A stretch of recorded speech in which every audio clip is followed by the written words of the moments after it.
of this storytelling, those 2 people that watch your status, those 3 people that engage your content on Instagram, they will know you, they will like you, they will trust you enough to say, I want to give this guy money. The challenge some of the time we now face is, oh, these people that now know me, trust me, like me, they don't even have money to give me.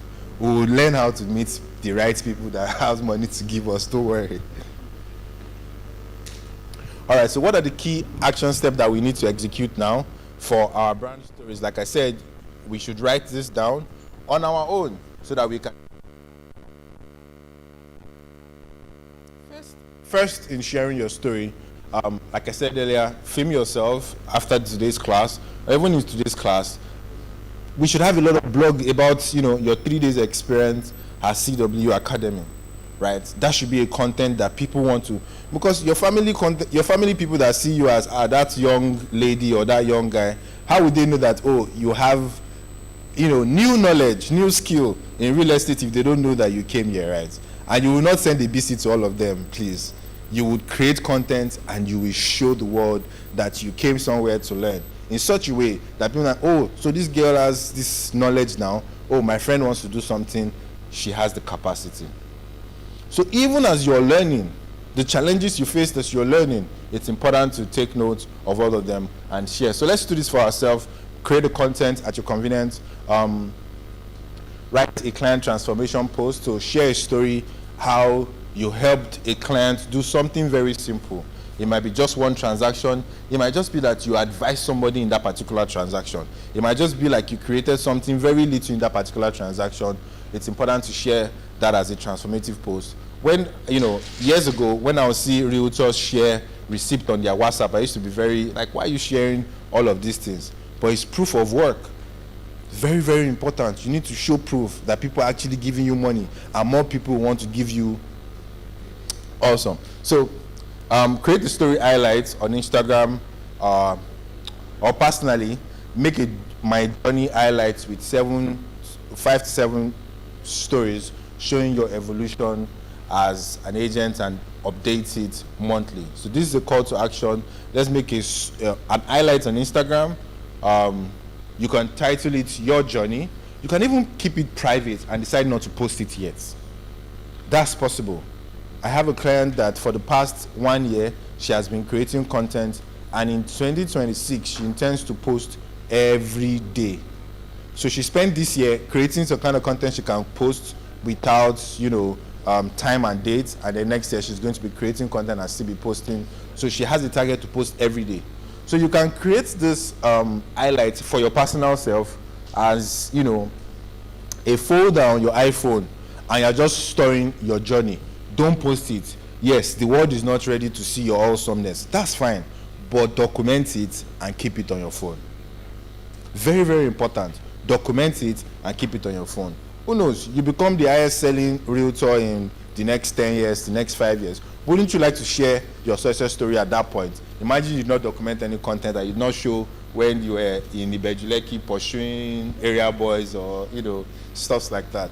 So anything that happens in your industry, it's important to document, even if you're not ready to show the world. Now, so one of the most important things I need us to talk about is brand visibility.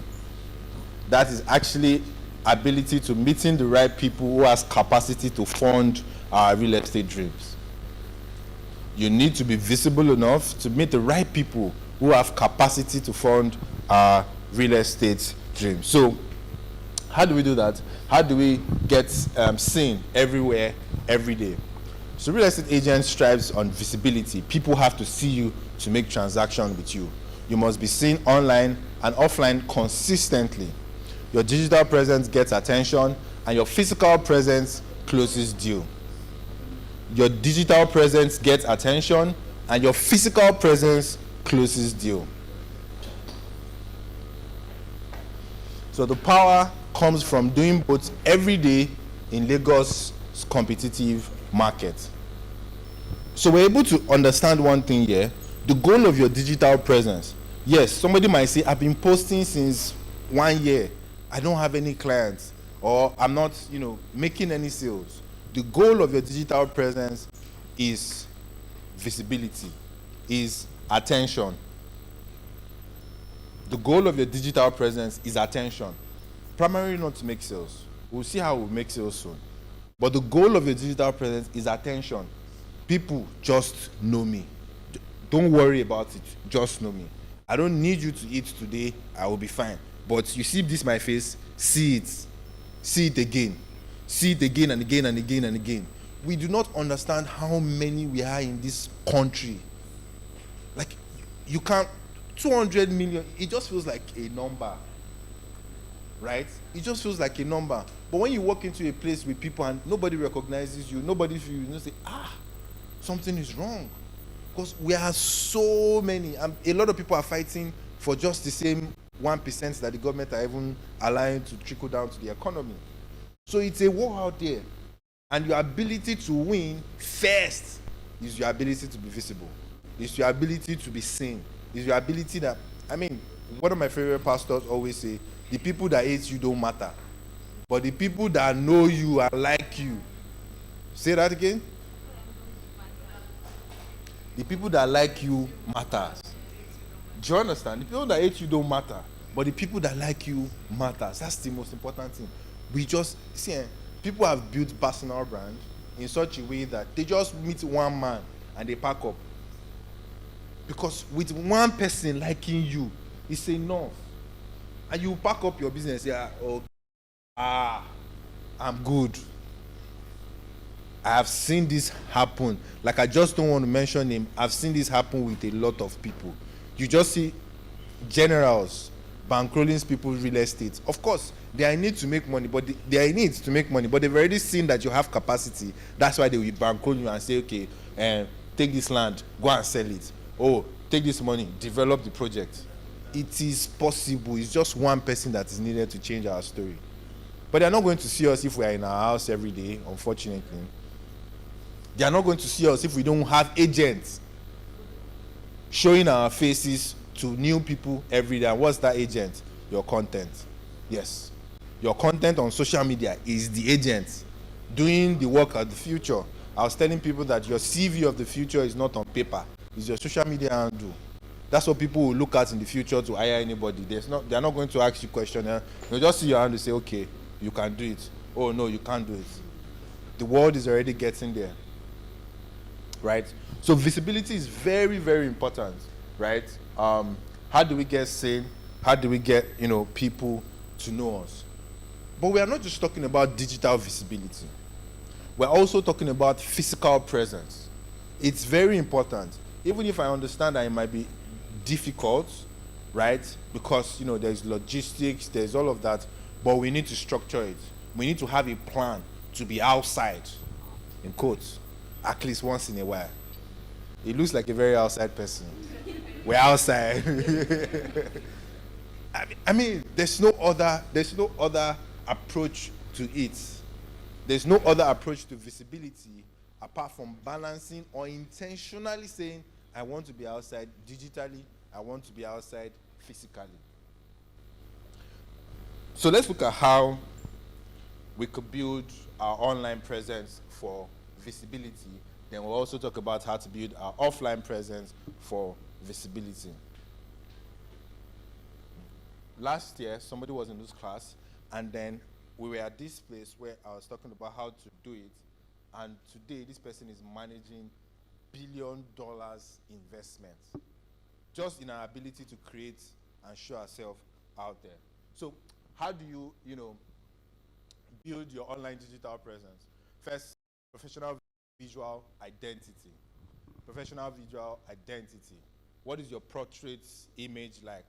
What is your, official portrait like? What is your brand color if you have one? What is your, official image banner? So professional visual identity, right? What color do you use on your WhatsApp story consistently?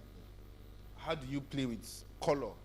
There's a new telecommunication brand in town, and we've been doing marketing for them. And you see how MTN, as I mentioned MTN, you think yellow. As they mention Glow, as they mention Airtel, we're developing their marketing plan, and we just knew that they came in from international with a particular color that falls in green.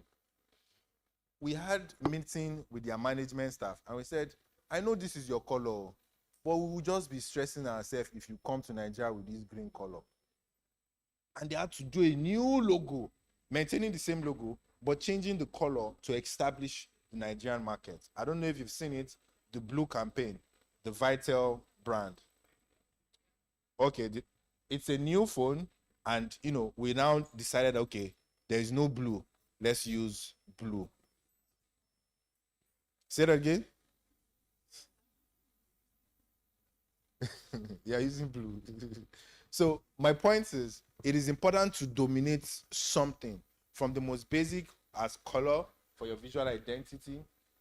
Also, we look at daily content posting. See, there is no way to visibility except you have a daily content posting project. And what do I mean by that? Yes, there are seasons in your life where you will not have time to post daily. It is given. But you have to intentionally plan a daily posting project. And you see a lot of influencers do it. One influencer will come and say, I'm doing a challenge, 100 days posting. Another influencer will come, I'm doing a challenge, 30 days posting. Another influencer will come, I'm doing a challenge, 365 days. You have to have your own daily posting project. It can be in the next 1 year. It can be in the next 3 months, where you say, okay, you want to be consistent online for the next 3 months. There's no other way to get visibility apart from this, right? You have to have your plan. In 2026, for a whole 3 months, I'm going to be posting daily. This is the platform I'm going to be using. This is the time I'm going to be posting. Any type of content that comes to my head, I'm going to be posting. These are practical things that you need to do. And I'm hoping that some of us seated here would have our plan written down. So, okay, in 2026, right, I'm going to be posting for this duration of time in this duration period. Plan it so that before then you can create as many content as possible. But you see this post today, post 1 week later, post half day, it's not going to work. It's not going to work. It's not going to work. To gain that traction we need, for people to know us, trust us, and like us, we need to be consistent for a particular period of time. And of course, you can take break, but have a project where you say, I want to be consistent for 60 days, for 30 days, for 120 days, for even 360 days. Of course, you also look at your platform strategy. Oh, I'm not going to follow them to fight on Instagram. I'm going to TikTok. Don't worry about it. Oh, I'm not going to follow them to fight on Twitter. I don't even know how to write a lot like that. I'm going to Instagram. Oh, the people on Twitter are toxic. I want to go and look for my target audience on LinkedIn. Yes, you will still post your Instagram content. You will still post your Facebook content. But you see that LinkedIn that you've carried that, okay, this is my primary place of looking for target audience or looking for audience.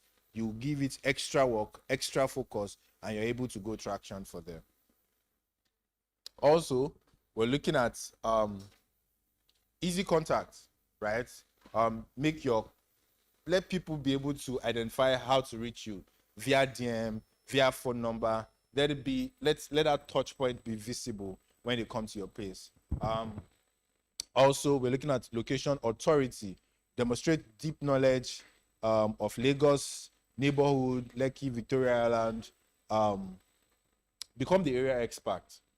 You know how they say, I don't know if this has happened to anybody, but I was looking for a house one day, and I went to the Idu part of Abuja. I was looking for a factory for a studio that I wanted to set up.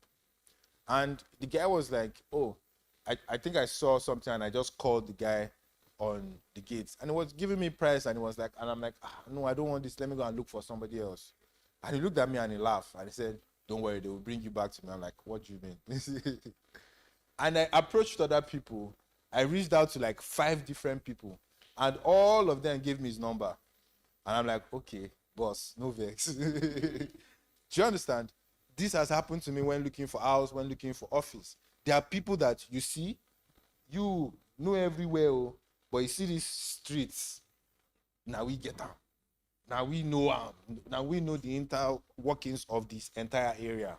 Do you understand? So it's important to have location dominance to pick a particular location, know everything in that particular location.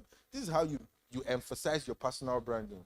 This is how you showcase yourself, right? And even for physically, we're going to talk about something on physically. So lead generation, because we also want to make sales. How do you get new people into your ecosystem? How do you get new people into your ecosystem? I was reading about this in 2020, and I was working at an agency then. So I decided that, okay, I need new people. I know I have capacity, but new people don't know me. And there's no money, right? So I needed new audience. So I decided that in 2020, all of us were people at home, right? So I was texting 3 people every day. In 2020, there was no work. I was texting 3 people every day on Instagram. Through that texting, ladies and gentlemen, I made enough money. That same 2020, I went to Dubai with the money I made from texting people randomly. And it was a simple text. Hi, I love what you do. Even if I do not have time to go through their page and see what they do. But I had my template. I love what you do. I'm rooting for you. Keep fighting. Keep kinny. And, some people will reply. One of them reply and say, oh, I see you're into media. I need this. Another person reply, say, oh, I see that you're into this. I need this. And it kept on like that. And I made just introducing myself to 3 people every day on socials. I think I did that on only Instagram. Only Instagram. So you can pick your platform. You can pick YouTube. You can pick TikTok. You can pick any platform. But there is no magic in increasing your network. There is no magic. It's easier now. You don't have to attend all the party. You don't have to be outside. You just have to deliberately do all of these things that you believe that, oh, it's not to text. You just have to do it over and over and over and over again. I met somebody during my texting period, and his brand was doing a particular ad that particular year in Big Brother. I didn't even know. I just text him my normal template. And then he replied, say, oh, I see they're into media. I have this challenge right now.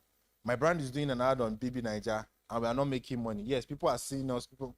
24 hours, I looked at the entire brand, I analyzed it, and I just gave him an advice.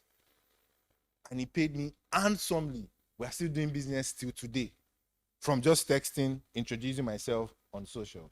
So it's important. I did that 3 persons per day. So it's important to have your number, have a target, and do this on a daily basis. So to generate leads, you could also run ads on social media with your content. You could even create comedy content and run ads with it, right? It's not compulsorily your sales content. So I have an example of some of the people that I believe that have been able to use this principle to create content. Him, his name is Raymond Ijoma. He moved into Abuja. I don't know. Do we know this guy? Interesting. So Raymond's story is quite very interesting. He moved into Abuja, I think about 2-3 years ago. Fortune Real Estate Academy. Thank you so much. He moved into Abuja and he saw the entire ecosystem. Everybody said, don't go to Abuja. Yeah, he moved in 2023 during the election. Everybody said, don't go to Abuja. It's saturated. Blah, blah, blah, blah, blah. And he went into Abuja. He's a lawyer by profession. He was already doing real estate in Delta State. And he went into Abuja and said, okay, everybody's saying this. Okay, yeah, how do I sell? And he said, oh, I know law and I want to do real estate. So he started teaching people legal things to do and not to do on real estate. Today, he runs one of the biggest, guys, I'm talking 2 years. He runs one of the biggest conferences in Abuja on real estate. 2 years in Abuja, creating content, educating people on the legal things to do and not to do in real estate. He has 2 books. He sells like crazy. And he has one of the biggest conferences happening in Abuja every year now. From just teaching, from just creating content that has to do with the niche and the personality you've identified or you've selected for yourself. We also have this guy who has turned to the poster face for employee content. I don't know if we know him on TikTok.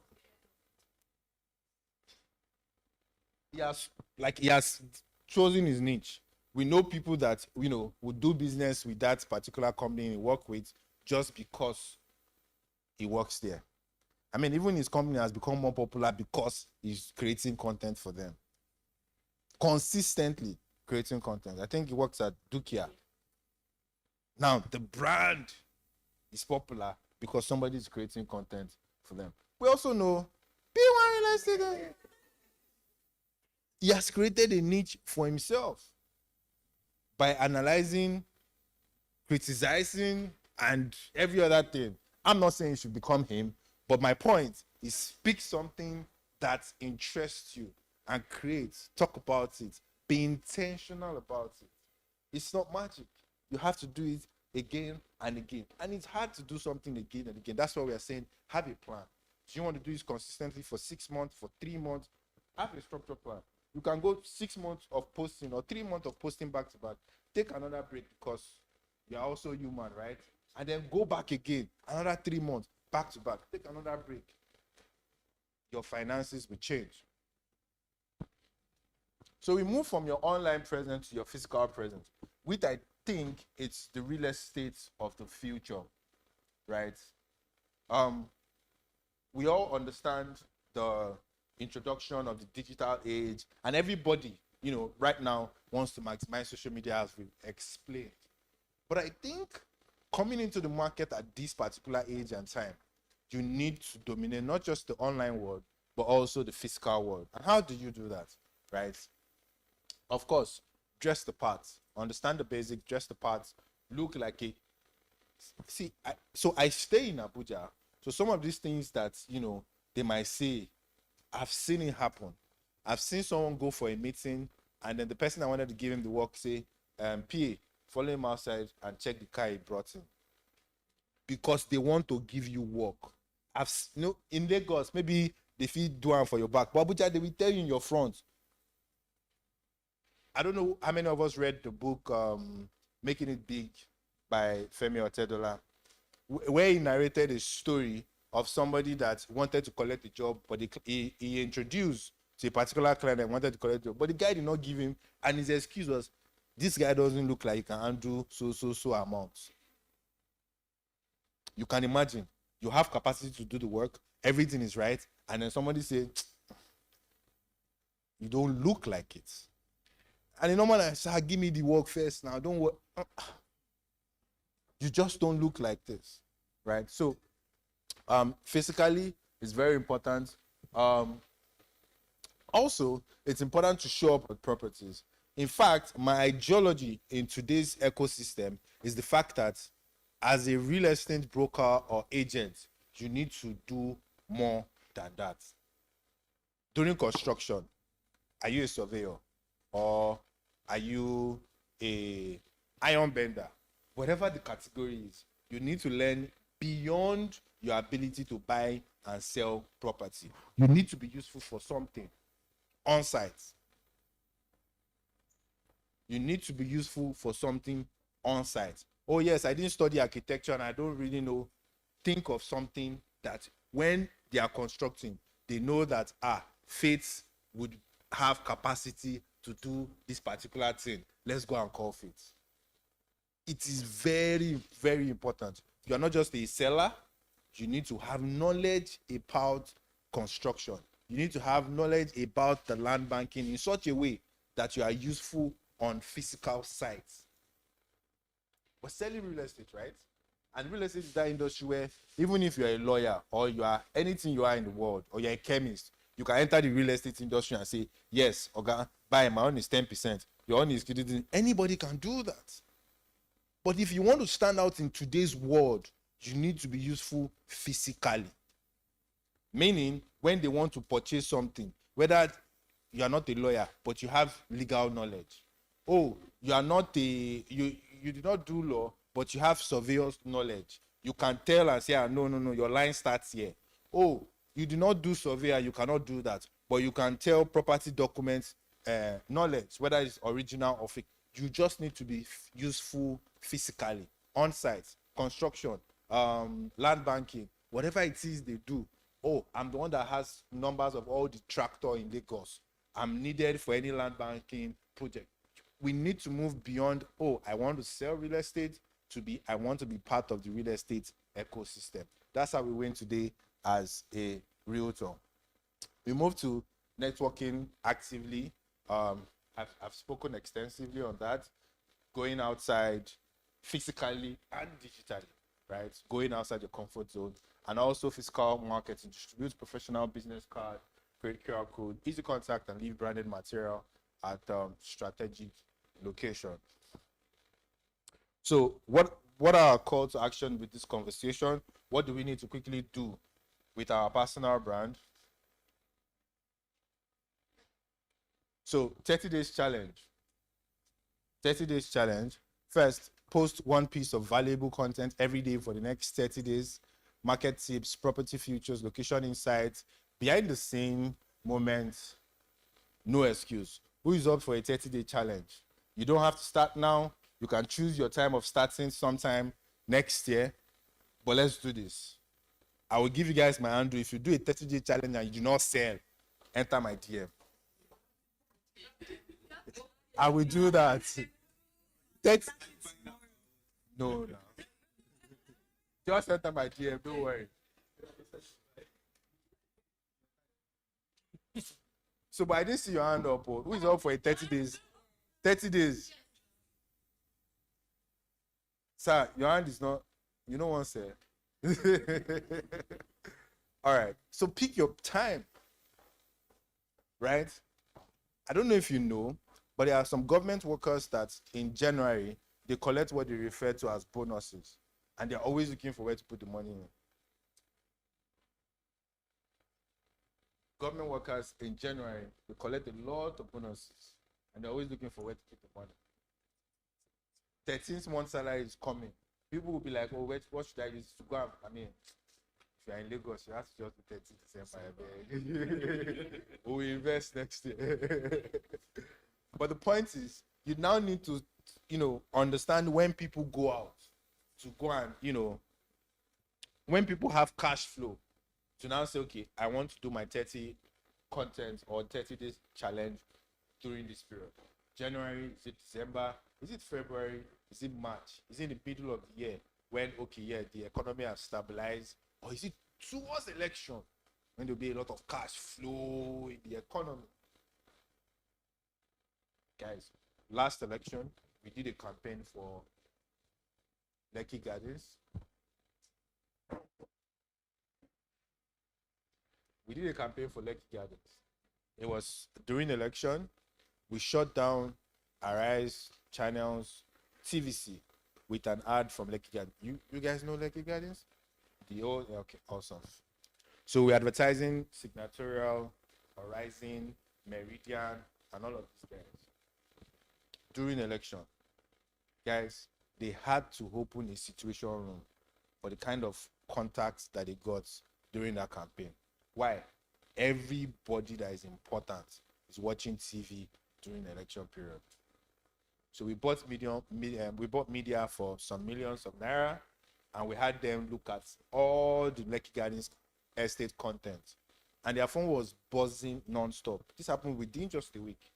The week where they needed to announce election, track election, and all of that, we were going up, buying all the spaces.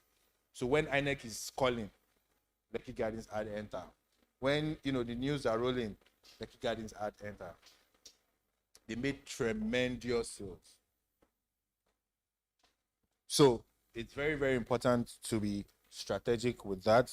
So also, you also want to look at weekly physical visits, site visits, visit at least one property or construction site weekly, take photos, videos, share your on-ground insights across your selected platform. So site visits, you want to make that happen. And all of these things I'm saying are things you do, right? But we're saying them that now you need to just not do them. You need to document them and showcase to the world strategically. Also, you want to have monthly networking. So monthly networking, you want to have your plan. What do you want to do on a monthly basis? Do you want to shut down Instagram and message 10 people in a day for 30 days? Just introduce yourself, tell them what you do, and let it flow. If it doesn't flow, on to the next one. There are 200 million people. Don't worry. There'll always be a next customer.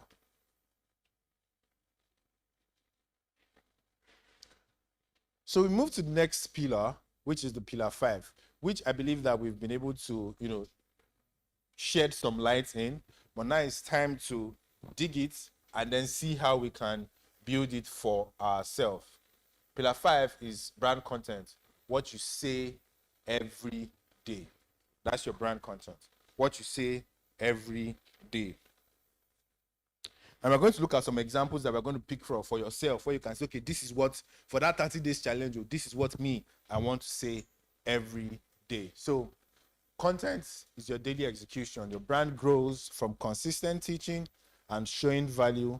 Content is not for likes, it's for trust, memory, and sales in the Nigerian property market. The last time I was speaking somewhere about content, and someone said, what if you post the content and one person likes or nobody even likes your content? I thought content is not for like, it's for memory. People watch your content. I'm not obligated to like it. But if anything you said comes out outside where I watch your content, I'll remember you. So content is not for like, it's for memory. It's to rent space on people's head. When you're creating content, you are renting space on people's head, on people's art, right? You're renting space for yourself. So anytime there's a conversation around your activity, they get to remember you. So what are 5 content types every agent must master? These are 5 content types every agent must master, and of course, how to execute them. The first is the educational content.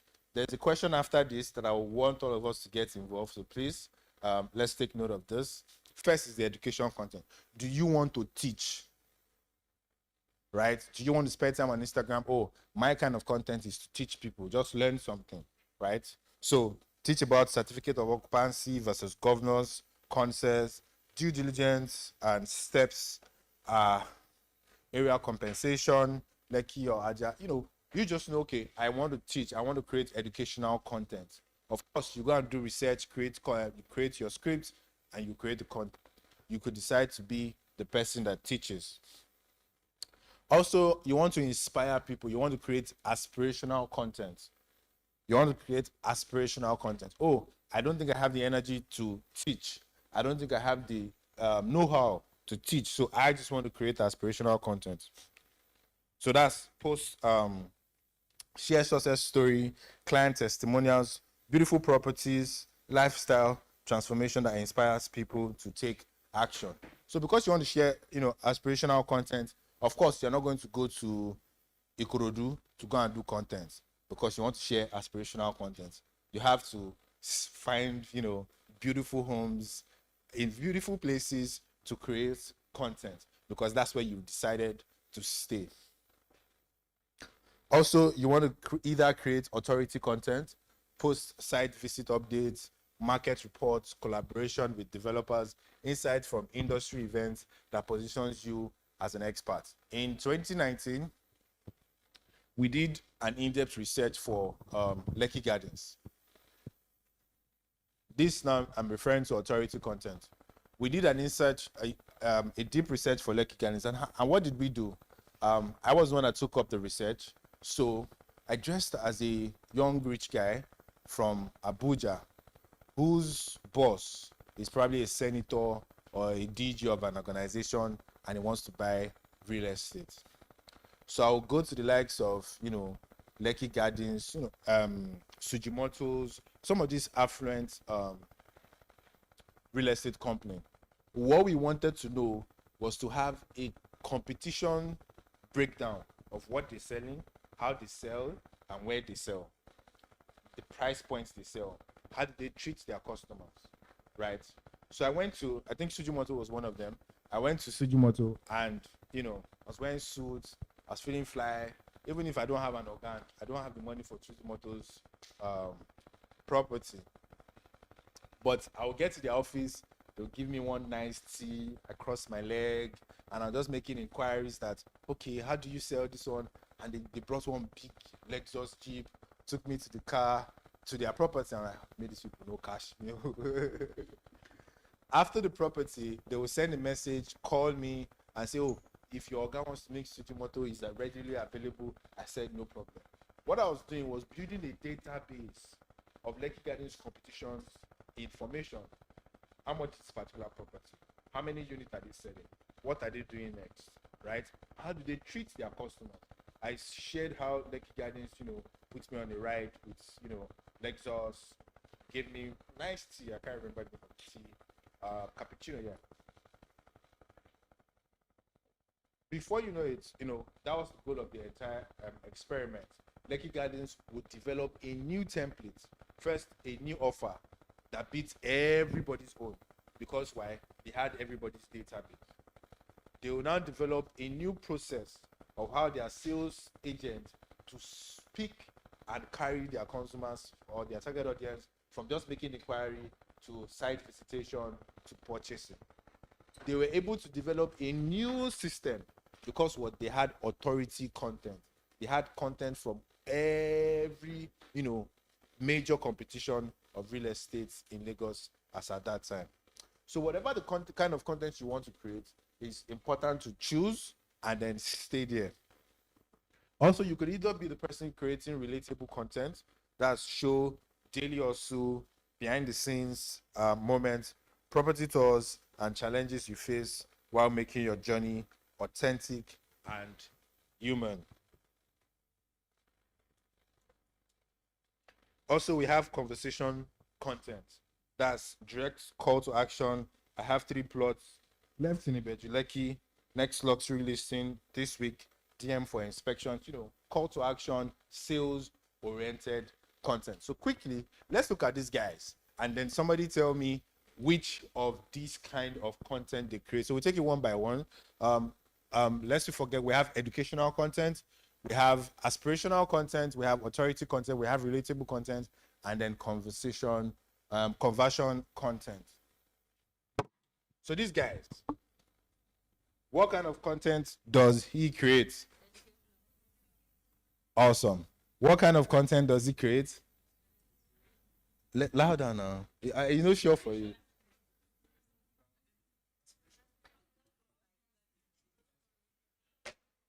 We are correct. Aspirational content, right? We reached out to him recently to do something for one of our clients. He said we should check the property, and he gave us, if the value of the property is not so, he's not doing it. And I was like, God, oh, I beg you. We are ready to pay you. Do you understand? We want to pay you to showcase this property. But I said, he has a standard. If the value is not so billion, he's not reviewing. We'll get there, don't worry. So, what do you think? Why? Who said authority?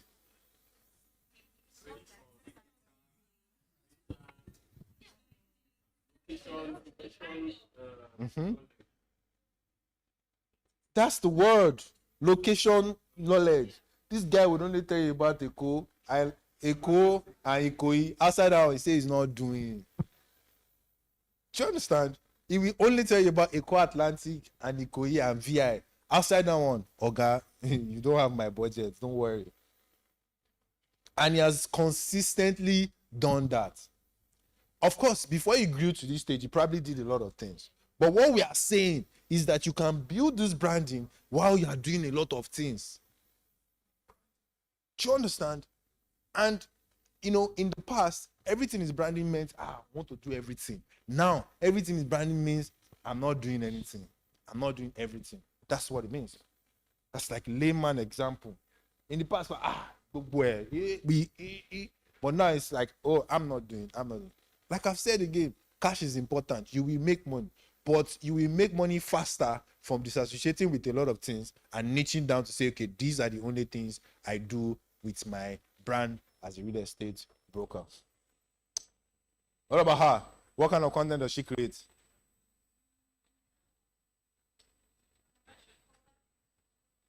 I have a wonderful class. Please clap for yourself, I beg. Conversion and relatable content. That's what she does. Every of our content, whether you are laughing or you are smiling, oh more you go buy. Oh. She will sell at the end of it.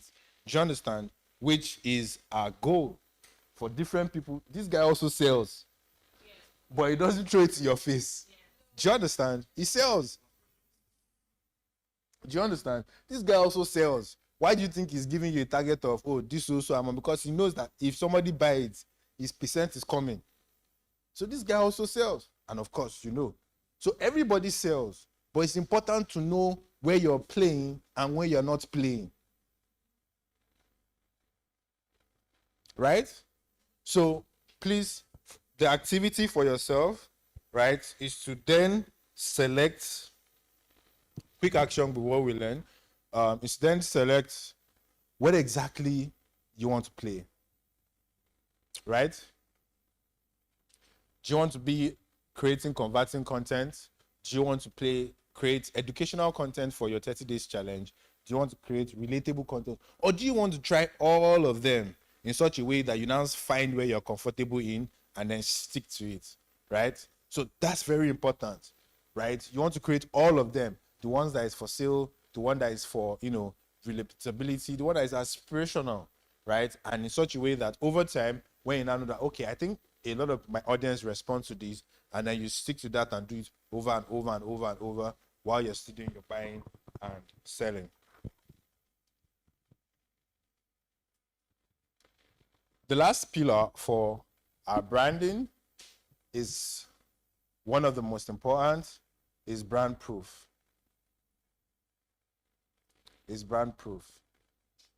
And I think I've shed some light into brand proof where I spoke about, where I thought that it was unprofessional for people to post transaction on WhatsApp.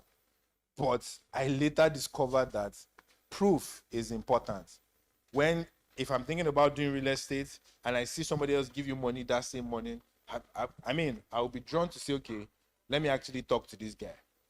I'm sure we have, if we've done real estate to a particular stage before, we have people that that this guy can afford my real estate. He's on your WhatsApp. He's seeing your story every day, but he's not talking to you. You know that this guy needs property, or maybe you even started the conversation, but at some point, he's no longer talking to you. Proof is important. Nobody wants to be the first person to buy from you. I'm sorry. Even your family, they don't want to be the first person to buy from you. So they need to know. You have to consciously show them, say, no, you are not the first to. I don't say before, no be saying your transaction, I won't use learn work. Do you understand? You have to show them. People will not figure this out on their own. You have to show them, because that's the world we live in. Nobody wants to be the first. So you have to show that some people have been here before and you've done transaction. It is not your first time. So in real estate, proof is more powerful than promise, right? While you make all the promises, but people want to know that who have you delivered to in the past, right? And some of them will not want to ask you. It's your responsibility to show them. So clients must be very clear.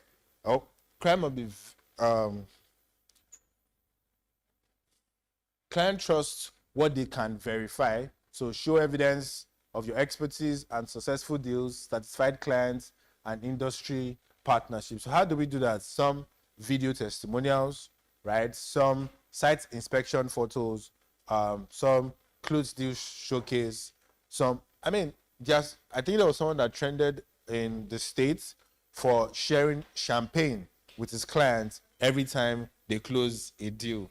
That's his ritual. That's his tradition. That's what he does every time he closes a deal. That's brand proof, right?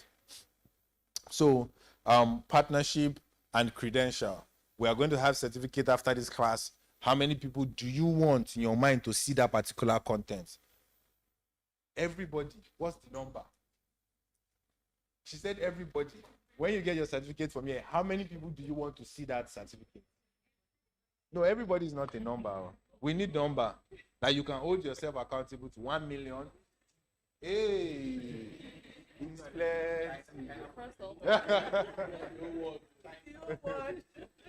plenty.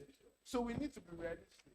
Do you want 10 million people to see your certificate? Do you want 10,000 people to see your certificate? Do you want 1,000 people to see your certificate? Then, okay, in that case, you want to create a engaging visual content with that particular certificate, post it, and run ads with it. Just say, me self, I be real estate professional. Just be saying it. Sales will happen. Your personal brand will be popular. People will know you, trust you. and like you and want to give you money when they see more of you, right? So brand proof is very, very important when entering into the real estate market. Before I continue, we're going to talk about something that is very, very important, which I've been, trying to infuse in our conversation. But I want to take questions on, some of the marketing questions you might have or personal branding question before I continue to what I think is very important. I just have 2 slides left, so let me know. Okay, let's go. All right.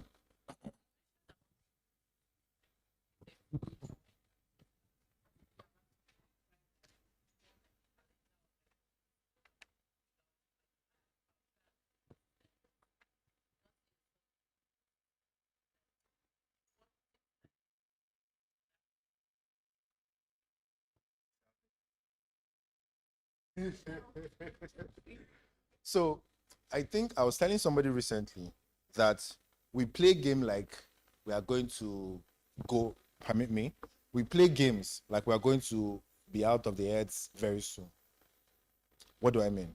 I mean that for the ultra wealthy people, they plan in decades. They plan in 5 years' time. They plan in 6 years, 10 years' time. But for some of us, we just plan that, oh, I'm going to do 30 days in June. And then when that does not happen, we just, okay, I'm not a disciplined person. This is not my thing. Let's move on with life. Which life? Where are you going to? You are still here for a very long time. My point is, when you plan something and that did not happen, you plan again. Again. Nothing is going to happen. Nobody's going to take you away from life anytime soon. And if you know that this thing is the key to my success and my solution, if it did not happen day one, and you know that this is your fault, you plan for it for day two. If it doesn't happen, you plan and you keep evolving like that. Do you understand? I don't know if that answers your question. So please, it's important to plan again and execute again because there is time. We have a lot of time. Yes, please. Okay. Okay.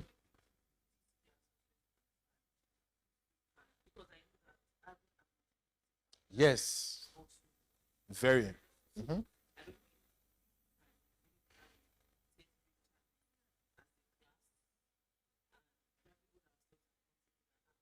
That sounds like fun. And I would love to be part of that. I will even be in your pod.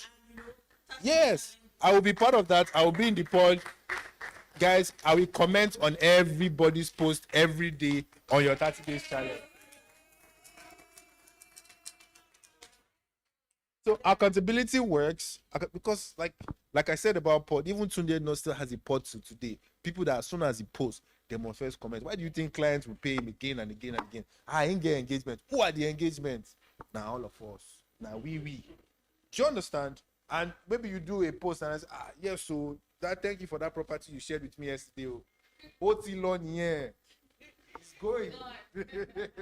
Right? Yes.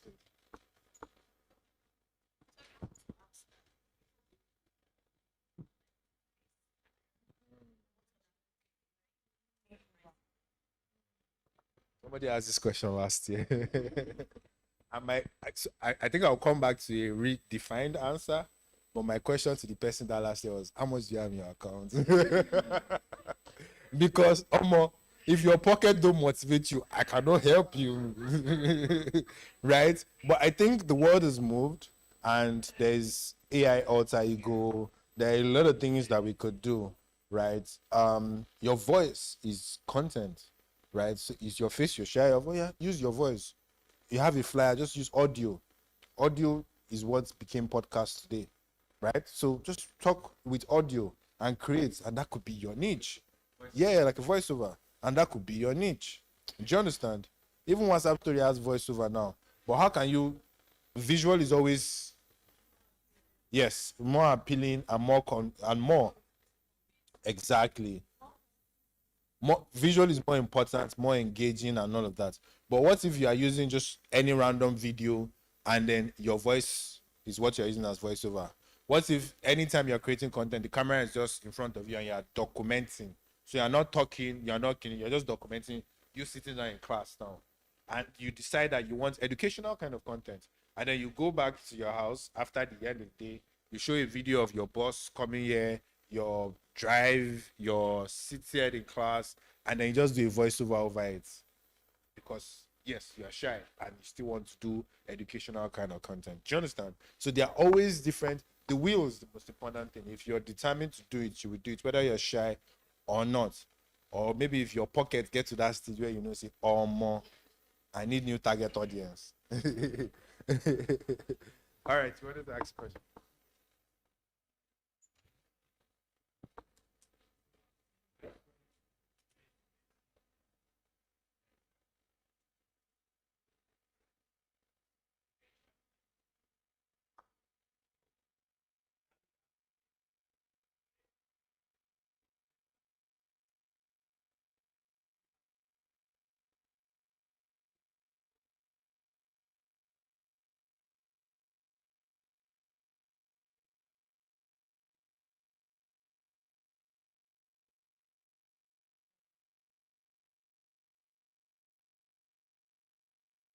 Unfortunately, there's no guideline for Instagram. Mark is the landlord. You can wake up one day and decide and instate one new guideline that even in your dream you know that you broke the guideline and it just happened. But I think your question speaks to when employers ask, what if I train my employee and they go? What if they don't go? What if they don't block your page? So your page will just be there dead and dormant because you are scared that, and the fear is really valid, I'm not going to lie, because I think a few days ago we lost a YouTube account that we are managing, and we've invested a lot of money in ads for that particular YouTube account. But of course we had some connection in Google and they brought it back. But the point is, if your page don't go anywhere for the next 5 years, do you just want to leave it like that? No. So please invest in your account. And I think even when you are verified on Instagram, that's even if you pay the monthly verification or you do the actual verification, you know, they can't just shut down your account like that. They take extra steps of caution to engage with your account because, of course, they are making money from you. Do you understand? So it's if you're scared of them blocking your account, get a verification. That solves it most of the time. Does that answer your question? All right. Yes.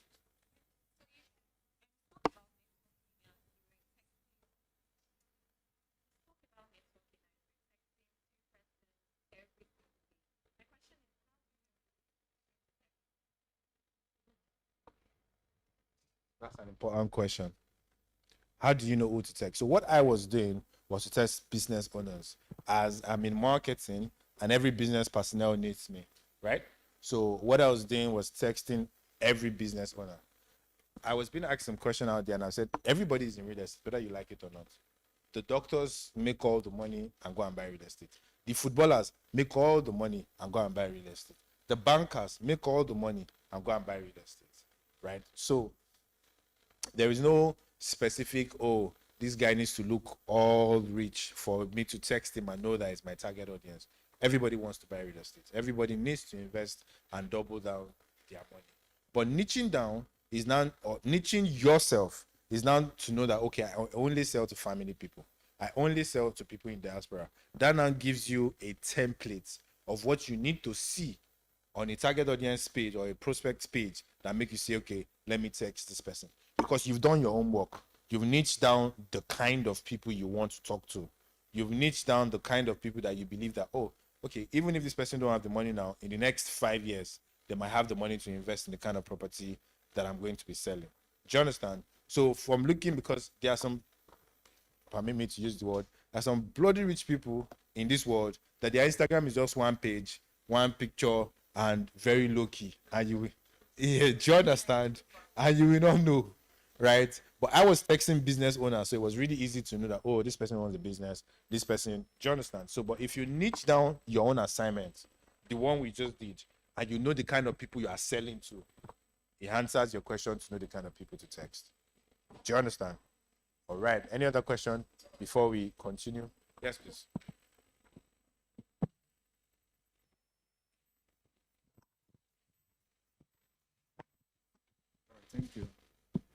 Okay. So you said something, you said for the next 30 days that we should post. But my question is, if you have like 3 followers, just you and your family members following each other, how do you want to convert? 1. 2, how do you increase your followers? Because I think followers really matters. In as much as we might be motivated to post, if you have like 4 followers, I think it's just your family member. I think you might run hard, but maybe you might not get a reach. So how do you increase your followers to have more reach? Then thirdly, what's going to be your advice? How do you know? Because there's some Instagram page that you cannot send message to, and you want to send a DM, but you'll probably be in requests and you might never, be noticed.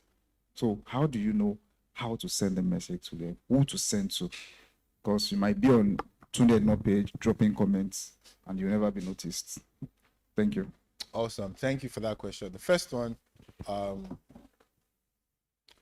you have 3 followers, just you and your family members. I think that's why we're trying to build a family, to know that, once you post, your immediate pod, which is the example I gave about pod, your immediate pod engage your content. And to the next question about who would then see your content if you had only 3 followers? I think the algorithm, I tell people, it's the game currently is quantity over quality. That's why we say we have to post consistently.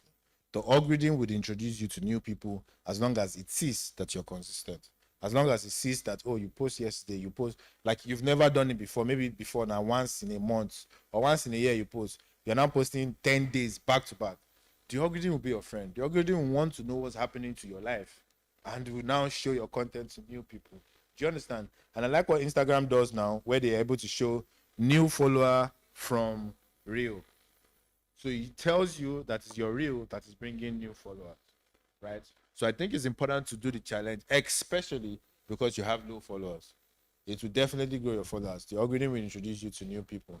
And to the last question about knowing specifically who to talk to, I don't think you should be in Tunde Edno's comments, dropping comment that, you're a new real estate person and you can help them. I think you should be the one scouting that comment, because big man will not text you. Big man will not be commenting. You should be the one scouting. A perfect target audience, unfortunately, will not pursue us, if that makes sense. Do you understand? Until we build the brand to a particular stage, right? So you should be the one observing people comment on Instablog or Tunde Ednot and then selecting them. But if they're on private, on to the next person. They're not your lifesaver. I don't know if that makes sense. There are 200 million Nigeria. Do you understand? Few that have money are on private, but we have a lot more that are accessible. And note, you're not selling to these people that you're messaging. You're just introducing yourself or even hailing them that, I like the work you do, and I'd like to be part of it.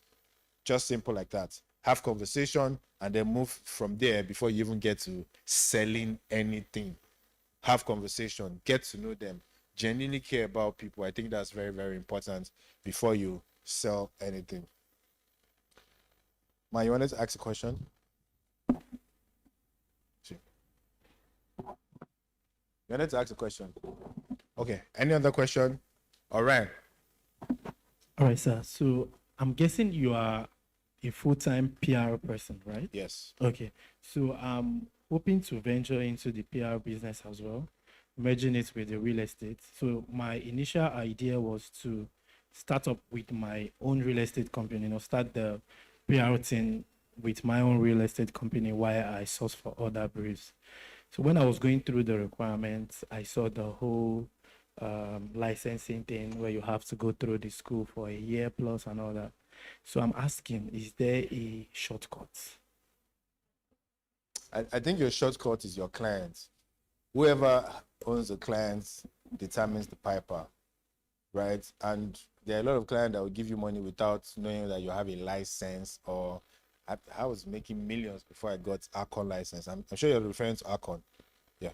So I was already making millions with people's brand before. How many people don't want to monitor? It's not like the real estate, country that's, you are building a house and then they come and locate you. You can execute as a PR person before. I know a lot of people that run agencies currently, and they're executing without that license. But now, when you want to work with multinationals, of course, they will ask for license. That's where you can now partner with people that already have license. But I mean, if you've made money from the entire ecosystem without license, it won't cost you anything to, you know, register for the license. And there's an executive one that you just have to do something for 1 week. I think attend a class for 1 week, and they'll give you the license. That's more expensive, right? But there is that version, so you can do that. And I think we should connect, because I like seeing people in media. I think the future of organization is that everybody has to be a media person, and that's why we're speaking about personal brand today. And conglomerates like Access Bank, UBA, GT already knows this. That's why they launched, you know, Red TV, Accelerate TV, Indani TV, right? The future of multinationals is media. Every company must be a media person, whether you like it or not. It's non-negotiable. Every company must be a media person. Whatever you are selling, you must have a hand of media around it. So yes, please go into media with your full chest without worrying about any license. That's not professional advice, so.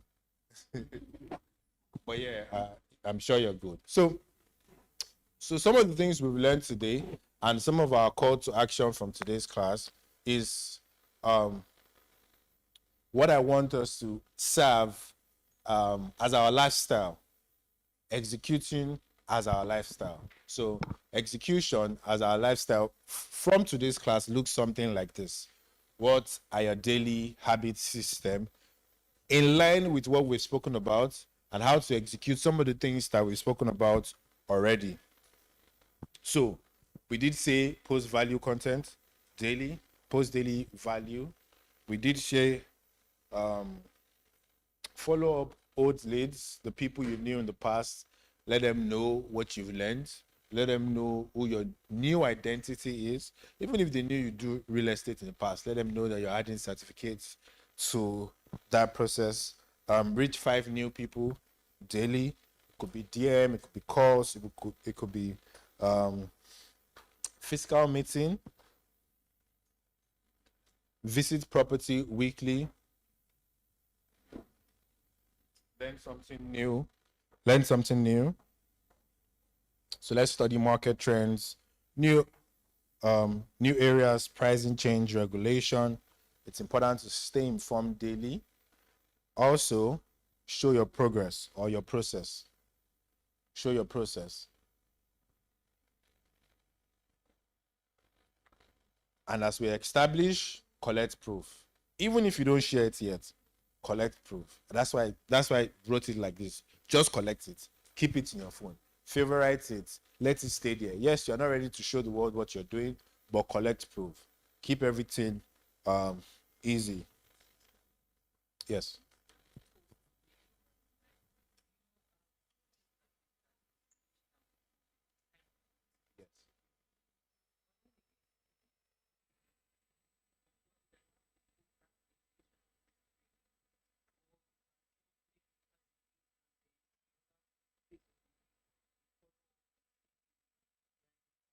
I think you should take it again so everybody can hear your question, because I think that's an important question.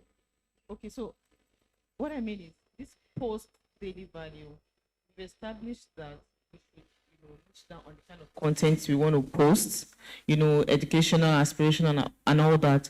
Yeah. And that requires time and, being intentional. So I'm asking that, is it compulsory that educational post you want to niche down to has to be a daily thing, or you can probably do 2 or 3 times a week, and then for the rest of the week you follow up with other kind of content? Thank you so much. I think that's an important question. And to answer that, quickly, let's check my handle, Diolayemi. To answer that, because I went through that particular question recently. Diolayemi on Instagram, THE Olayemi on Instagram. To answer that, I know the importance of posting as frequent as possible, right? But we're entering a very important period where,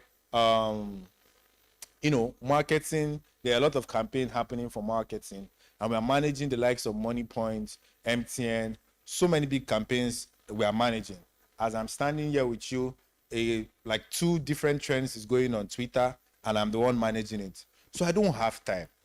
So I decided, okay, October, November, and December, my kind of content is comical.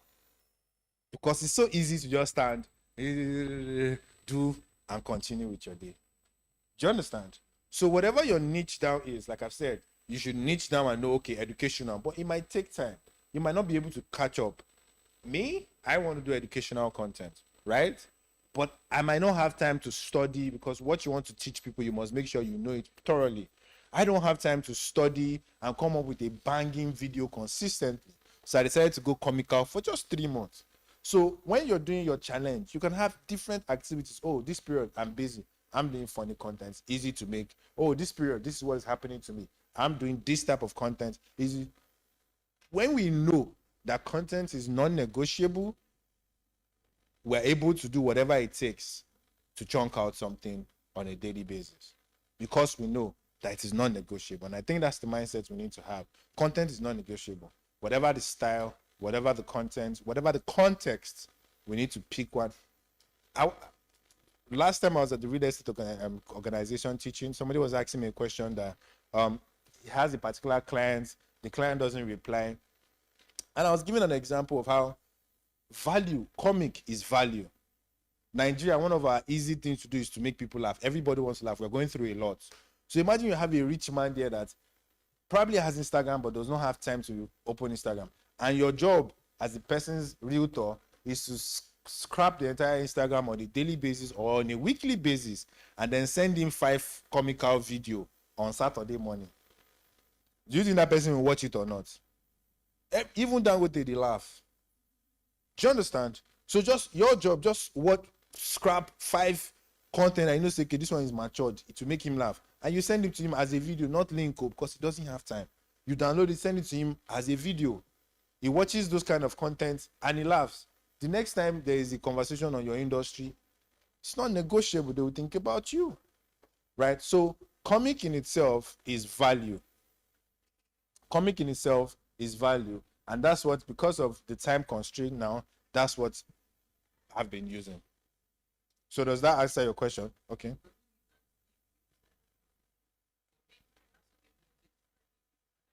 No, you don't have to lock down one and insist that one, that's what you do every time. You can have a seasonal vibe. Like I said, I'm doing educational content, but I decided that for 3 months, now to December, ain't nobody learning anything though.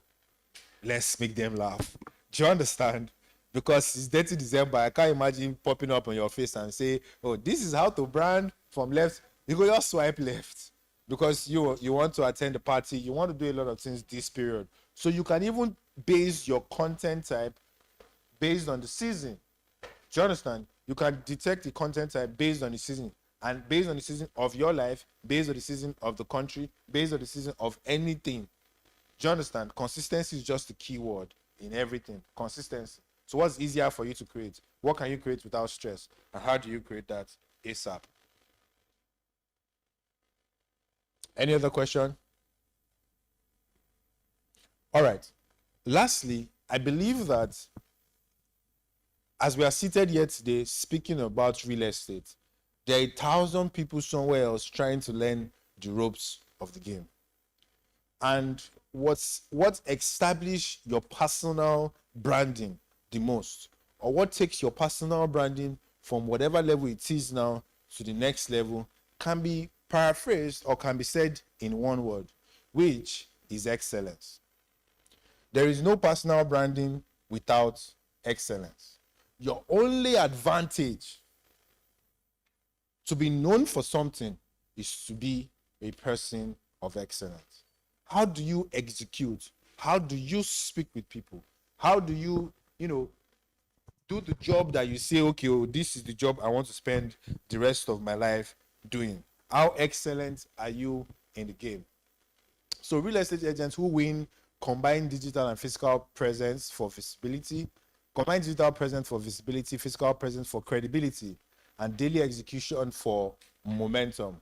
So, but when you treat execution as a lifestyle, not just something you do occasionally, your personal brand becomes unstoppable in the Nigerian market. So today, start today, execute daily, build consistently, and your influence determines your wealth. Thank you so much, guys.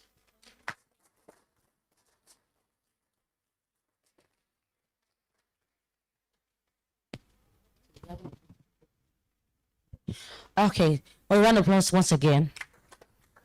All right, can we have our group section pictures with him quickly? Then we'll be going for our break. All right, please, quickly. So I think we will do, okay, we are a lot now. So let's break it into two. Or can we do the same thing we did yesterday and the first to make it easy? We should break it into two, Abby. All right, let's break it into two. Let's break it into two so that we don't choke ourselves. So first batch, second batch. If you're in the first batch yesterday and day for yesterday, you should know yourself by now. So please, let's make it snappy so that we can have our break, and let's keep, we want to keep to time. We end our break by 1 on dot, have the next section and the other two sections so we can close exactly 5:30 on dot today. Thank you. Please, let's make it snappy. Please don't let us drag our feet. Let's make it snappy. Thank you so much. While doing that, I'll return the meal tickets. Yes, I gave it some for that time. Yes, it does. I just checked.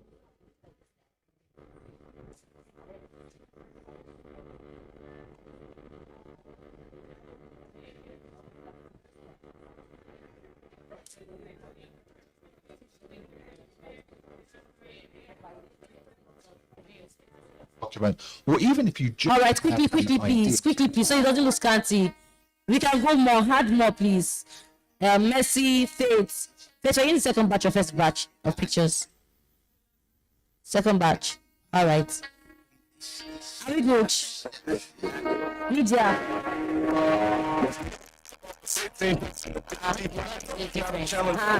Hopefully this will do well today. The graduation day, okay, let's go. So please, quickly, let's go to the person.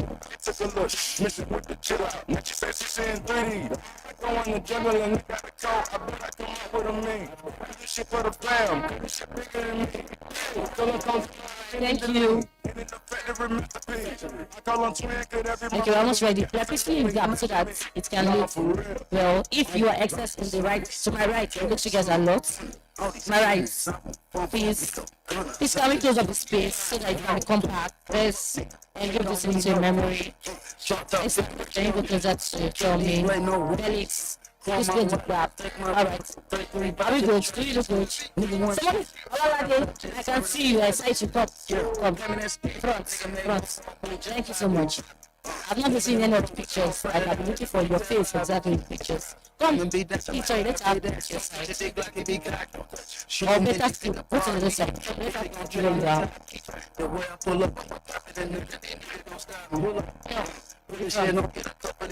Yeah, sure. You're shy, but they're all shy. We're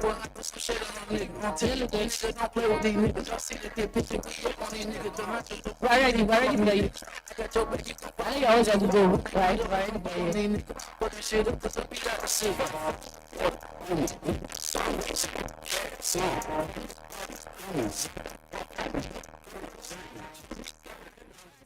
Please, quickly, second batch. Second batch, please. Thank you.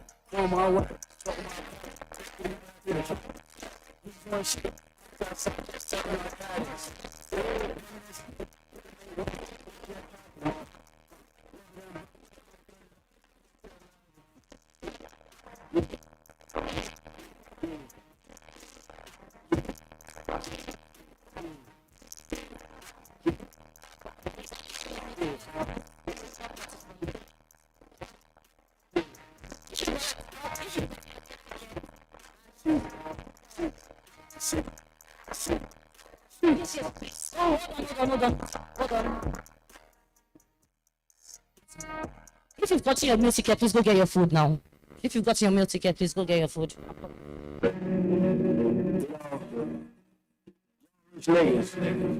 You know, so we really don't have no old money. New money though.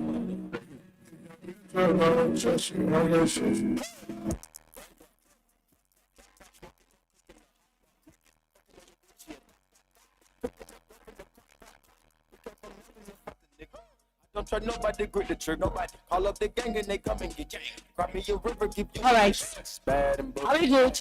cooking up dope with That's us. what I wanted more My to. niggas are savage, ruthless. We got 30s and 100 rounds too. My bitch is bad and bullshit, bad. Cooking up dope with a Uzi. My niggas are savage, ruthless. We got 30s and 100 rounds too. The men in the house, we take not just one seat, we can have extra seats, right? Please, can you, the men in the house, please, can we pick extra seats so that we can see you? Beat the whole walls loose. Hop in the frog. They cannot see everybody. They can't see everybody. So let's get like the way she got a chair to arrange the front. The way we did for Samuel yesterday, Mr. Samuel. So please, We do the most. is this okay? Pull up and One extra seat, please. One extra seat. diamonds a choke. Holding up, I with no hope. Victory, get the seat so that you can see, so that you don't block the person at the back. You're almost as tall as at the back. If you gotten a meal ticket, please go and get your food now. We're ending the lunch by 1. With a bad Exactly 1. I'm keeping to time today. Thank you. I'm young and rich and plus I'm bullshit. I'm not stupid, so I keep the ooze. It's on records, got back, on back, so my money making my back. You niggas got a low act rate. We from the north, yeah, that way. Back could be blunt in the ashtray. Bitches just national smash tray. Hop in the limb, have a drag race. I let them birds take a bath bath. Raindrop, drop top, smoking up, cooking the hot pot. Fucking on your bitch, yeah.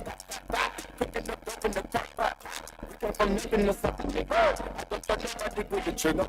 All up the gang and they come and get gang. If you got your meal ticket, please go and get your food. We're ending the break exactly by 1 o'clock.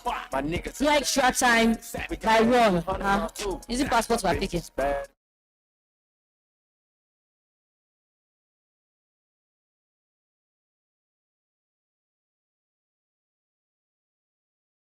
Martins, Mr. Martins, which smiles? Wife, she slipped, broke a brick down. Don't the fuss on my shoes. Drake on the bag. I was hanging with shooters. I be posted on walls of blue. Still be playing with pots and pans. Call me Kobe, what to do? Run with that set, call me Boo. Get your meal ticket. Suicide, what they do.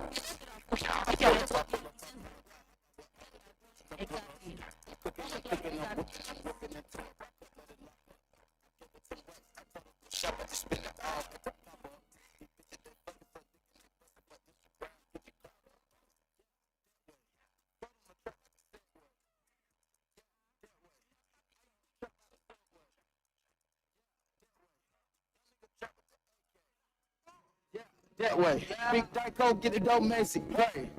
Raindrops. Fucking on your bitch, yeah. Cooking up dope in the crock pot. We came from nothing to something, nigga. I don't trust nobody with the trigger. Call up the gang and they come and get gang. Grab me your river, keep you with the shots. Bad and bullshit. Cooking up dope with a boost. My niggas are savage, ruthless. We got 30s and 100 rounds too. My bitch is bad and bullshit.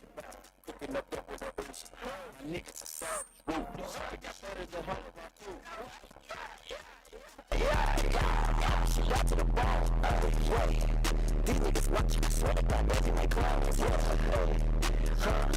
Switching my hoes like my flows. Switching my flows like my clothes. Keep on shooting that gun and reload. Ooh. Now she won't fuck with my crew.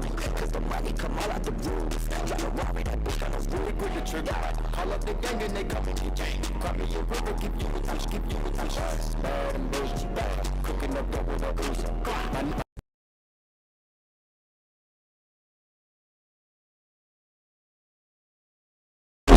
My niggas are savage, ruthless. Got 30s and 100 rounds too.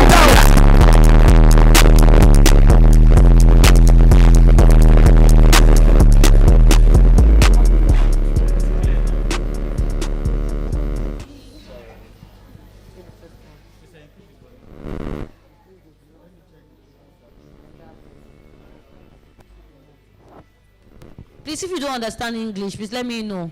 Because most of you don't understand where the day 1 or day 2 is. Mr. Oluwaseun, why are you finding it so difficult? Please explain yourself. What's my name? Thank you so much.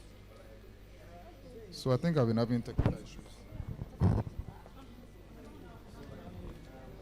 All right, please, let's go and get our food. Thank you so much. Got a paddock on my wrist going nuts. Merci. Niggas Merci, slipping Itoan. once, okay, I'd like to give you a so meal what? ticket.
you've not gotten your food, please do that now. I don't want to hear I had not eaten. Please, we're ending this section by 1 on dot. Thank you so much, and God bless you. If you got feedback, the feedback please fill it. And any other announcements will be given in the course of the section. Thank you so much.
Everything. This is my kind of style. The natural nature has the natural light, the block filling window.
Looking at the futures of the young ones in the practice of real estate, the best is yet to come. It's an opportunity to bring together different professionals within the real estate space to learn from each other.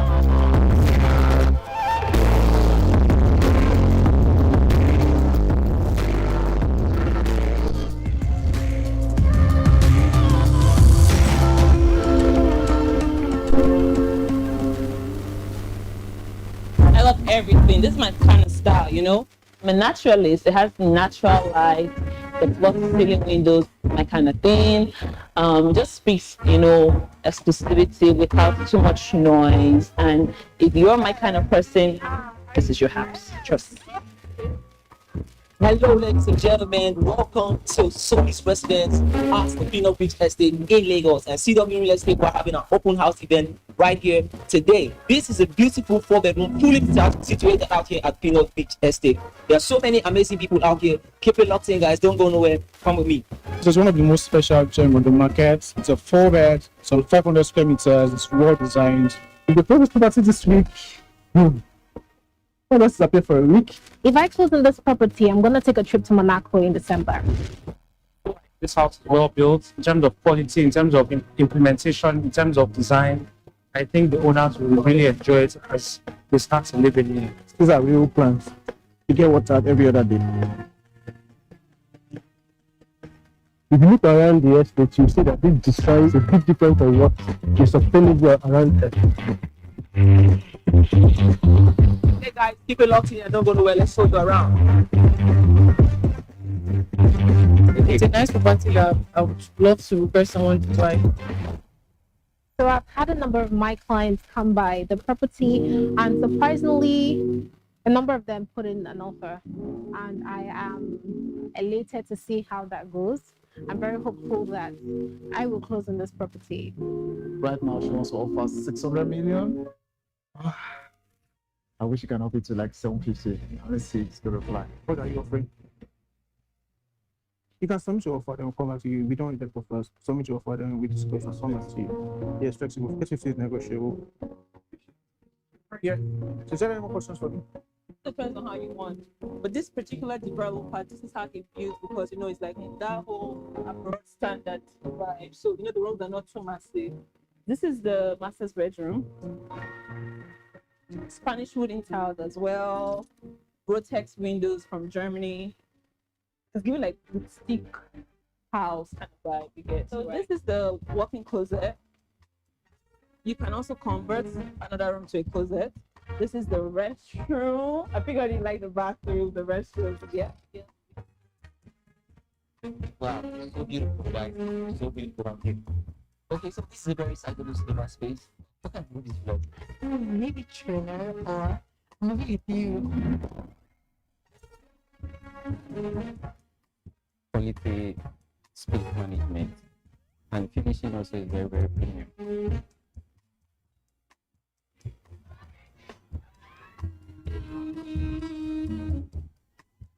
So I tell my colleagues, like, they think that, they say, can you buy this house? If I had money, I would buy the house.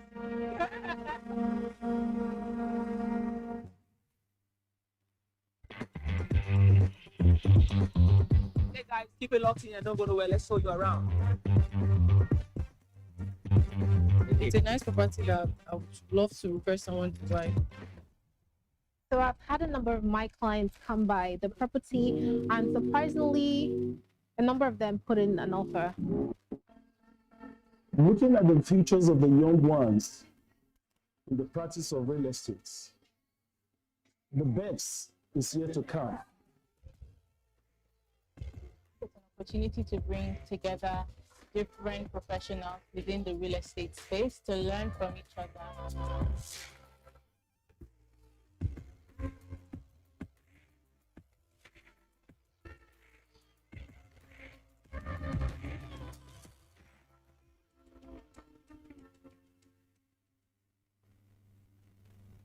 Everything. This is my kind of style, I'm a naturalist. It has natural light, the floor to ceiling windows, my kind of thing. Just speaks, exclusivity without too much noise. And if you're my kind of person, this is your house. Trust. Hello, ladies and gentlemen. Welcome to Solis Residence at the Pinot Beach Estate in Lagos. And CW Real Estate, we're having an open house event right here today. This is a beautiful 4-bedroom, fully detached, situated out here at Pinot Beach Estate. There are so many amazing people out here. Keep it locked in, guys. Don't go nowhere. Come with me. This is one of the most special gems on the market. It's a 4-bed, some 500 square meters. It's well designed. If we close this property this week, well, let's disappear for a week. if I close on this property, I'm going to take a trip to Monaco in December. Feel like this house is well built in terms of quality, in terms of implementation, in terms of design. I think the owners will really enjoy it as they start to live in it. These are real plants. You get watered every other day. If you look around the estate, you see that this design is a bit different from what is obtainable around there. Hey guys, keep it locked in and don't go nowhere. Let's show you around. It's a nice property that I would love to refer someone to buy. So I've had a number of my clients come by the property, and surprisingly, a number of them put in an offer, and I am elated to see how that goes. I'm very hopeful that I will close on this property. Right now, she wants to offer 600 million. I wish you can up it to like 750. Let's see, it's gonna fly. What are you offering? You can submit your offer, then we'll come back to you. We don't need them for first. Submit your offer, then we discuss and some to you. Yes, flexible. Get it negotiable. Yeah. Is there any more questions for me? Depends on how you want. But this particular developer, this is how they build, because you know it's like that whole abroad standard vibe. So you know the rooms are not too massive. This is the master's bedroom. Spanish wooden tiles as well. Rotex windows from Germany. It's giving like boutique house kind of vibe you get. So this is the walk-in closet. You can also convert another room to a closet. This is the restroom. I figured you like the bathroom, the restroom. Yeah. I love it. It's so beautiful, guys. It's so beautiful up here. Okay, so this is a very sizable cinema space. What kind of movies flow? Maybe trailer or maybe a few. Quality space management and finishing also is very, very premium.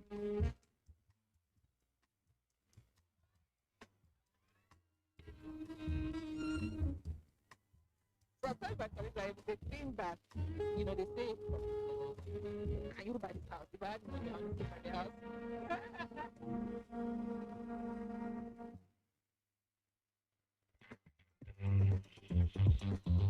Hey guys, keep it locked in and don't go nowhere. Let's show you around.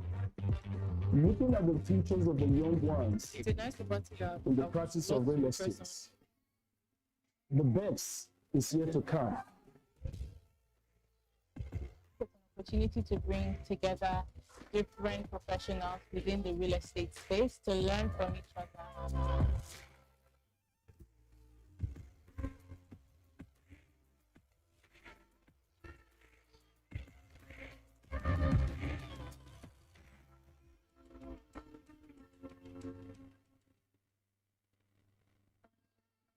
Looking at the futures of the young ones in the practice of real estate. The best is yet to come. Opportunity to bring together different professionals within the real estate space to learn from each other.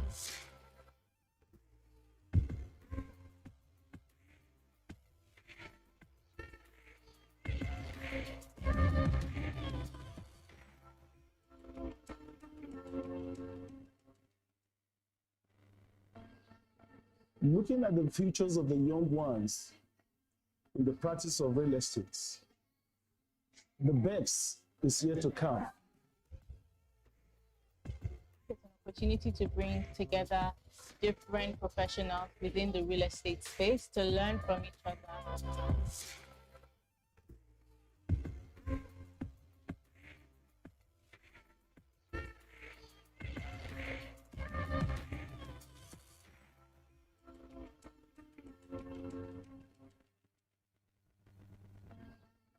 Looking at the futures of the young ones in the practice of real estate. The best is yet to come. Opportunity to bring together different professionals within the real estate space to learn from each other.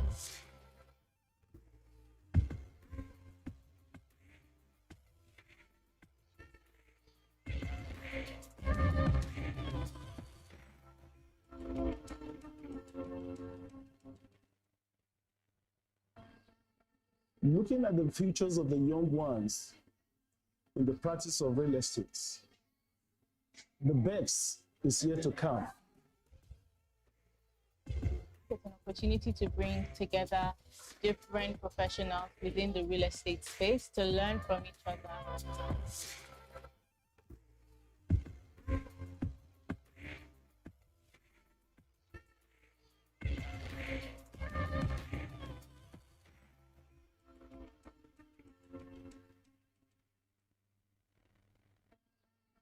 Looking at the futures of the young ones in the practice of real estate, the best is yet to come.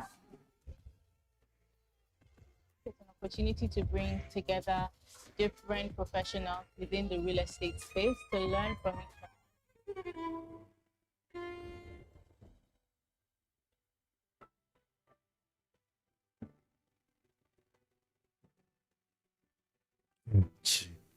One, two, two, okay.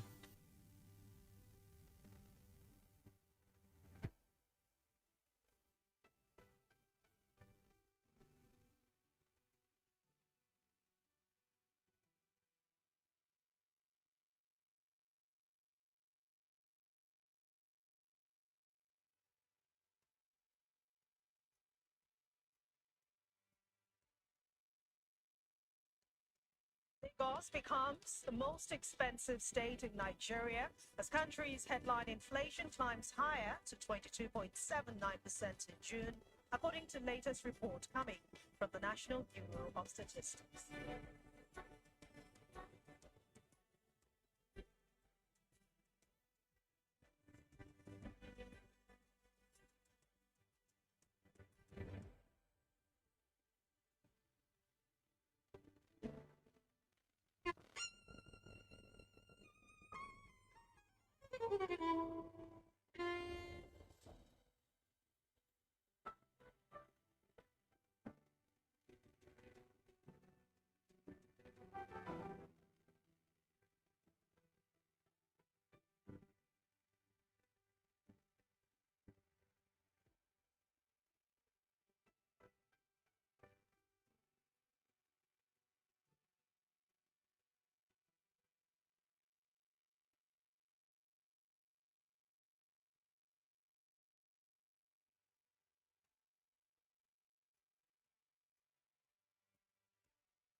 Lagos becomes the most expensive state in Nigeria as country's headline inflation climbs higher to 22.79% in June, according to latest report coming from the National Bureau of Statistics.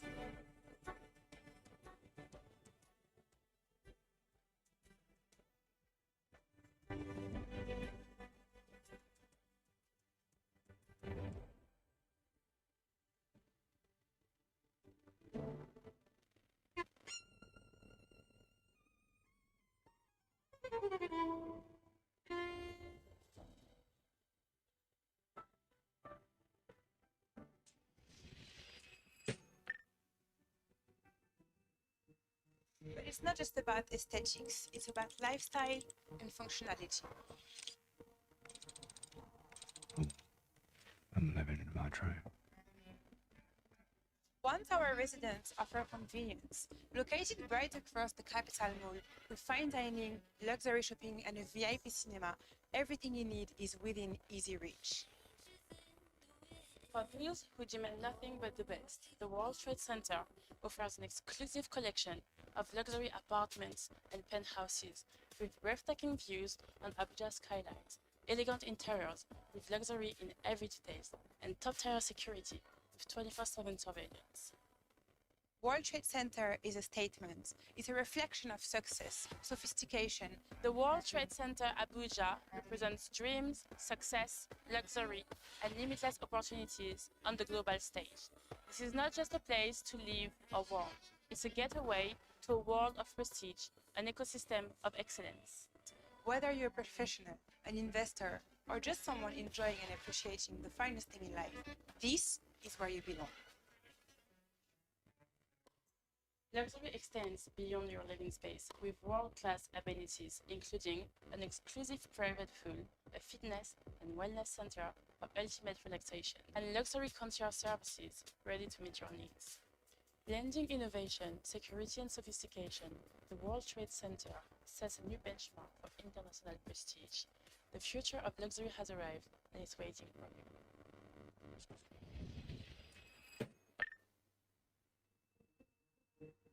But it's not just about aesthetics, it's about lifestyle and functionality. I'm living my dream. One Tower residents offer convenience. Located right across the Capital Mall, with fine dining, luxury shopping, and a VIP cinema, everything you need is within easy reach. For those who demand nothing but the best, the World Trade Center offers an exclusive collection of luxury apartments and penthouses with breathtaking views on Abuja skylines, elegant interiors with luxury in every detail, and top-tier security with 24/7 surveillance. World Trade Center is a statement. It's a reflection of success, sophistication. The World Trade Center Abuja represents dreams, success, luxury, and limitless opportunities on the global stage. This is not just a place to live or work. It's a getaway to a world of prestige, an ecosystem of excellence. Whether you're a professional, an investor, or just someone enjoying and appreciating the finest thing in life, this is where you belong. Luxury extends beyond your living space with world-class amenities, including an exclusive private pool, a fitness and wellness center for ultimate relaxation, and luxury concierge services ready to meet your needs. Blending innovation, security, and sophistication, the World Trade Center sets a new benchmark for international prestige. The future of luxury has arrived and is waiting for you.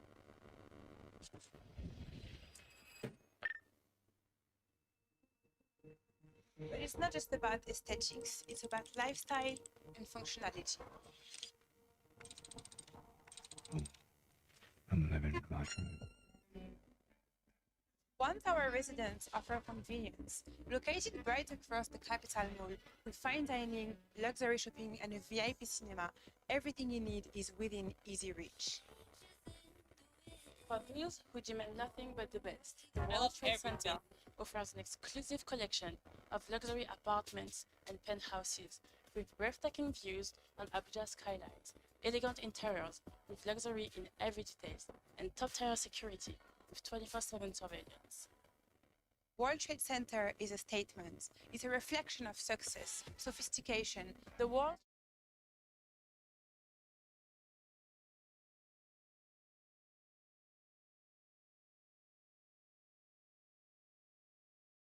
Space, exclusivity without too much noise. And if you're my kind of person, this is your house. Trust me.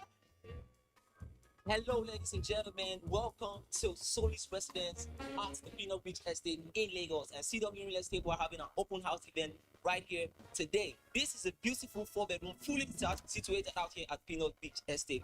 There are so many amazing people out here. Keep it locked in, guys. Don't go nowhere. Come with me. It's one of the most special gems on the market. It's a 4-bed, it's on 500 square meters, it's well designed. We'll be closing this property this week. Well, let's appear for a week. If I close on this property, I'm gonna take a trip to Monaco in December. So like this house is well built in terms of quality, in terms of implementation, in terms of design. I think the owners will really enjoy it as they start to live in here. These are real plants. You get watered every other day. If you look around the estate, you see that this design is a bit different from what is obtainable around there. Keep it locked in and don't go nowhere. Let's show you around. It's a nice property that I would love to request someone to buy. So I've had a number of my clients come by the property, and surprisingly, a number of them put in an offer, and I am elated to see how that goes. I'm very hopeful that I will close on this property. Right now, she wants to offer 600 million. I wish you can up it to like 750. Let's see if it's gonna reply. What are you offering? You can submit your offer, then we'll come back to you. We don't need that for first. Submit your offer, then we discuss and submit to you. Yes, flexible. 50 is negotiable. Yeah. So is there any more questions for me? depends on how you want. But this particular developer, this is how he built because it's like in that whole abroad standard vibe. So the rooms are not too massive. This is the master's bedroom. Spanish wooden tiles as well. Rotex windows from Germany. It's giving like boutique house kind of vibe you get. So this is the walk-in closet. You can also convert another room to a closet. This is the restroom. I figured you like the bathroom, the restroom. Yeah. Wow, so beautiful, guys. So beautiful out here.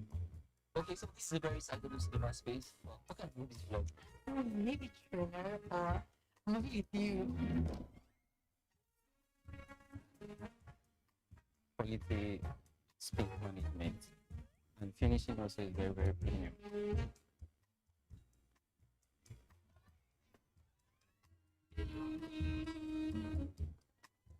So I tell my colleagues like they think that, they say, can you buy this house? If I had money, I would buy the house.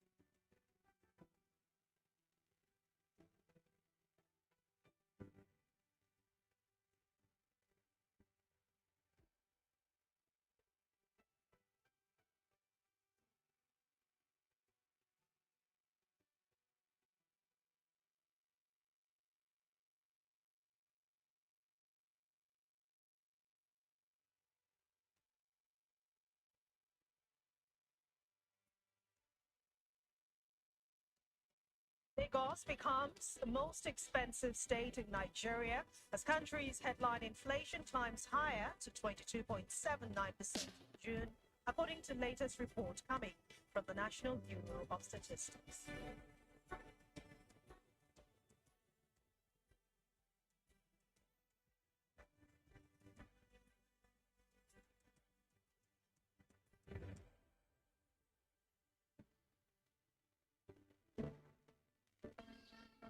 Looking at the futures of the young ones in the practice of real estate, the best is yet to come.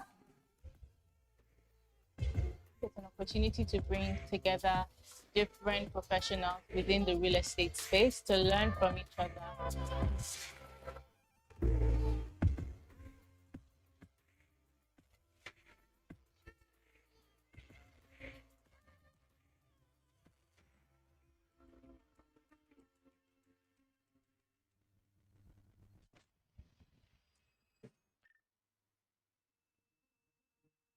But it's not just about aesthetics, it's about life.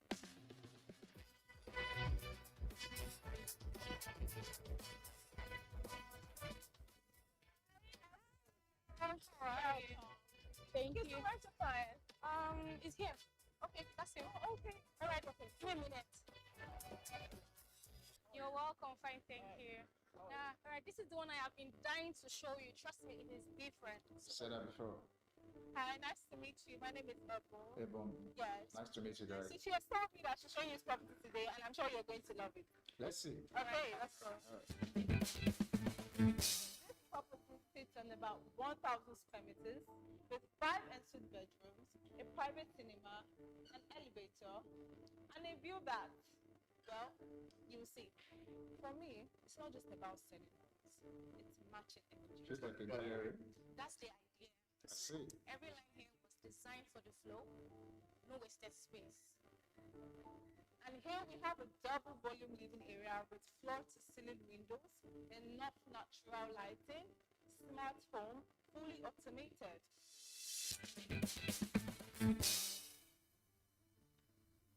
So welcome to your lovely kitchen area. As you can see, it is quite spacious. Your wife is going to love this kitchen island. It comes with a fitted gas cooker and electric cooker. What a wonderful view we have over here. She's going to love it. You know what? Let me call my wife. That's right. That's a fantastic idea.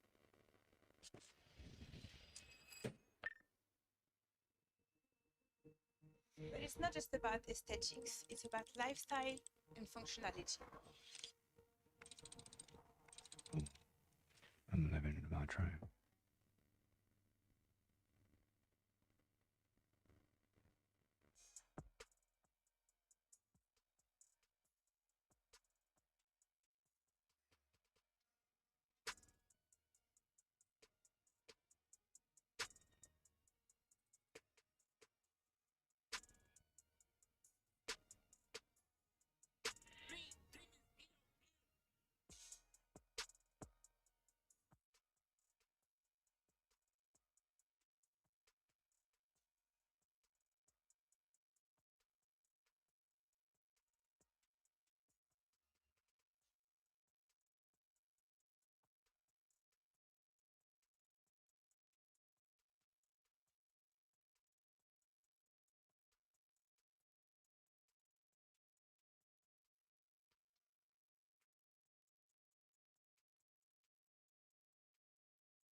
My love for money got me working on a Saturday. My love for money got me grinding on a Sunday.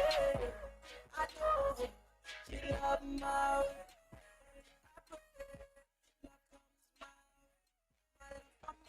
Got me working on a Saturday. My love for money got me grinding on a Sunday. Triple you love. That's why you never sober. Till the strip is over. I'm never scared. Got no pistol on me. My legs. Start rolling up.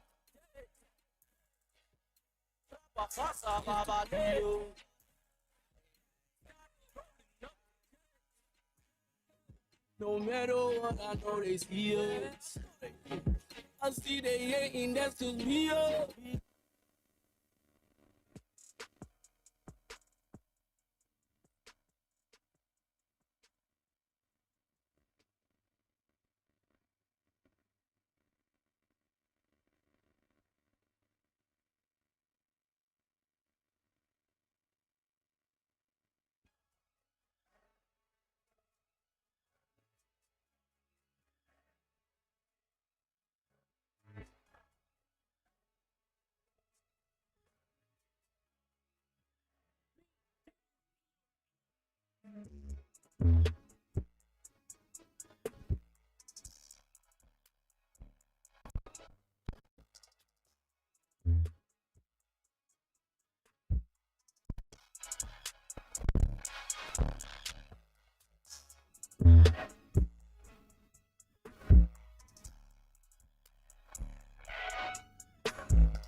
I know many of you think I'm AI. I'm not AI, but this is AI.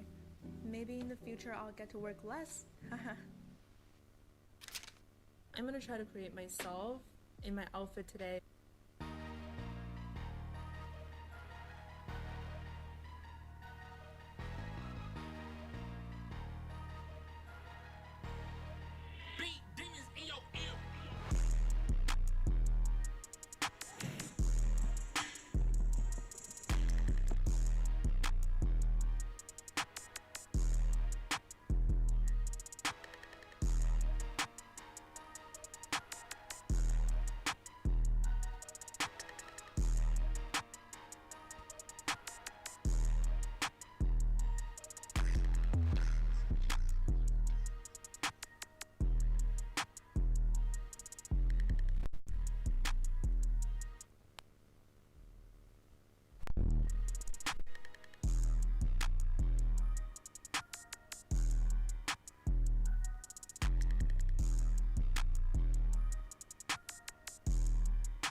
Hello, everyone. Please, can we come back? Come back to our seats. Thank you so much. This for the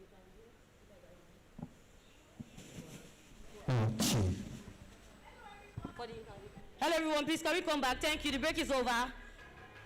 Please, thank you so much. Thank you so much. Please, can you get back to your seat, please? Let's do it now. We want to leave on time. Please, let's do it now. Please, we want to leave on time. Please, let's do it now. Thank you so much. Back to your seats. Thank you so much. Back to your seat. Thank you. Thank you so much.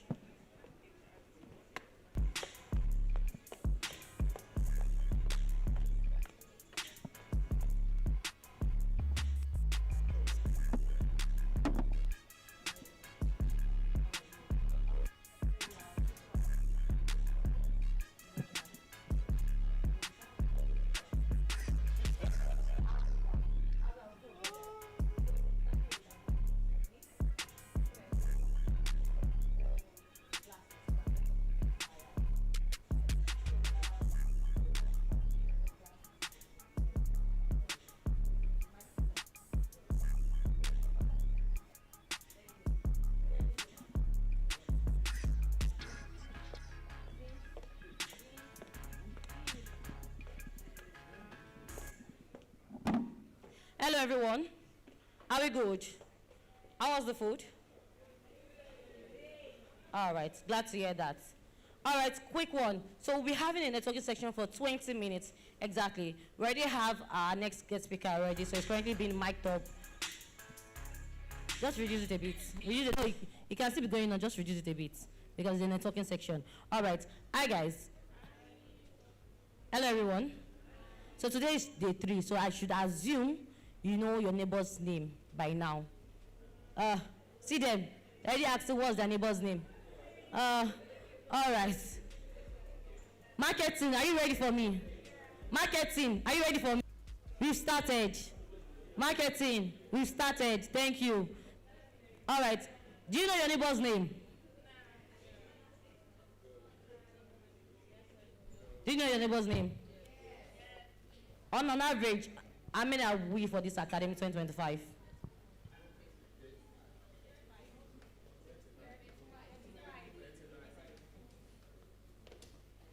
No, oh yeah, now, if you want to answer, how many are we?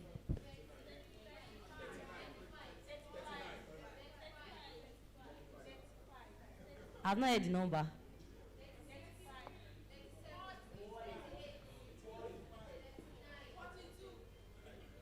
All right, you guys are wrong. We're all 40. You had already guessed a lot of times before you said 40. You said only once. You said only once. Clap for yourself, man. We're all 40. So 40 of us will be graduating today. What's your top size? Did I give face cap last time or top? Okay, face cap, all right. All right, clap for yourself once again. All right, so let's go straight to our networking section. All right, this is what we'll do. Pick a partner. Pick a partner. Pick a partner. Pick a partner now. Pick a partner. You said what? Not the average. Okay. I was waiting for somebody to catch it, but you did not speak up. I was waiting for somebody to catch it because I asked for an average and not the total. All right. Don't worry. You didn't say that on time, but regardless. Yeah, what do you say? She got the total number regardless, right? Nobody got the average. Nobody got the average, but she got the total number. You said 40, and I didn't hear you. We're not deep enough. Don't worry, next time. All right, have you picked a partner? You picked a partner. Who is your partner? Please, show of hands that you picked a partner. Have you picked a partner? We've all picked a partner. Are you sure? All right, I give you 2 minutes to know almost all the details about your partner now. 2 minutes to know all the details about your partner now. 2 minutes. Look for a partner, Rukayat. Don't be left behind. 2 minutes. Know all the details, essential details of your partner. 2 minutes. 2 minutes. Know your partner now. Look for see, she's looking for a partner. All right, move around. Look for a partner. Know all the details about your partner. At least the essential details. Okay. It can be favorite food, though. It can be XO, anything. Hey. By now, you should know your partner. And please also practice active listening. Active listening. That's an expo. Actively listening to your partner, what your partner is saying. Esther, you look left behind. Oh, damn it, that means your partner. Hold her with her trouser. See, Esther, network, see. Are you doing social distancing? Is it social distancing? See, Esther, look at Mary Cynthia at the back there. Look at her, yes, she's part of the academy also. Know your partner, yes. 1 minute to go. 1 minute to go. Make sure you know the essential details. It can be phone number. What's the phone number of your partner? It can be, So it can be, what's the phone number of your partner? What's the name of your company? Where do you work?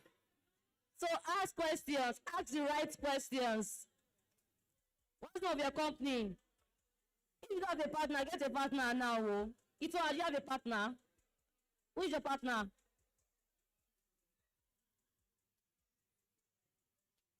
Please get a partner. Get a partner. You must somebody must get a partner. Do you have a partner, Tijiri? Okay. See, I'm not paying you people. Get a partner. Are you sure? No, it can't be collabo. No, it can't be collabo. No, it can't be that. It can't be 3 collaboration. All right, see, this is a partner. Yes, no, it has to be 2-2, a partner, like one person. Yes. 30 minutes to go. 30 seconds to go. Thank you. Please get the details. Do you have a company? Are you the CEO? What is your position? What's the name of your company? What's the name of your brand? Exchange contacts. It might be the contact I will ask for, or the last digit of the number of your partner's phone number. Check. It can be the last digits. It can be what is your middle name. All right.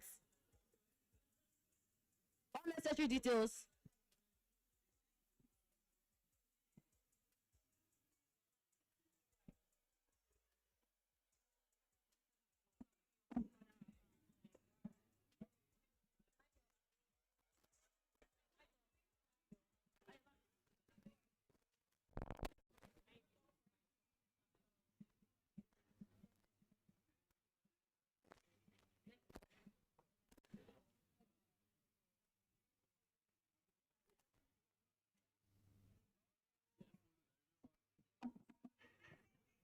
And it's a wrap, guys. Are you ready for me? No side talks anymore. Hi, guys. Hi, guys. Oh, yeah. Hello. Hello. Hello, hello. Hello, hello, hello. Hello, hello, hello, hello. Hello, hello, hello. Hello. No be state and capital now. Mommy, no be state and capital. Lagos is where is Lagos again? What is capital of Lagos? Lagos is Lagos, Abi. Is Lagos Lagos? In Lagos is Ikeja. I'm not like state and capital question, no. Aha. Are we good? Oh yeah, let's go back to our seats. Thank you so much. Let's go back to our seats. Let's go back to where we were. As we were. As we were. Thank you. Esther, as we were. Mary Cynthia, as we were. Thank you. This is what we'll do. Sit next to your partner. Just sit next to your partner. Come to the front. Sit next to your partner, but no side talks anymore. Sit next to your partner, but no side talks anymore. Come to the front, please. Yes, yes. 2 minutes each. Yes. Come to the front. No side talks anymore. Are we good? I'll be picking on a random. Hello. Please back to your seats. Oh, okay. No. She's sitting next to her partner. You come here. Come here. What's your partner? Itoa. Please come to the front for this section. I just announced your partner. You have to sit next to your partner. Just for this section. Thank you. No, this is your partner. Thank you so much. All right. So that means I'm having an average of 8 groups, right? If that's not mistaken, on an average. All right. So I'll be picking on a random. Oluwaseun, does your partner prefer tea or coffee? He tried. Wrong answer. It's not right. Because now there's something psychology, right? And you also learned that emotions and your reaction did not say it's right. It's not right. It's not right. We don't lie here.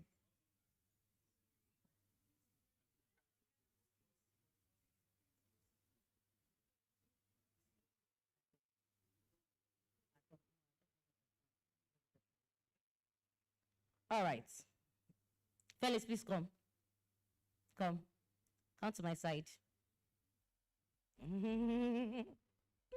There are twists and there are turns. That was just a test run, don't worry. That was just a test run.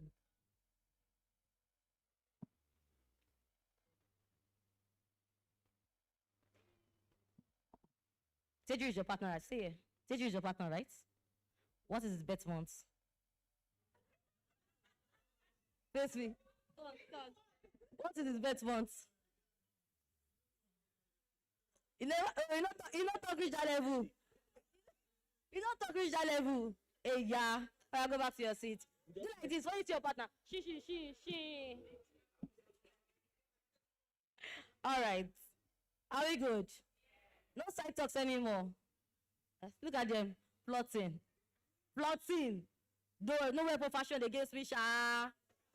God bless you. Hello, no side talks. Hello. Okay. Amara, please come. Please come.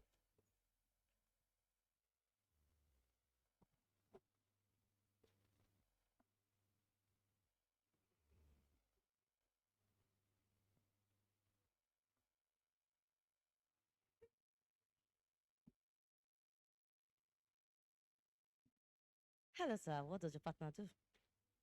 Yes. No. No. I give you one more try. What does she do? Yes, for work. Where does she work? Yes, please. Wrong. All right. Tell him the answer. I work at the National Assembly. National Assembly. Castle Real Estate is my own business. Yes, please. Hey, yeah. So much for networking. You guys have 2 days to know every other person. Wow. Okay, nobody has gotten my gift so far. So let me see if I can get a simple one. Where's your partner, Fitz? Where's your partner? Huh? Yeah. Come. Oh Lord. I like the English. Oh Lord. Okay.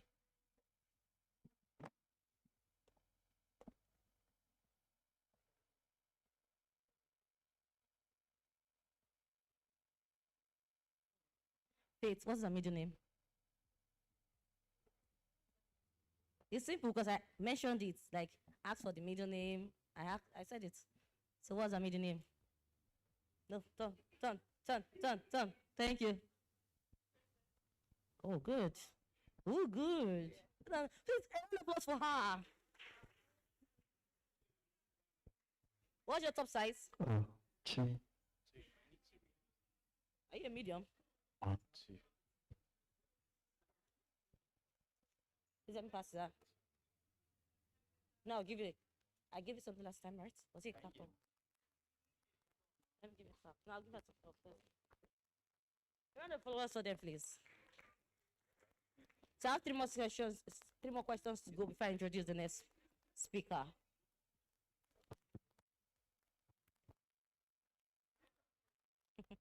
All right, great. Martins, please come. Martins, please come. Mummy, look alive. Sound, please. Let's sit on. Hello, sir. It's an honor to meet you in person.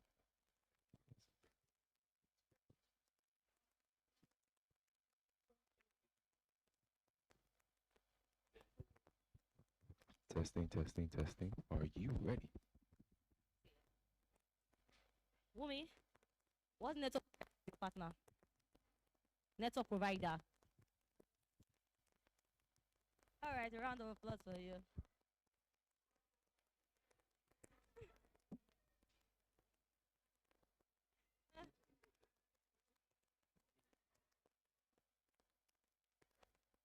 All right. You're good to go. I want to start the. No, I think it's fine.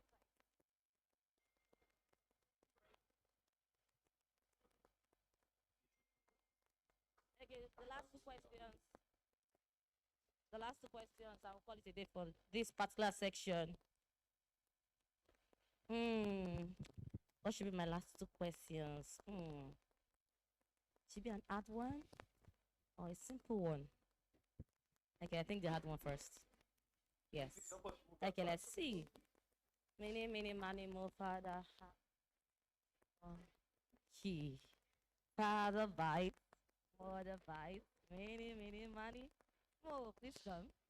Hi, Rachel. Oh, Amarachi, sorry. I missed your name. Apologies.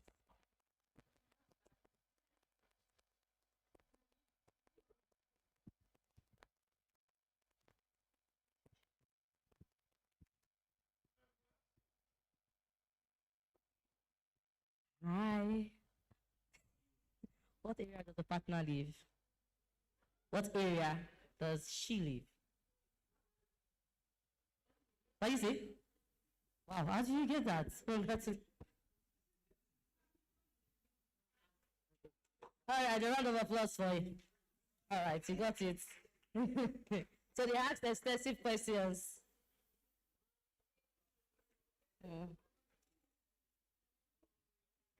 So pick one. Ooh, okay, Excel. Yes. All right, my last final question. Who's your partner? Where's your partner? Oh, okay. Pick one. Who's going? Who's coming out? Should I pick? Who should come out? Are you sure? Oh, do you want to be a gentleman or you should be the one on spot? Okay, on the scale of 1 to 10, how well do you trust your partner to know you? Okay, she come out. So you know her already. Please come out. I and the other, please come out.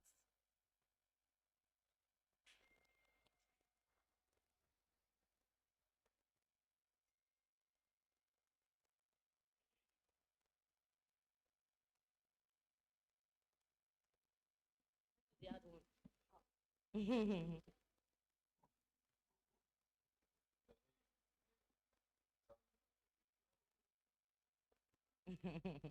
Where's one place your partner would love to travel to? What is it? Okay. Dubai. Qatar is in Dubai, correct? No. You're not specific now. Either way, a round of applause for that. You tried. Qatar girl.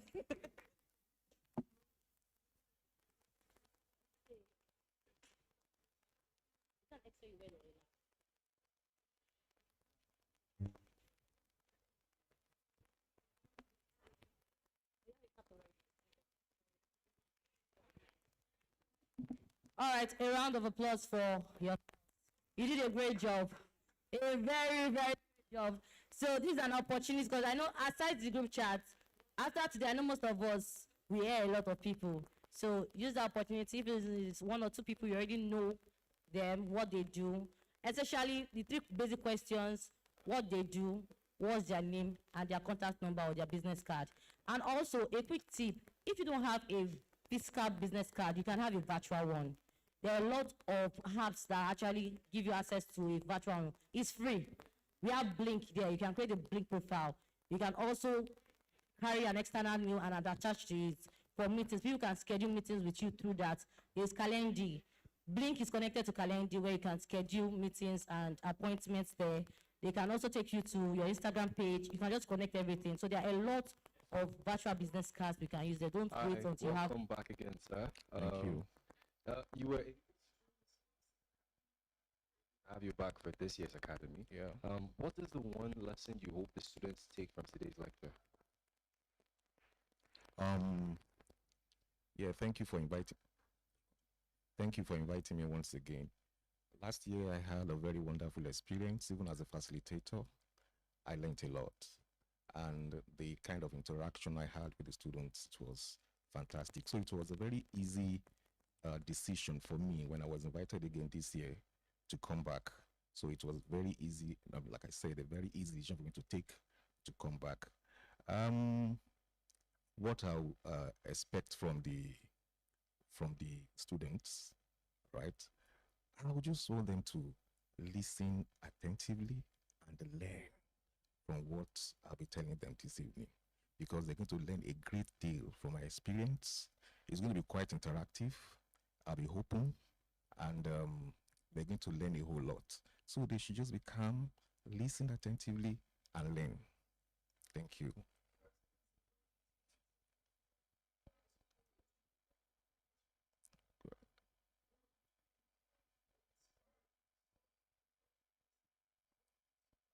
About the industry today. Okay, is the word passion again for me. So I've been in real estate for say about 30 years. I entered into real estate by accident, like so many people, other people here. But the passion for the profession actually kept me going. You know, then you see a situation where then we delve into construction too. So you see a barren land, you know, nothing on it, then you know, brick after brick, and you have a building standing. You know, it's like you giving birth to a new child. So, and of course, the income too. And that's why you see so many people, you know, come into real estate. Yeah, because why do you work? Make money, make your life better. But for me, it's actually the passion for the business. Thank you.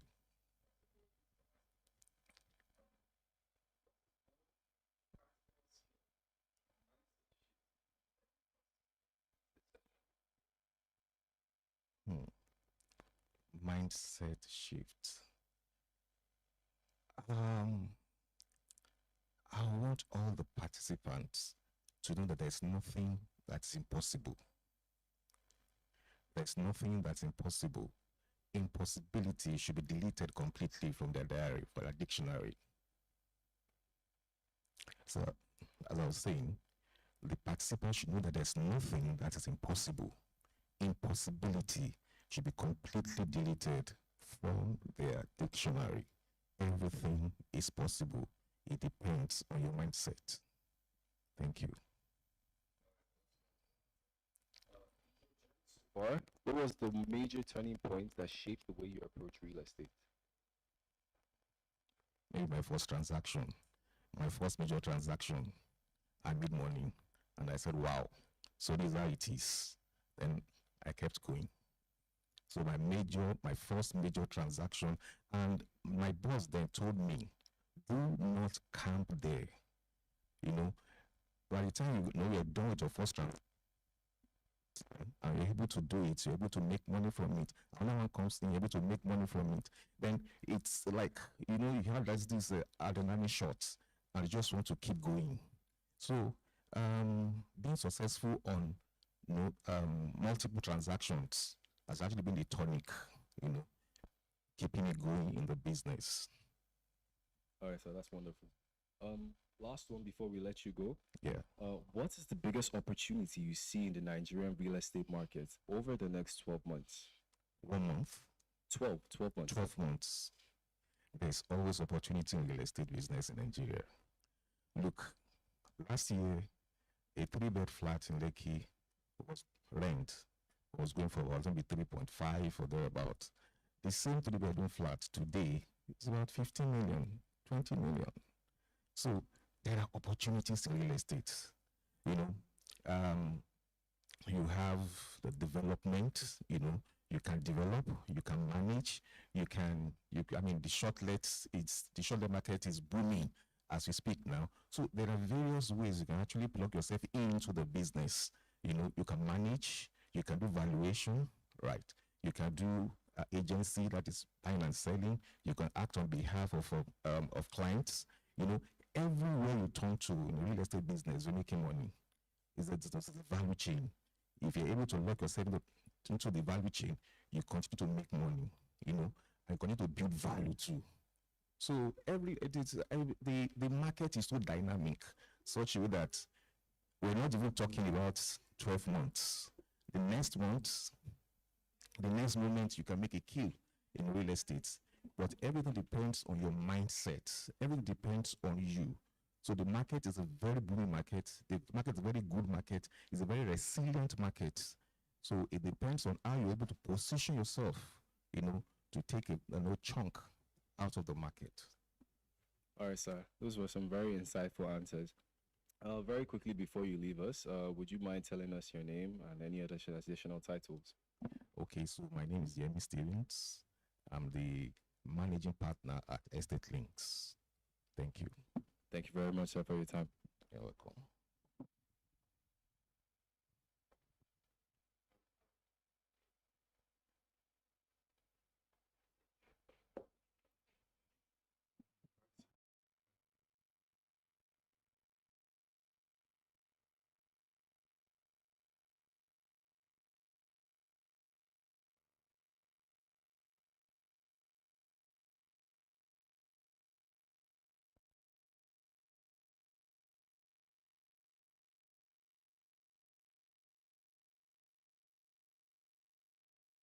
Hello. Okay. Hello, everyone. Before I announce the second guest speaker, how many of us have viewed the 1 and the 2 feedback links? How many of us have viewed it? With show of hands, if you viewed the 1 and the 2 feedback links, I have a gift for you. The 1 and the 2. If you the 1 and if you the 2. Show of hands if you feel the 1 and if you the 2. Amara, you don't feel the 2. After they talk, they do. Thank you so much. Right? We're very fast to respond to mail of see like the screen, even we're very fast. You are here now. We are chasing you to fill the feedback link. Please. You already have a food captain.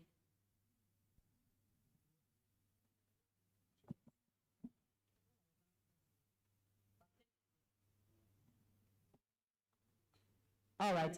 Please fill it. It's going to take less than 1 minute or 2 minutes of your time, please. I don't want to be calling people after and like chasing for feedback links. Please, there's a reason. Thank you so much. All right, with no further ado, I'll be reading the bio of our next guest speaker. You all heard this interview, correct? How many of us know Estate Links? How many of us know Estate Links? Estate Links. All right.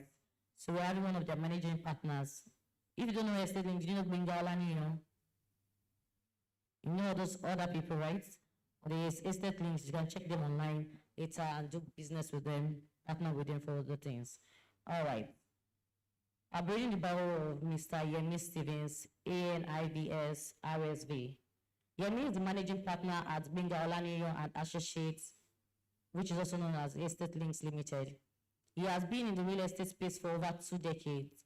He was with the firm of Bode Adedeji Partnership, Estate Surveyors and Valuers for 5 years, where he rose to become a senior estate surveyor before moving over to Fine and Country International Realty as a senior manager with opportunity of international real estate exposure. He joined Estate Links Limited in 2009 and became the managing partner in October 2023.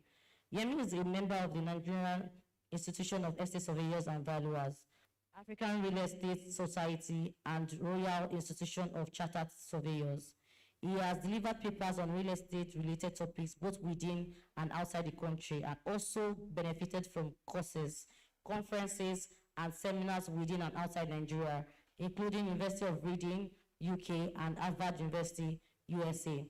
Yemi is currently a member of the Compensation Committee on the Lagos-Calabar Coastal Road Project by the Federal Government of Nigeria. He is an avid badminton player and the founder of VGC Estate Badminton Club. Please make welcome our esteemed guest, Mr. Yemi Stevens. A round of applause for him till he comes here. A round of applause for him till he comes here. Thank you.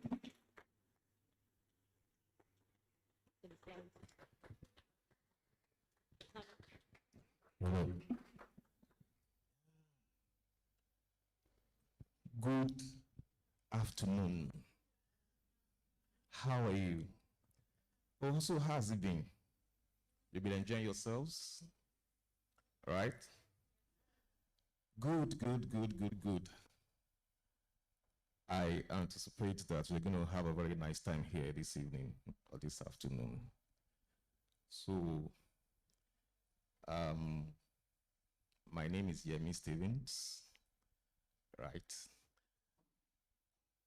I want to know your name. So let's have that introduction. Please, where's the second slide? Let's go to the next. Where's the? Okay. To go up. Okay. Don't mind me, I'm old school, so I have rules. Yeah. So let's put our mobile phones on vibration or silent mode and pace down throughout the period of the training. It will help you and I. So be proactive, ask the questions immediately, and participate in discussions. Be honest. Raise all your concerns and issues openly. You can ask any question, no problem. All questions will be discussed, debated, and answered by participants. Me, I will only facilitate the process. So grab a notepad and be ready to transform your life in the next few hours and minutes. Put your hands together for yourselves. So to the introduction. Yeah. So we're going to do it in a symbolic manner. So I'm introducing myself, and I'm the CEO in my office. So CEO and band, I use an adjective to qualify myself. So I'm passionate. So I'll say passionate Yemi, right? So you can use, you know yourselves, you can use various adjectives, gracious, knowledgeable, blah, blah, blah, blah, blah, blah, blah, blah. So you use suitable adjectives to describe yourself and tell us what you do for your organization. Like this beautiful lady, she's the PA to the CEO, and her name is Dynamic Alice. Her name is Alice, but adjective here, the ad she used is dynamic. So I call her Dynamic Alice. don't forget that I say I'm passionate, Yemi, right? So you don't just tell me your name. You put an adjective before your name. Now, you must not repeat an adjective twice. So go back to your GNS class now and start thinking about the adjective that you're going to use. You know yourself, so you'll be able to describe yourself very well. So let me start from here. So you tell us, and let's do very quickly. Okay, oh yeah. I'm transformed Eniola. A round of applause to her. Transformed Eniola. From this program, right? You've been transformed. Wow. Fantastic. Proactive, Tanitolo. Proactive, Tanitoloa. Very proactive. Clap for him now. Disruptive, Ifna. Disruptive. Don't disrupt my class. Resourceful Rukayat. Resourceful Rukayat. Please clap for her. Resourceful Rukayat. Oh, yeah. Solution provider, Olalade. Solution provider, Olalade. The answer back.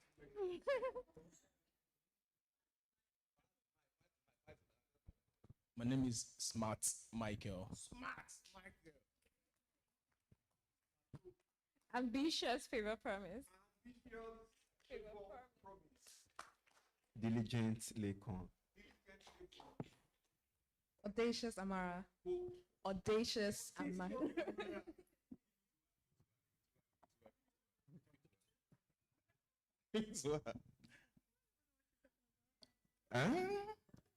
Okay, just listen. Oh yeah, you will know very soon. Oh yeah, yes. Groundbreaking victory. Groundbreaking victory. Reliable faith. Reliable Faith. Oh God, that's good. Energized Esther. Energized Esther. Power. I remember PDP. Yeah. Excellent additional. Excellent additional. Excellency. Excellent. Where is that lady that will answer my questions? What's her name again? A solution provider, correct. Amiable Victoria. Amiable Victoria, okay. Yes. Strategic David. Strategic David. Strategic Bob.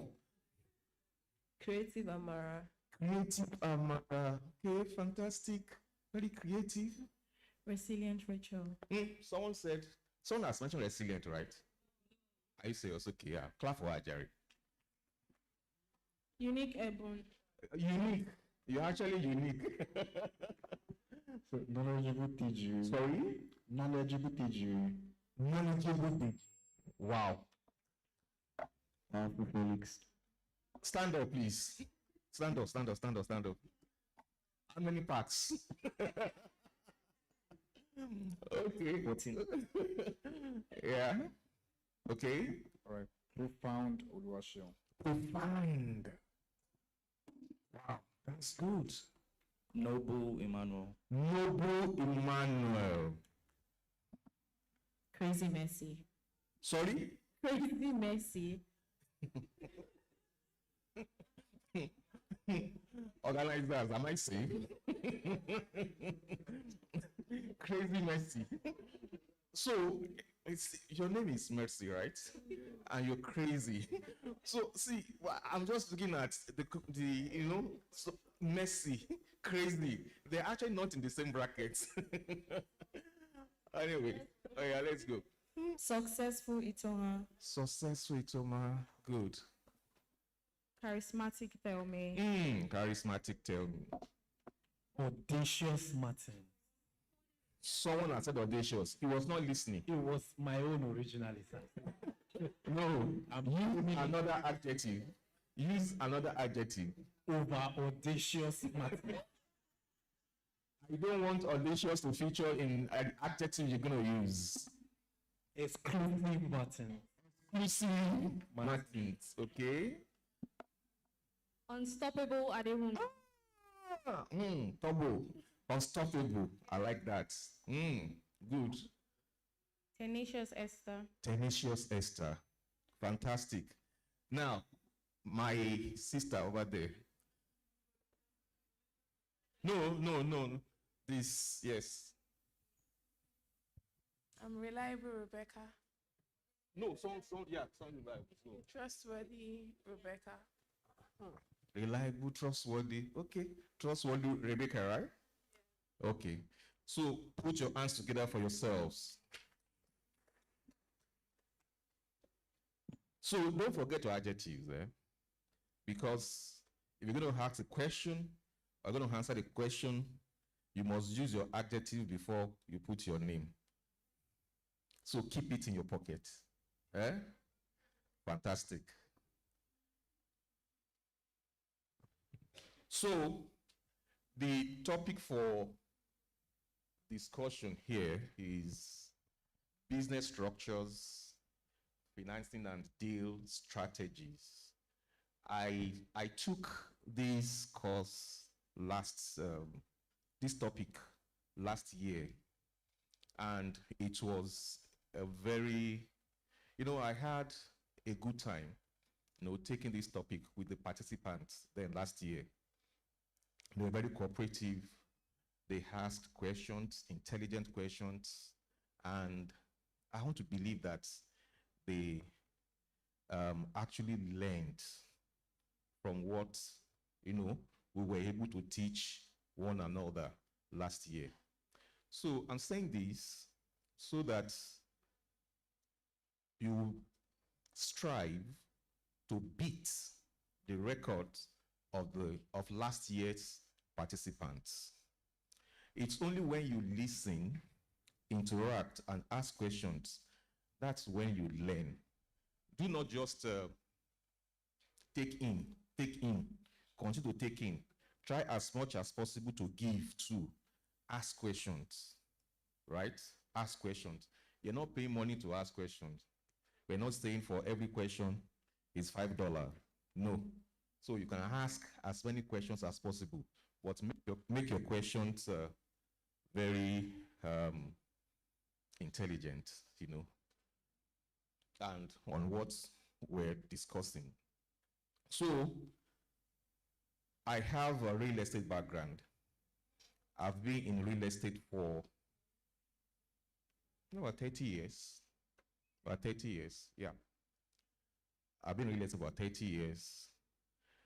I've done practically everything in real estate. I went to school. I read estate management in school. I read estate management in school. I did master's in construction management. Then, so it has always been about properties, real estate. Now, you discover that most people that are actually in real estate today, they didn't plan to be in the industry or in the business.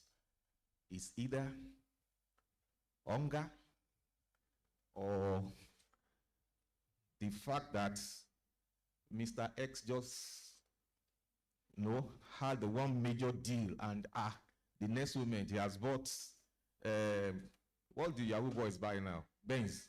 He has bought Benz. I said, how do you do it? I leased a particular property, or I sold the property. Nasu, let me start doing the business too. So there's also many people they're in the business not because they actually planned to be in the business, but maybe by accident. So you can actually delve. I tell people that my business is the business that is easiest to dabble into, to just go into, even if you don't have any formal training. It's very easy. My driver told me 2 weeks ago that he had 3-bedroom flat for sale at Aja. That's, okay, if you get anybody, we won't buy you. I no answer. I was thinking about my life. So it's the thing I use all my years. Now this is what you're telling me. Say, look, he may sell. Will make his money. There's no law that says, okay, my driver cannot sell properties. But you can't put on white coats and enter into General Hospital in Ikeja and say you are a doctor and you start prescribing drugs. It's not possible. Or you can't say, now I am an engineer. Then you jump onto Lagos Calabar Coastal Road and start telling high-tech people how to build the road. It's not possible. But real estate, you can see a boys quarter and you see for sale in front and say, I have a client. Then you go meet the client, you close the deal, you become a real estate practitioner. That's how it is. But you see, let me tell you something. You can actually dabble into real estate. You can, by accident, you can go into real estate by accident or do all those things. What will sustain you in the business is one of the things that you are doing now. Yeah. What will sustain you in a real estate business is one of the things that you are doing now. You can, I know some of my friends that we started this thing, where that we left school together and went to. I've never done any other thing in my life apart from real estate. So if you throw me into some other waters now, I won't be able to swim. So I tell people I'm not versatile. Some people say, okay, I can do A, I can do B, I can do this. Me, it's only real estate. So, and there's some people that, some of my friends that we started together, and today I would say, in fact, I ask myself at times, what happened? And what happened? Why is it that they've not really gone far in the business? Why is it that it's just as if they just started yesterday? So the pitfalls, what happened to them is what we're trying to prevent from happening to you. And I would just encourage you to listen attentively to, I believe this is the last day, right? I believe that you've had so many other speakers that came to talk to you, to encourage you. I want you to, I believe that you've listened attentively to them, and do not just be a listener. Act, do what they have taught you.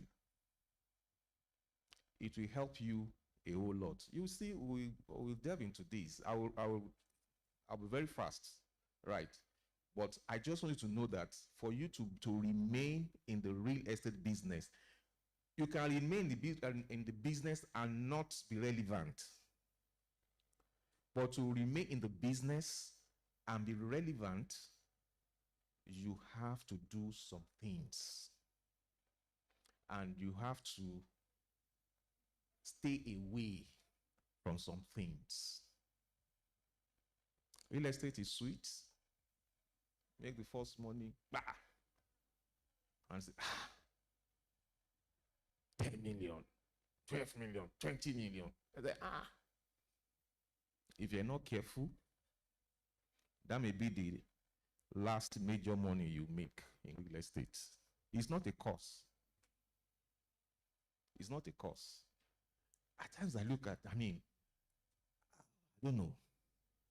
I look at it like, is there even some kind of spiritual stuff surrounding the business? Because there's some things. Look, I've never seen a property that has not been sold or leased before.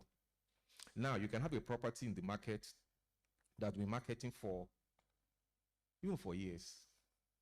I wait for a year that you want to sell. The day there's an inquiry on the property, and someone is showing seriousness, you will get 2-3 people that same day showing seriousness on the property that they've not shown interest in the last 1 year, for the past 1 year, and you're wondering what's happening. And they'll not be pursuing you. We have to close this thing. We have to do this. I'm wondering what's happening here. Real life experience. So there are some things you just have to avoid for you to be successful in this business. And that's what I'm trying to know. I will be sharing with you. All these things that you see here, English. But as I'm going through them, I'll be telling you my experience with regards to this business. Like I told you, I've not done any other thing apart from this business. So my experience, and that will put you in a good stead, even as you run your own individual practice. So let's go. Like I told you, English, got all this English. We talk. In the dynamic world of real estate investment, understanding the intricacies of business structures, financing options, and this strategy is paramount for success. Whether you're a seasoned investor or a newcomer to the field, navigating through these aspects can be both challenging and rewarding. This introduction serves as a primer, offering insight into the foundational pillars of real estate investments.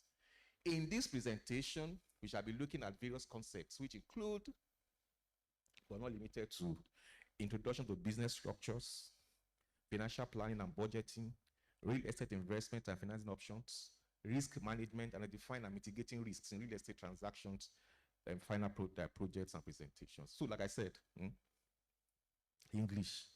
What I'm going to teach you, what we are going to discuss this afternoon, I want to introduce you to business structure. You see, I don't know, how many of you, I don't know, how will I put it? So if you're on your own, you're running your own business, let me see your hands up. You have your own outfit. Okay, fantastic. But if you're working in an organization,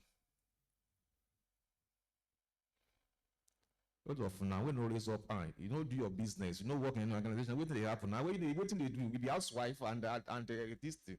I know that's that. So, you have, how someone will just wake up one day and just say, oh, I'm going to real estate.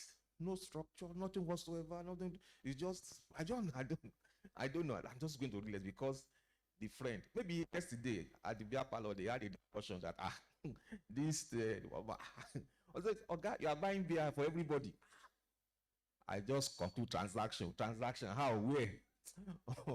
I sell one land for Aja. Sell land for Aja. How? Now that my uncle land though, I sell land, I collect fee. Hey, are you serious? Yes. That night, you not be able to sleep, you be thinking, sell land. This man, when you be saying, they buy drink for him. They buy drink for everybody. This real estate go do and together. The following day, bam, you don't become realtor. Say realtor. I was joking with that. So I was talking to someone the other time. I said, listen, if you line up, most especially ladies, or this Lekki Expressway, like if we do like 10 ladies, 9.5 of them will tell you that I'm a realtor. I say, that's so easy. But you see, the sky is so huge for all the birds to fly. You understand? It's so huge. Because you wonder, everybody is a realtor, yet everybody is making it. Even those that are not making it are faking it. Now, financial planning and budgeting. We talk about that too. See, this one is very key. You see, this can make or mar your, what's it called? This can make or mar your business. You've made 5 million naira today. You think na so go they make am every day abi? Yafu, la spending. Financial planning and budgeting, extremely key. We discuss it. Real estate investment and financing options. This one too is very key. You are a real estate person, right? You are buying for people, they are paying you fees, you are doing this, you are getting money. Have you done any personal investments? You understand? Risk management. This business, everywhere you turn to, na risk. I can tell you. Everywhere. Look, see, I've seen a situation where someone even went to conduct a search at Alausa and everything. Okay, blah, blah, blah. Transaction concluded. At the end of the day, everything that Genji. And you will be dragged. You are the one that introduced the property, introduced the client, blah, blah, blah, blah, blah, blah. Everywhere you face in any business, risk. But the question is, so, and you said you've been in this business for good for 30 years now. And you're talking about risk. Why is it that they never lock you off for one day? I will let you know. I don't shop the thing way past my power. You understand? I will let you know. Some of us are extremely greedy. Let's go. So, introduction to business structures. Like I told you, plenty English. Now, your normal, usual business studies in school, I think you learned about sole proprietorship, partnership. So when you have, when you're running a real estate business, and you agree with me that this is the most common, sole proprietorship. So this is the simplest form of business structure where an individual owns and operates the business alone. In real estate, this might involve a single person buying, selling, or renting properties under their name. You know, most of the people that raise up their hands the other time, they are here. So this one is very easy to set up. Just like my driver is a sole proprietor. He's a sole proprietor now. Just you can just have without any, and you know the way it works here. We don't, unlike the other clients, where for you to have a business, to run a business, there's some legal framework that must be in place, some papers to get, there are some, but because it's so easy, you know, the entry, whatever bar is so low, extremely low, that even my driver could enter into it immediately. Because, yeah, so everybody will just enter into that sole proprietor. No any registration, no nothing. Now, when you've done transaction and they want to pay you, they say, okay, what name are we going to, what account are we transferring to? OPay, Olukemi, Olufemi, Fumi, OPay, a Money Point, Adeyemi Salami. Hello. Look, one of the ways you can separate yourself, you can distinguish yourself in real estate business, is setting yourself aside. You've seen what others are doing. So why not just say, look, I want to do this thing differently. Okay, sole proprietorship. You want to set up a company. And it's so easy now that, see, information is so global. Information is so cheap, extremely cheap. Go to Google, go to everywhere. It's okay, sole proprietorship. How can I set up a sole proprietorship company or whatever in Nigeria? Everything will come out for you. Then you look at all these things. Okay, I need to go to CAC. I need to do this. I need to do that. I need to register. I need to get, you understand? See, don't look at it like, okay, this is too much, right? That it is too, why should I be doing all these things when I can just, when they do transaction and they will just pay me, I can give my OPay account, they transfer it to, so I'll now be paying some money to government, blah, blah, blah, blah, blah.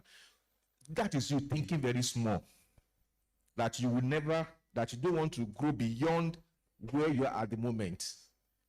You see, in real estate, you don't camp at your transaction. So you've done a 5 million, you've sold a plot of land.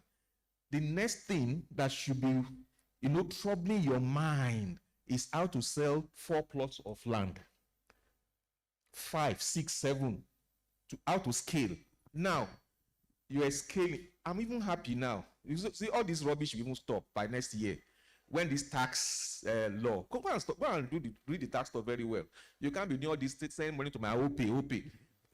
By the time they ask you, where do you get the money from? You say, and I sold land. Okay, land. What's your company? What's your company name? Where do you register with CAC or something? And no, I just sell land. That's why you know that, okay, you don't just sell land again. Sole proprietorship, that is the cheapest, that is the simplest. Just go, that is you. You own the business, you run the business, you are the man, you are the MD, you are the secretary, you are the CEC, you are everything, you understand? You are the one conducting inspection. Sole proprietorship, right? But like I said, ensure that you know, you follow the legal whatever, that you follow the steps, know what to put together, the papers to put together to even be a sole proprietorship. The simplest form of business structure where an individual owns and operates the business alone. Now, you go to partnership. You see this one, people don't like it. You know why? Because we are very greedy and we don't trust one another.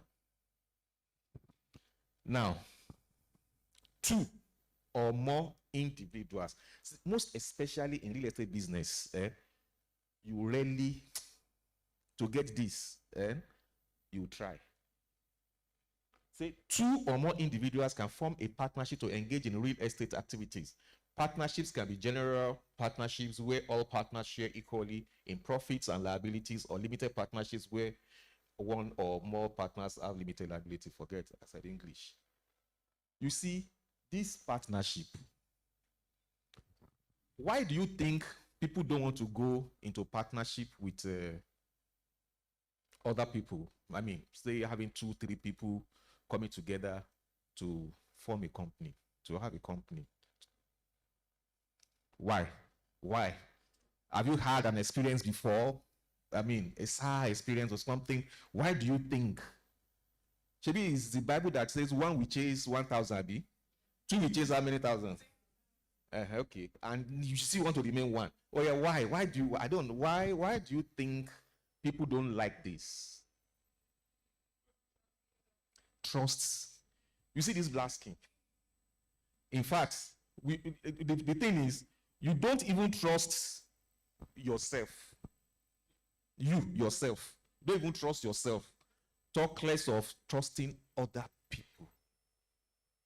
And you know why this is why this is better than this one is that, normally they said 2 heads. Say 2 heads better than 1. Let it be better head though, not be just ordinary head though. See, you have someone that you can discuss the business with, and you must, if you're going to do this, you must look for someone with a like-minded kind of person that you can run the business with. So if I'm going this way, you'll not be going this way, right? It is not everybody you can partner with. It's not everybody you can partner with in real estate business. Some people, when you partner with them, they are just there to destroy you. You will not know. It's a gradual process. They will destroy you, destroy the business. If you don't have the same mindset with the person you want to partner with, then you're in trouble.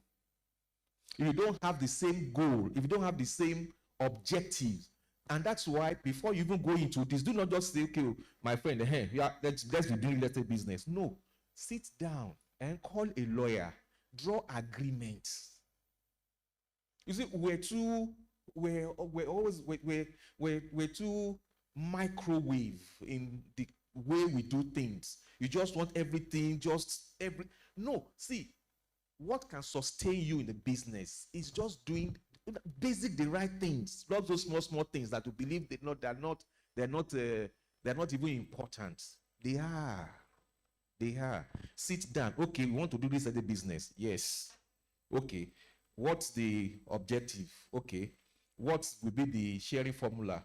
What will be the if we've made money, how much are we putting back in the business? How much are we taking as partners? All those things must be spelled out. You can't just enter because we're sleeping and waking, from the same house. He's my friend, and it's okay. We are partners. We are doing business. Now. You've concluded a transaction. Then you want to make payments. Okay, and give him your own OP account. You can split it. You pay 50 to this man. You pay no. You don't even have a company account. So, if we are going to partnership, which I will recommend, right? Which I will recommend because it helps. It helps a whole lot. But please, stay here. If you don't know the person you are partnering with, stay here. If you are the frivolous type and the man is very calculated and all that, don't go and trouble his life. Just leave him alone. Be running your own business. Be here and remain sole. So, partnership, where you have 2 or more individuals come together to engage in real estate business. That's partnership. Please, sorry. Well, now, wow. This thing. Okay. Let's go here. We have to reduce it. 2 fingers.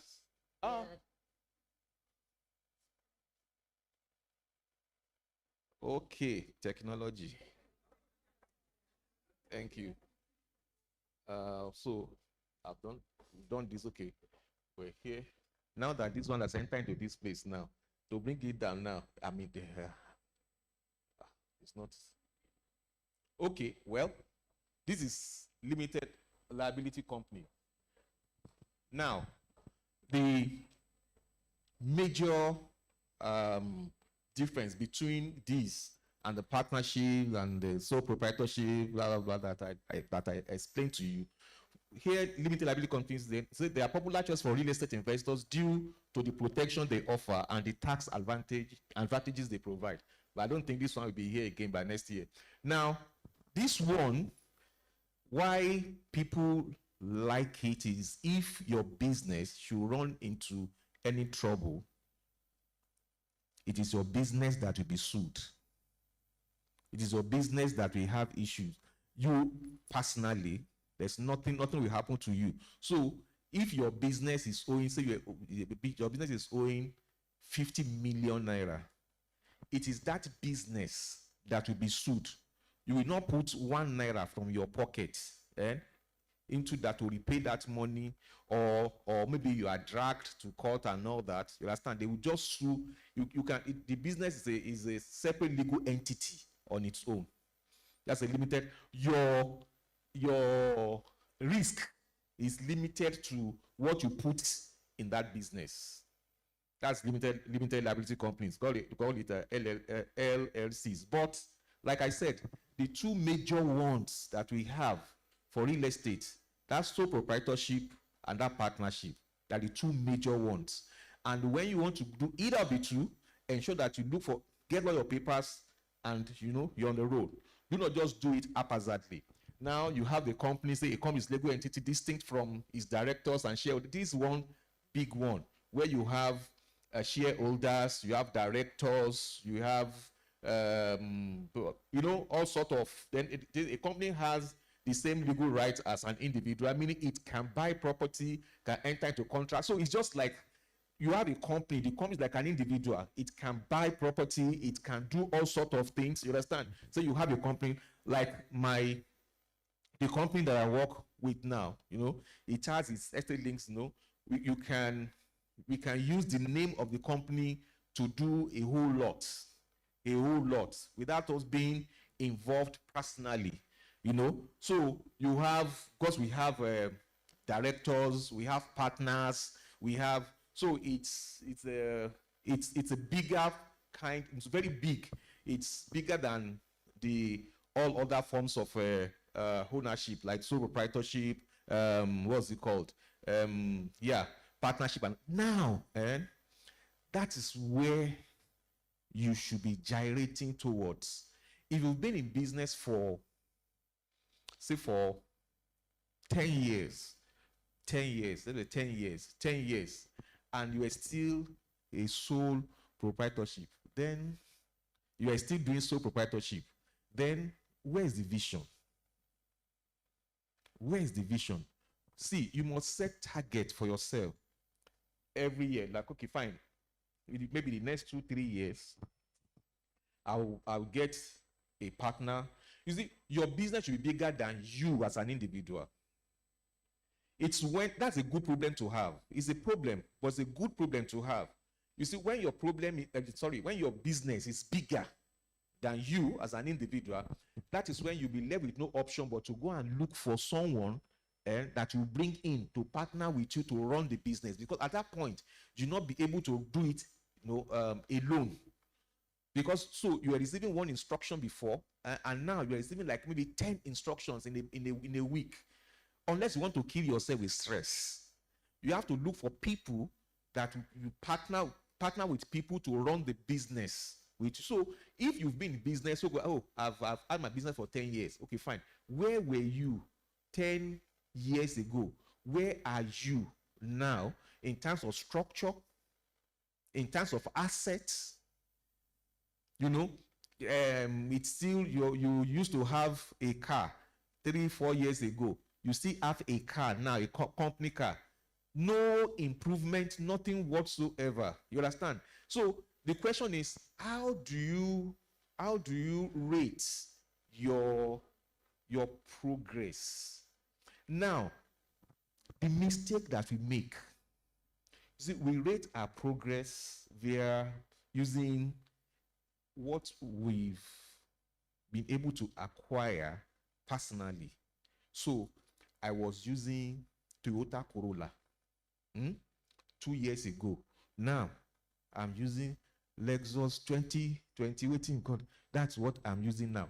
If that is what you are using to measure your growth, you are not there yet. I was wearing shoes, normal shoes, but now it's red bottom that I'm wearing now. In fact, I bought 5 bone straight bone, everything this year. You can see my collection of hair. And you enter and you laugh. See my collection of hair. That is good. You say, oh, see wristwatches. See my perf. I have this thing for perf. I buy perf a whole lot. The one I bought last was about 500,000. Before, can you imagine? I was buying that Arabian small this thing. But now, if that's how you measure success, then you are still sitting on a very long thing. If you've not said, last year, 2 years ago, I started as a sole but now in my company we have like 6-7 people working. Do you think a major, maybe it's a government, we do a bit of a government thing, my office and all that. Do you think a government entity will want to do business with you as an individual, with one no even officer want to do business with you? When you want to do job contract for government, if you know the number of things they have to go and bring, pension, evidence of payment of pension, your tax, they will list everything. But if you've been conforming with the regulatory listing, you don't have any problem. You just boom. So many people, there are so many people that I know that could actually execute government contracts, but because they don't have the required papers, it's not about, if you like, let Tinubu be your your father. The thing is, one day there is someone there that does not like Tinubu that go and expose it. Just go and give VDM that okay, they give contract to this one. He didn't have any this thing. That man too. Just those social media now. Those people, they are equally extremely careful in the way they run things. Even the government people.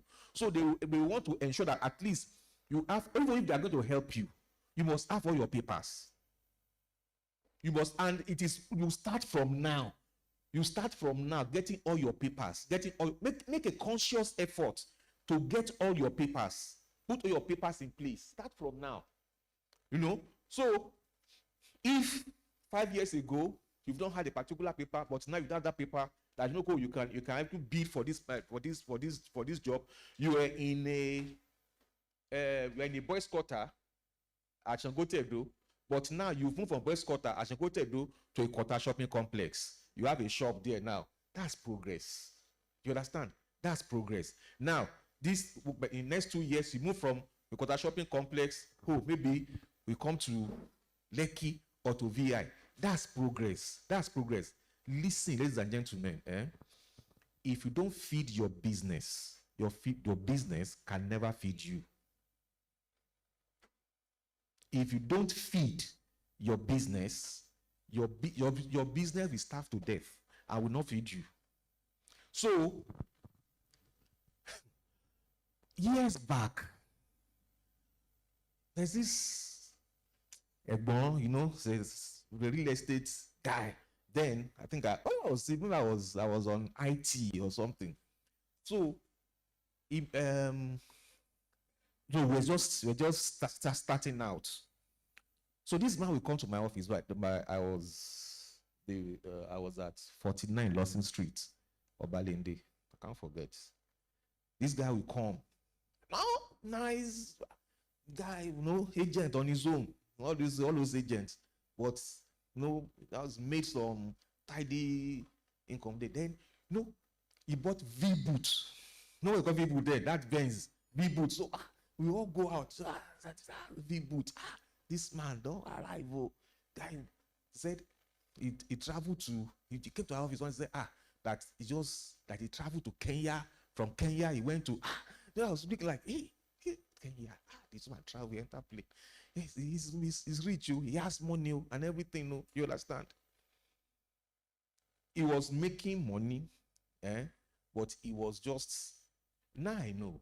He was just being, and we're looking at him like this. Then say, V. You come to drive V boot. It's like maybe you're driving a Maybach or something now. They have a V boot.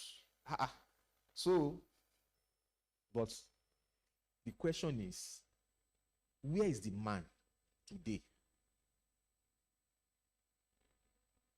Where is the man today? So, like I said, all these things that you see here, they're just English. I'm just speaking to you from my heart to tell you that, look, what me have seen. Please go ahead. Hey, adjective and your name. Okay, resourceful Rukayat. My question is, can an individual, one person, register as a limited company? Can an individual? Yeah, you can. You can. 100%. You can. You can register as a limited company. You can. But you see, as you scale, what I tell people is that, in fact, you don't need anybody to tell you.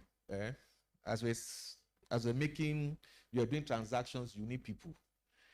The major problem that you will have, I'm telling you now, that you will have is the quality of people out there. Yorubas will say, no more person, Abi. The quality of people out there, before you're able to get someone that will share the kind of your own vision, it's difficult. You have to pray very hard, because you see, there are 3 categories of people in any establishment. You have the beggar, you have the steward, and you have the digger. The digger, the steward, the beggar. Digger, fantastic. Steward, fantastic. Beggars, But the funny thing is, beggars are so many out there. The diggers, to dig, you soil you are the rainmaker. You understand? You bring deals. You know people. You bring deals. Let's do. Then the stewards, they are the people that will help you to ensure that deal. Because you've brought the deal. At some point, you are the sole proprietor. You are the everything. You bring the deal. You execute the deal. But this thing is getting bigger and bigger. You bring the deal, and some people must execute the deal. Right? That's how it works. Now, if you're unfortunate to have beggars as stewards, you're in trouble because they just have what is called entitlement, sense of entitlement. Look, if they don't want to know how you started, they don't know what you've been through, but all they will say, is the one the thing made it. It's just one enjoy it. They don't want to know anything. They just want to suck you dry. They are leeches. They don't want to suck you dry. Like I said, unfortunately, most of the people out there today, they are beggars. That is why you should not be a beggar. You should not be a steward or a digger. That's what should be. You reign paramount in your head. I want to be a digger. I want to have live deals. Then get people to execute the deals, right? So again, if you're a good person, you attract good people. But if you're not good yourself, the possibility of you attracting good people is very remote. The possibility of you attracting good people too is very remote. So each of these business structures has advantages and disadvantages in terms of liability, taxation, management, and regulatory requirements. The choice of structure depends on factors such as the size of the business, the number of owners, the level of liability protection desired, and tax considerations. Consulting with a legal and financial professionals is advisable when deciding on the most appropriate structure for a real estate business. So what they just said, in summary, is consult your lawyer. Look, this is the size of my business. This is what I've been able. What do you think? I want to scale. What do you think I should do now? Okay. Don't be afraid to pay professionals because of the amount, because of small money. I'm going to pay lawyers. You want to do everything yourself, thereby killing yourself in the process. Get quality advice from other professionals. Know what you should. Maybe it's not yet time for you to go into partnership. Maybe you are still meant to be a sole proprietor for some time. You understand? Until you are matured enough to have partners and all that. No, then you have to have mentors. You have to have mentors. Look, even if you are making 1 billion every day and you started 5 years ago, right? There's some people that have been there before you. You have to have mentors. Then they will tell you, okay, fine, don't go here, do this, wait here, and you listen to them. So they will tell you, okay, this is the time to scale, this is what you're meant to do now, this money that you have made, this is the kind of investment you have to go into, even for your firm and all that. You should, at some point, you should get to a point where you don't struggle to pay salaries at the end of the day. There are companies like that because the investment that the company has made and the return from those such investment will pay the salary at the end of the month.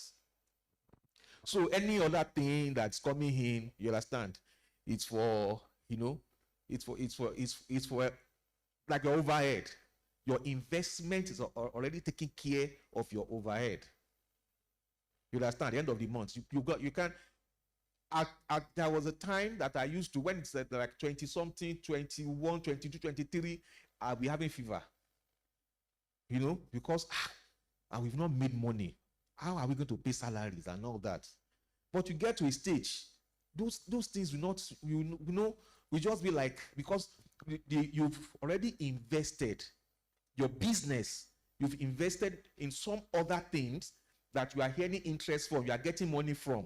So the money you are getting, that you can even use those that the money to sort out so many things.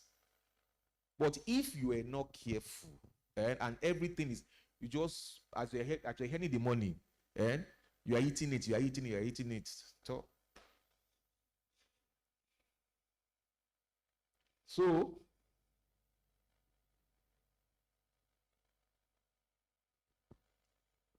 So this one we've said, we've talked about, partly talked about this one the other, when I was talking about the structure. So financial planning and budgeting are critical aspects of real estate management. Whether you are an investor, developer, or a property manager, it's important for real estate agents to carefully track their expenses and factor them into their budget and business plan to ensure profitability and success.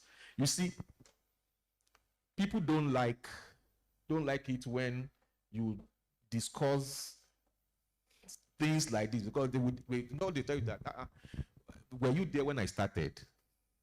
You understand? So it's like you should telling me how to spend my money or whatever. Look, remember what I told you.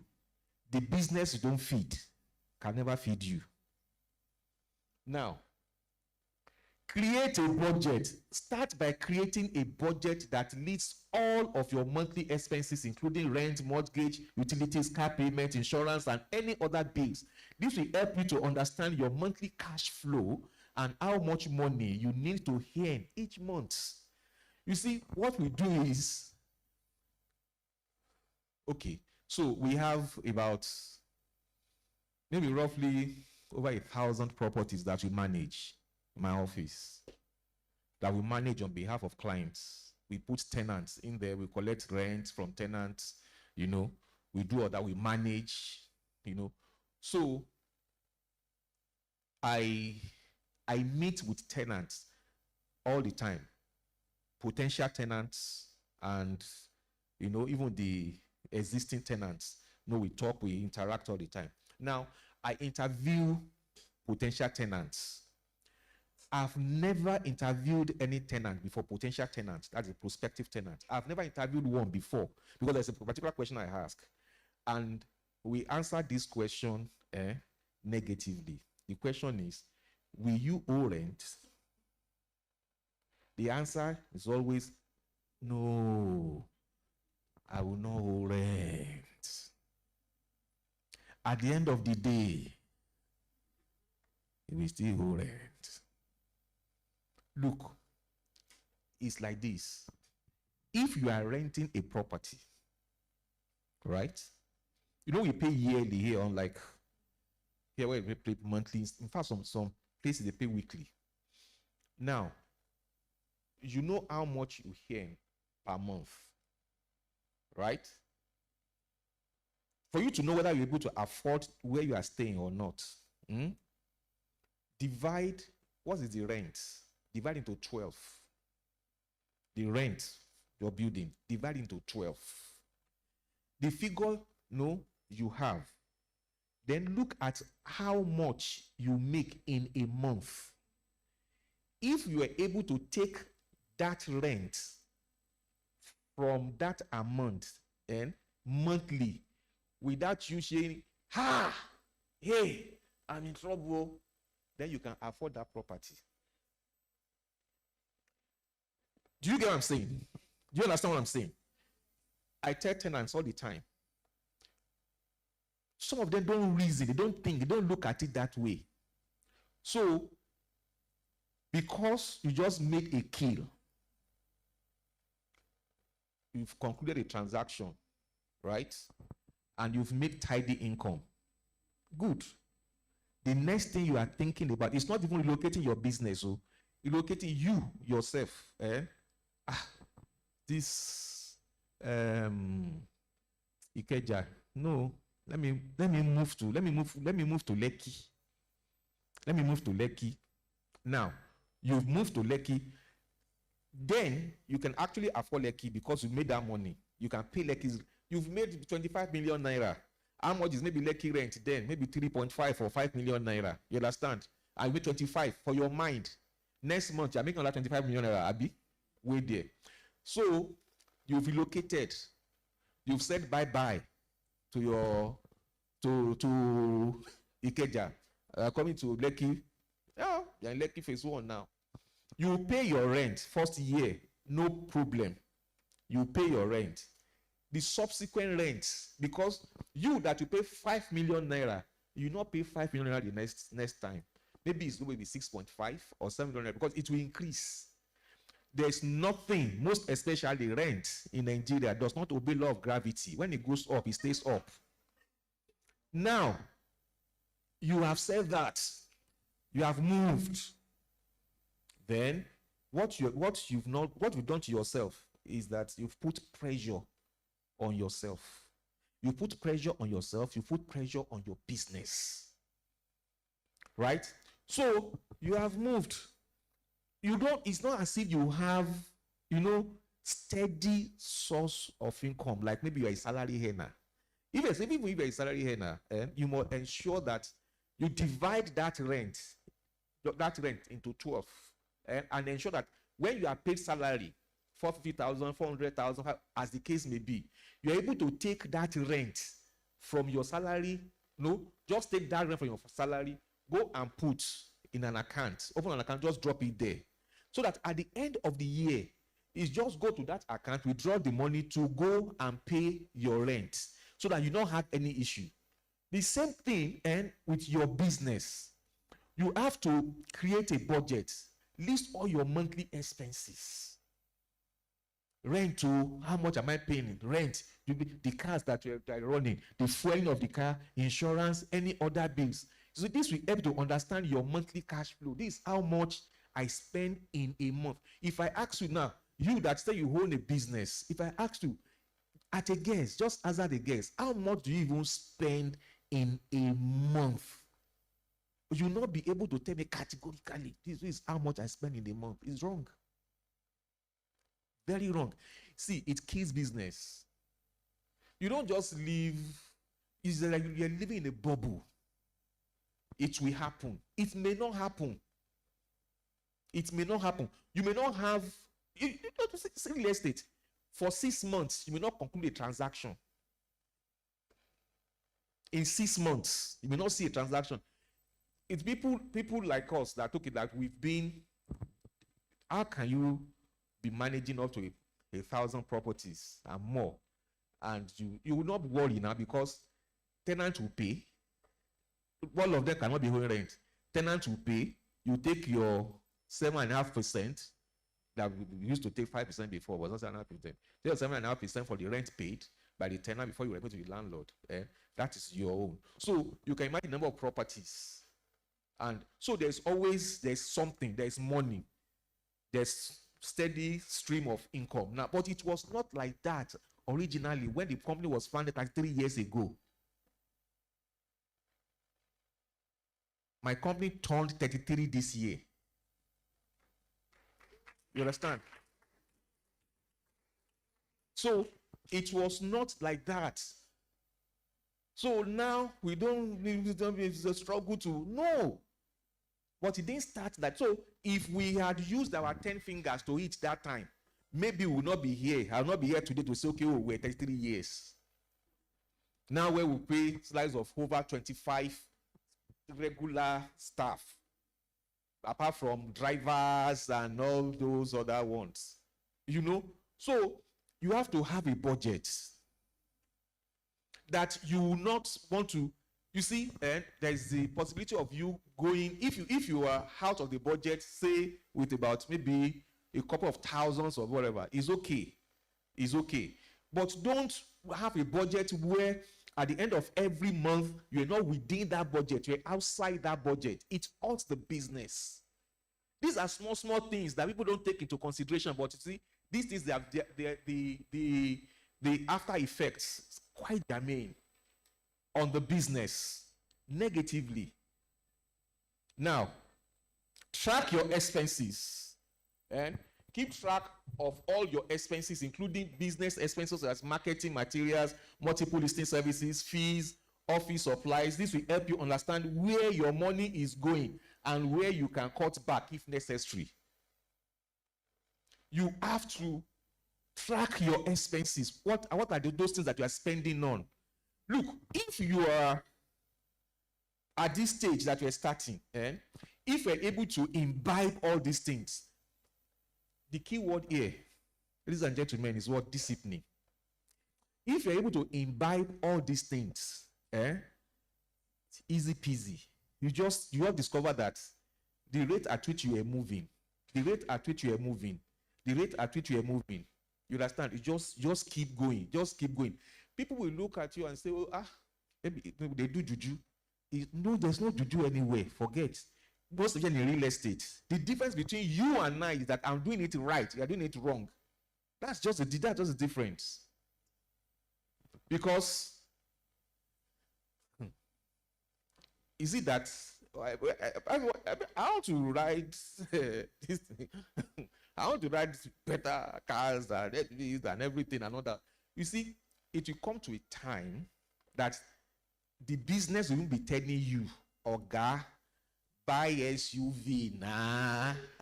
Spend this money, nah. Then you just look at it, say, well, you don't invest, you don't do everything. What's next? Now you to enjoy more now. You understand? But it is not, we just want everything done in a hurry. Just want everything done in a hurry. And it's never like that. Learn that from me today. I'm talking to you from experience. We've had lean times, very lean times, and we've had surplus. So it's the how you're able to treat the lean times that will determine how your surplus, that's what surplus times will be. But if you are just, look, real estate business is not, you're not dealing with an FMCG good. It's not Gary you are selling. You are selling property. You are selling land. Look, here, I'm very sure that today's Friday, Abi, this week, everybody here, now don't buy data. In fact, some bought it this morning, today. You just bought Nana, Abi. Okay. How many people have bought properties here this year? I'm not this year. We're in November this year. So because you have not bought, I've not made money. You understand? That's why it's a capital intensive product that you are selling. It's not something that you put on the shelf and people will come and price it. Hello, how much do you sell this thing? No. Look, it's capital intensive, and the people buying your products, they are in one bracket. Now, everybody is fishing in that same pond where you have that small bracket of people. Now, how do you distinguish yourself such that you are the one that people will not patronize and not patronize that other person? That is the war that you are fighting. Now, you have to grow to a point where people will now start asking, you just sit there in your office and transactions will drop in on your laps. You're not looking for again. In fact, my friend called me, we're in school together. Then he called me, those Japa people. Said he has traveled, that he was managing a particular property at Abule Egba, that shops, about 4 or 5, that he would want me to undo and I just told him, I said, I'm sorry. I won't be able to undo those shops for you. Say, I know. Now when you are rejecting, I know you will be able to. I said, oh guy, I can't. My office is at Oniru, right? Your shop is at shops 4 is at Abule Egba. How much am I going to make from 4 shops in Abule Egba that will put car on the road to go and be chasing for rent at Abule Egba? Doesn't make. I think it's not pride. No, it's not pride. You just look at it that look, you've gone past, you've passed that stage. So someone will tell me, you go and look for proper margin shop Abule Egba, when some people then oh, you have block of 13 flats in Ikoyi to sell. Come on, I deploy my energy for Ikoyi now. But you see, I remember that there were times when that Abule Egba will be like Ikoyi, you run there. So it's a matter. Look, it's a gradual thing. Real estate and the way and manner and you package yourself, you are disciplined when it comes to real estate. That's the way real estate will take care of you. I'm talking to you from experience. If you are frivolous, real estate will never take of you. Never. But if you are disciplined, and you just come to a time where you don't need to just bother about some things that used to bother. You don't bother your head with so many things now.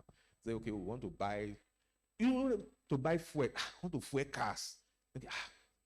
Now, you use vouchers. Just give voucher to go when the drivers will fuel the cars, and So, but we didn't start yesterday. That's what I'm trying to explain to you. And you must know how you spend. You must track your expenses. Look, separate your money, your own money, from your business money. They are two different accounts, two different things. Look, if you fail to do that, you'll be killing yourself instrumentally. You're killing your business instrumentally. Your business money is different from your money. In fact, let me tell you this. Do you know that at the end of the month, you are meant to pay yourself salary? You are meant to. You want to put yourself on salary. You must be earning salary, and you must be, as you'll be increasing, as you're making profit. You can even increase your salary. You can increase your salary. You can enjoy yourself, but from what you have earned legally from your business. Not what you are earning illegally from your business. Your business money is that one that you open eyes to. Everything. You should just buy everything. There is there is this party that they are having, and Oju the Oba, even the Ofi and everything. We are so in this thing. Blah, blah, blah, blah, blah, blah. And I don't even have that. Well, let me just go, you've taken. Come on. It's wrong. That is why that partnership thing is kind of, because you already had look, this is what you can take, this is what I can take. So you now go there. Now this product, you've taken something from Oga Alpha. What thing happen? Where do you take this thing now? But if it's your only you just take anyhow. You become so indisciplined.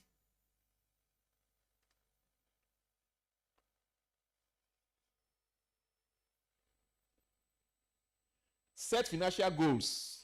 Determine your short-term, long-term financial goals. Like I told you, what do you want to achieve now? What do you want to achieve in 5 years' time? What do you want to achieve in 10 years' time? You understand? You must set those goals.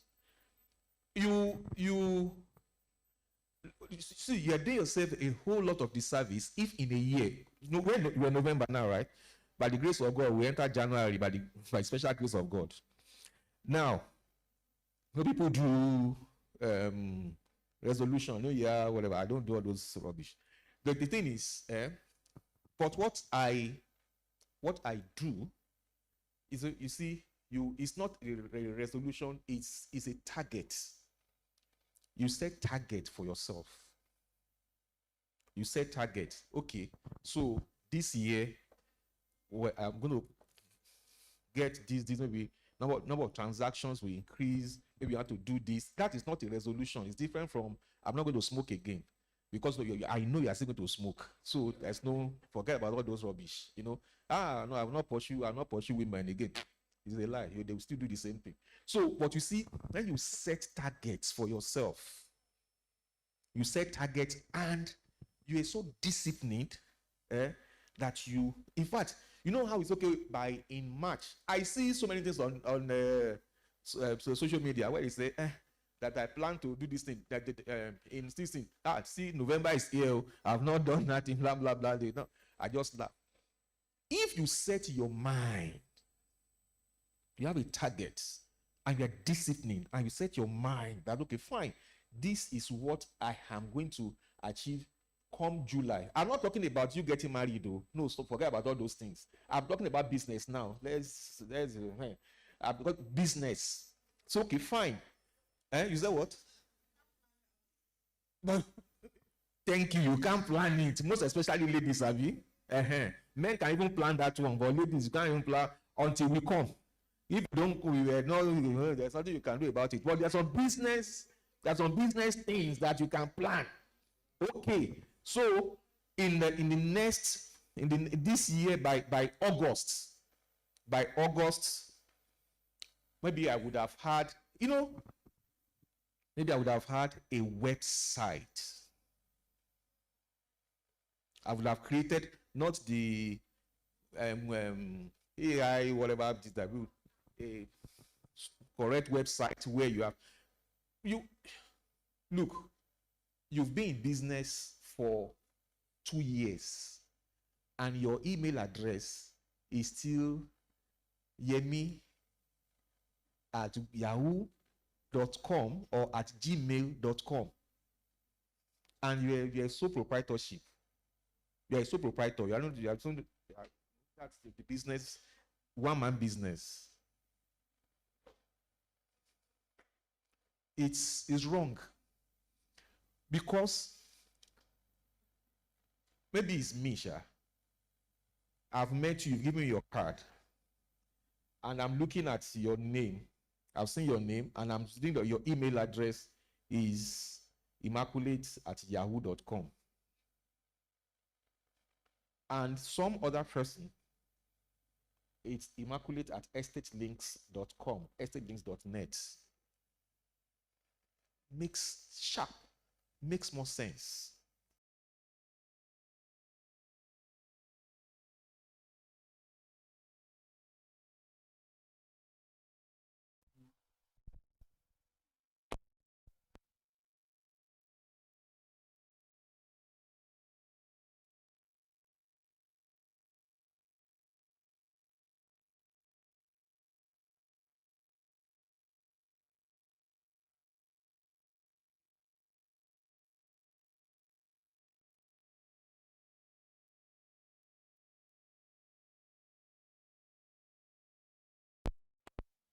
Now have a new business, new call card, new business card, and you look at it and say, okay, yemi@estatelinks.com. You know how you smile? There is satisfaction. That is a goal that you have achieved, that you set for yourself, that you have achieved.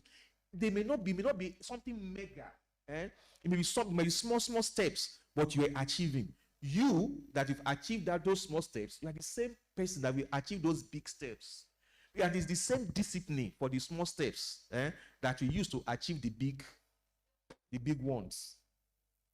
But if you are not disciplined enough, right, in taking those small steps, you will not still be disciplined in taking the big steps. I'm a Christian. I believe in paying tithe. And also, people don't believe in it. And I tell people, if you are earning 1,000 naira and you're not paying your tithe, and it's okay, so when I start earning 10,000, that's when I pay. When you earn 10,000, you will not pay. I'm telling you, you will not pay. I say, it's true. Okay, I'm earning 150,000 naira now salary. How much am I earning? By the time they increase to 250 now, I will start paying my this. By the time they increase to 250, you will not pay, because the mindset of paying is not there. It's not there. Save for taxes. You see this one? Don't worry. I don't need to say anything about it. Next year, whether you like it or not, Tinubu will take 25%. So, and there's a way they do it. They are working seriously on it. They take your taxes. They will. So, you must set aside a portion of your earnings each month to cover your tax bill. This one last year didn't make sense. Or no, this year, it's not making sense. Next year, you will see how the plenty sense that is going to make next year. Build an emergency fund. Set aside some money each month into an emergency fund to cover unexpected expenses as car repairs or medical bills. You understand? All this English I'm speaking is I'm just saying be disciplined. Because what if from your business, if you have something decent, your business accounts, taking care of emergency funds and all these things will not be an issue for you at all. Live below your means.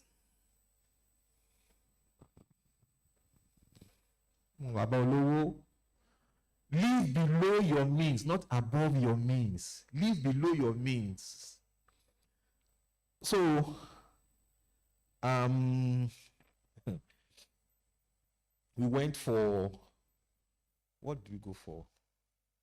We went for something. I think we went for something. I've forgotten what we actually. I think it's like all this MCPD that we know, the institute and all that. Not this mandatory professional development something. So, all lecturers of yours will come, bring their cars, bring the blah blah blah blah blah blah blah.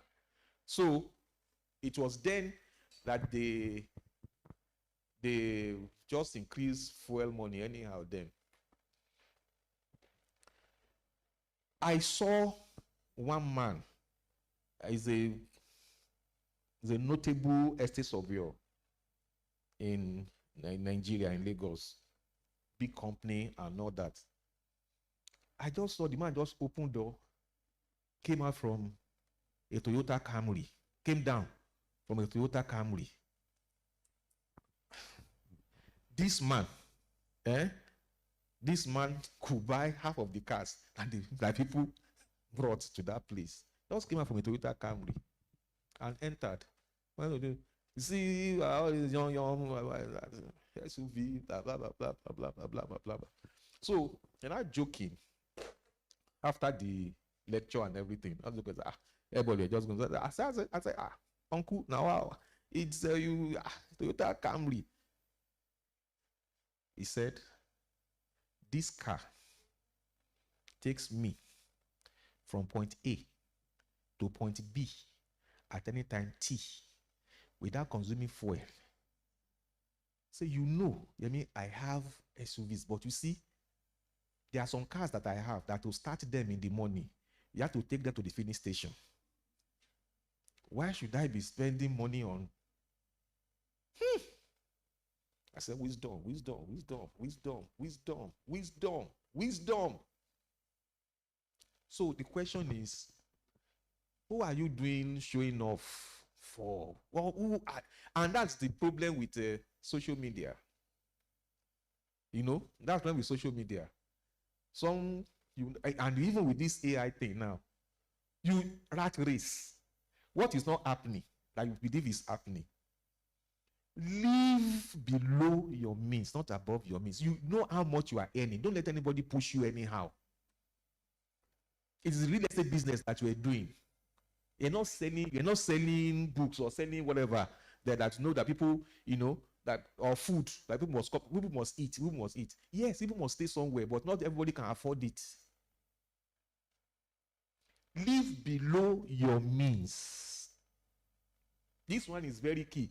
As a new real estate agent, spending money on luxury items to impress clients can be tempting. Yep. However, it's important to live below your means and avoid unnecessary expenses. Underline this one, unnecessary. There are some expenses that are necessary. But if they are not unnecessary, why do you want to indulge yourself? Please, I'm not saying you should not enjoy yourself. Please, no. I'm not saying you should not enjoy yourself. You have worked, right? You have worked. You have tried. You should enjoy yourself. But if you know that your enjoyment can take you to Akwa Ibom, you understand? Go there, go and enjoy in Aqua Ibom, lodge in Ibom Hotel. I've been there before, fantastic place. Lodge in Ibom Hotel, let them pamper you, take care of you. Maybe it's not yet time for you to go to Dubai. Just because Laura went to Dubai last year, posted the pictures, does not mean you should go to Dubai this year. Sorry, you don't know where Laura is getting her money from, please. It's very important. You just copy uselessly. Now, network. So networking can lead to new clients and opportunities and attend local events, join professional organizations to meet new people. And see, let me tell you something today. There's nothing called property. 100%. What you have is people. If you know people, you will do property. If you don't know people, you can't do property. The more the quality people that you know, the more money you make in real estate. Referral businesses. Some will just say, look, I've done valuation. Okay, there's a particular valuation I did. Procter & Gamble, Agbara. Till today. No, in some cases, you know, maybe later, you know that, okay, oh, is this person that recommended you or something, you know? But this one, just in the office, the telephone, the front desk phone rang, the receptionist passed the call to me, and they just say, hello, say yes. You're an estate surveying and valuation firm, yes, say yes. We have a valuation that I want to do in Agbara. My mind just with Agbara, long. When he mentioned the company and the job, I started saying yes sir, the phone. So I said, so who recommended? Says no problem. We didn't bid. We didn't do anything. They just, okay, someone said that they should get in touch with us. Till today, that's someone I don't know. And we've done this about 5 years ago now. Someone, I know that someone till today. See, if you know people, they will start acting as your mouthpiece. You will not even, you will sit down and people will tell you, go and meet Ayo now. If you want to buy land, genuine land, meet that guy. You want to meet.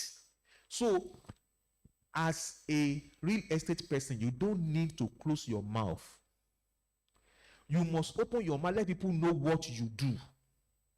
And I'm not talking about all those people that will do video. This is a dry land.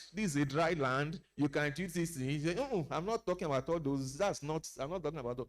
You must let people know what you do. You have a church. You have a mosque. You have community. You know, you can't be a real estate person and live an isolated life. No.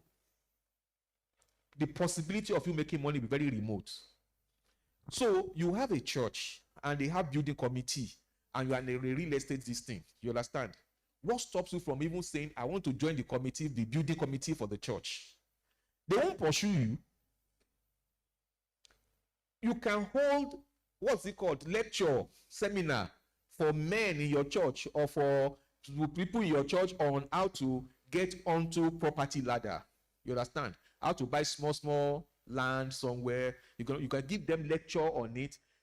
Do you think if they have money to buy tomorrow, who do they go to? They come to you. You must network. In my office, we have budgets for networking. So we pay you money.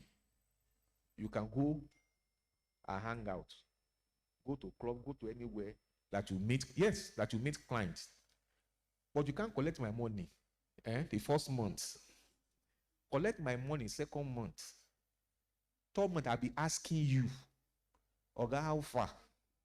You've not brought any client. You've not got any transaction. In fact, you say you'll not be able to ask me for money again.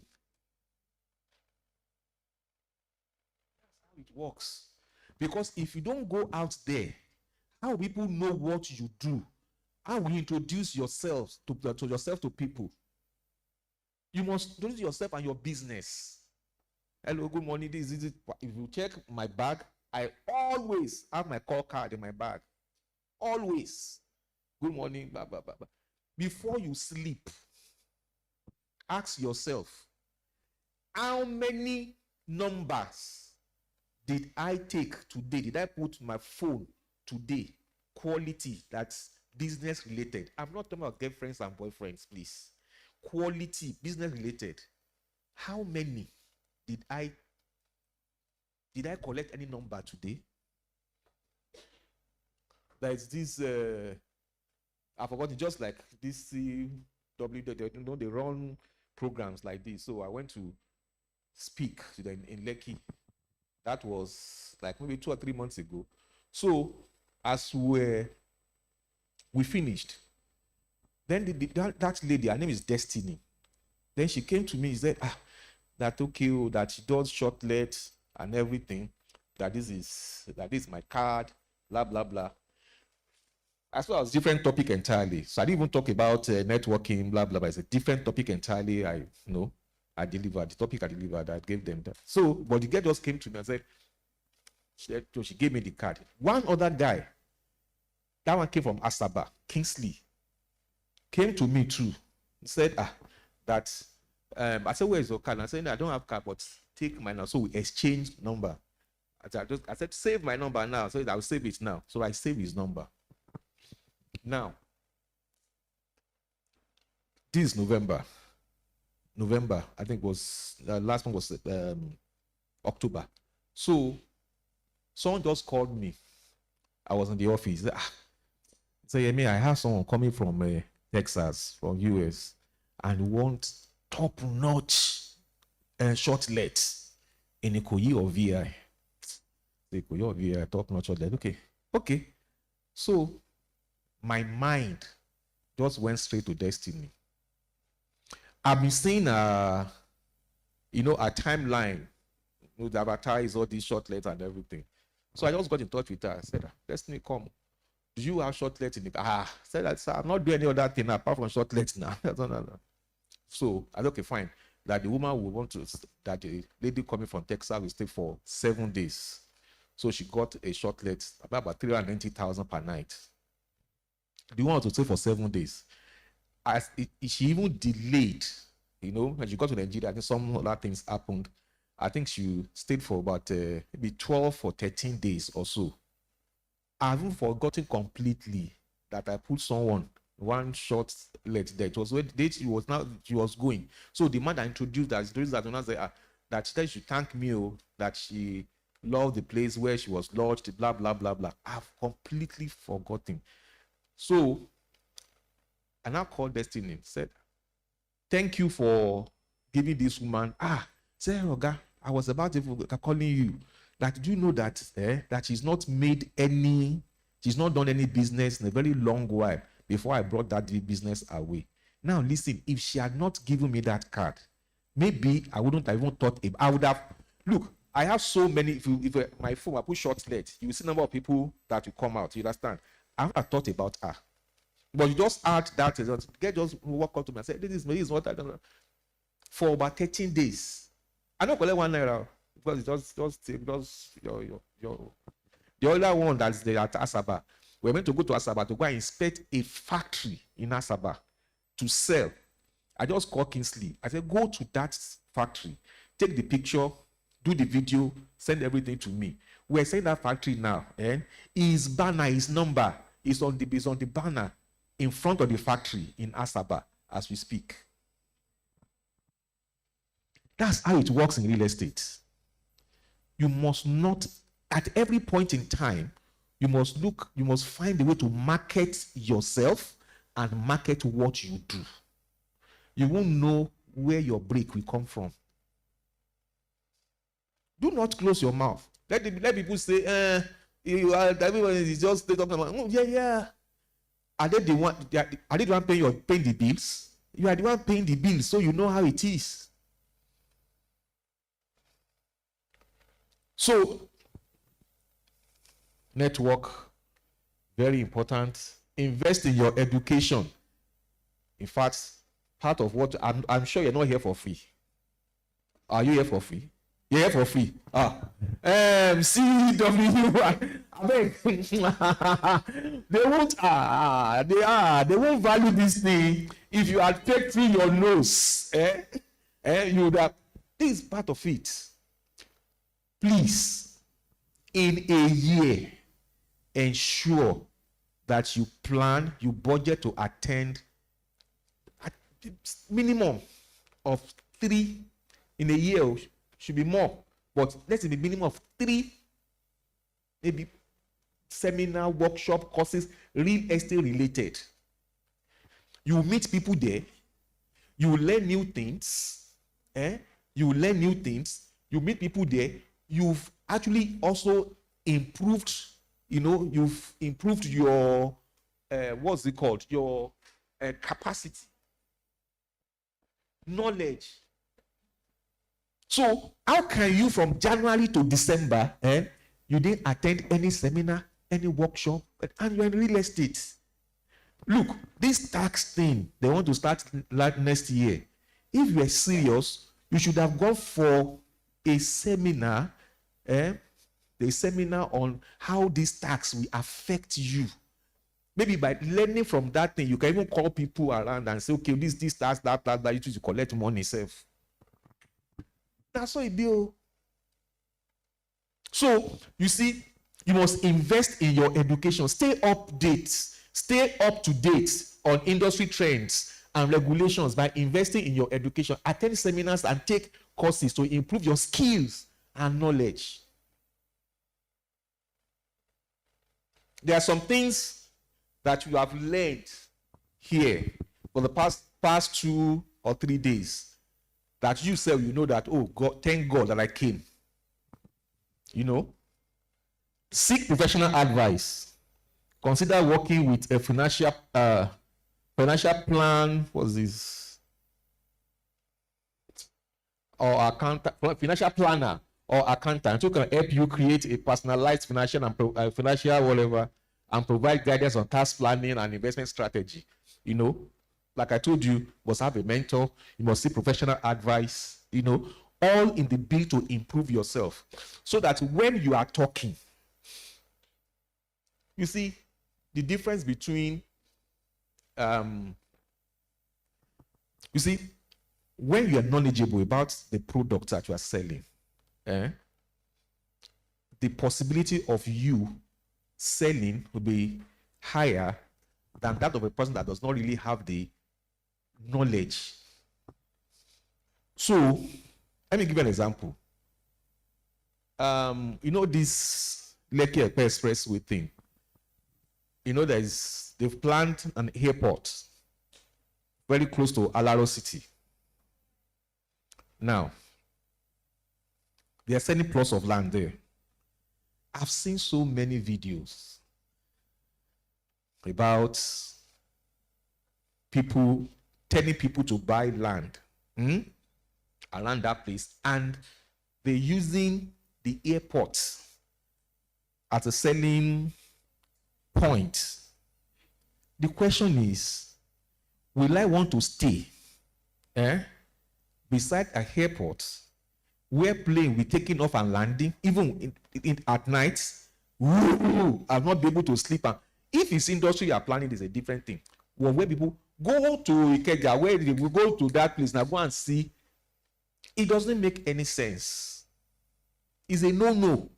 You are using Dangote refinery to market residential plots. Do you know what is coming from that refinery?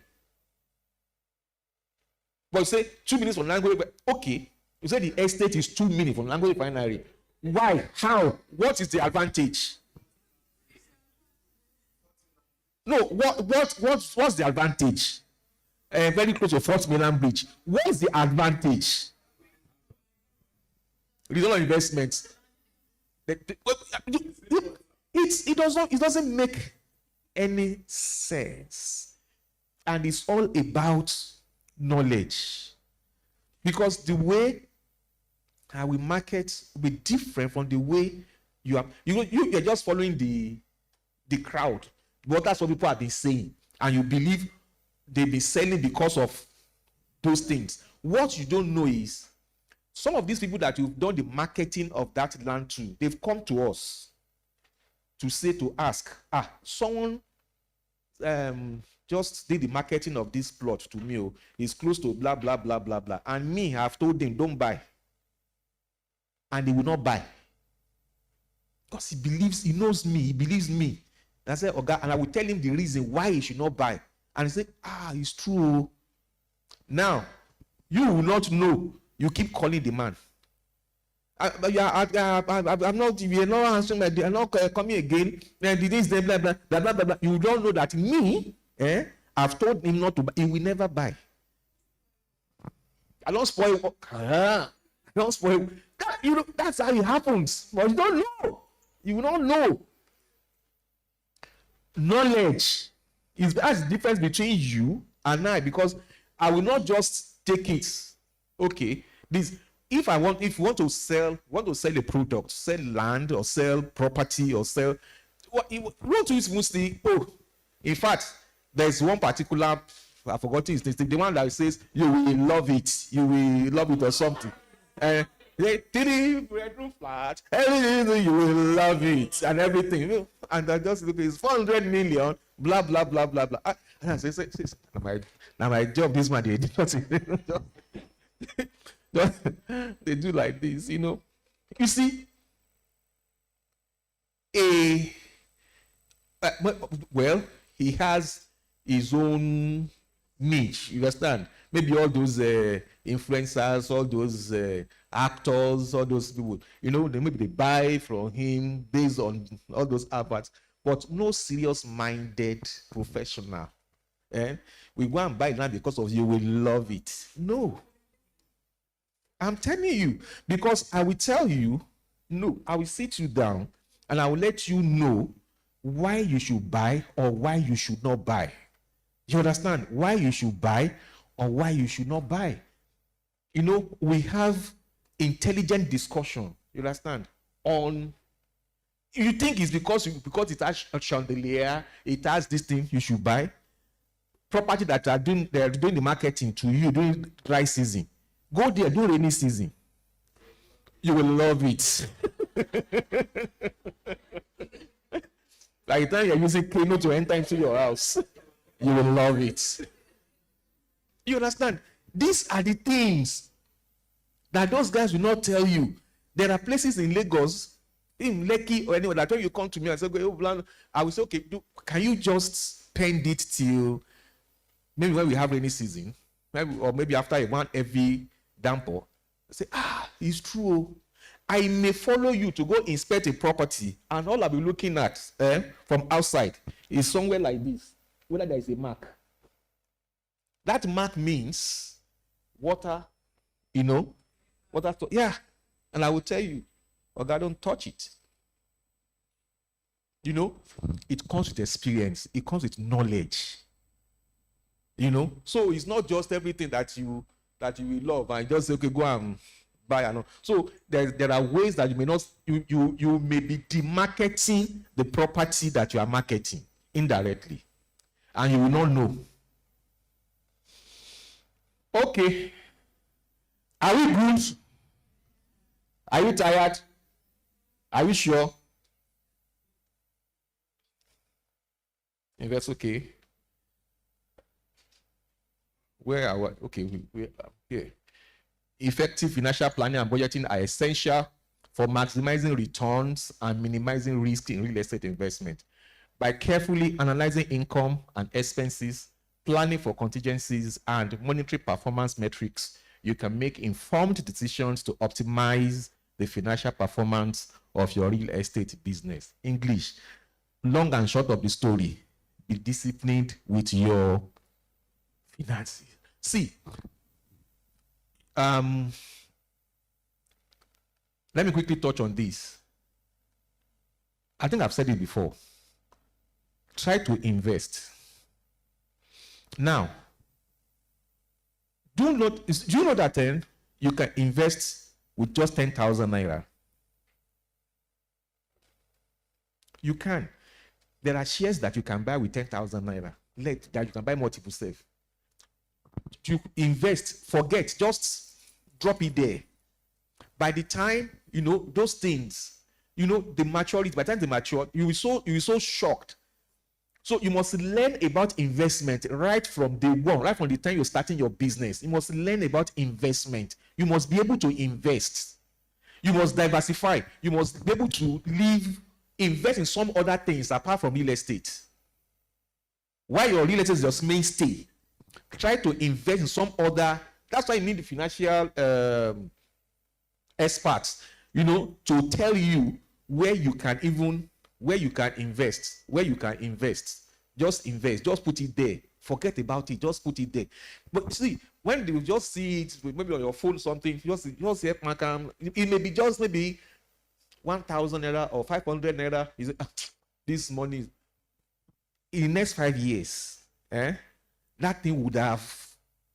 So that's you see, you build wealth. You can be rich today, but you can never be wealthy today. There are two different things. Wealth is built. I say this man is a rich man. That rich man is a dangerous man. But when we say that man is a wealthy man,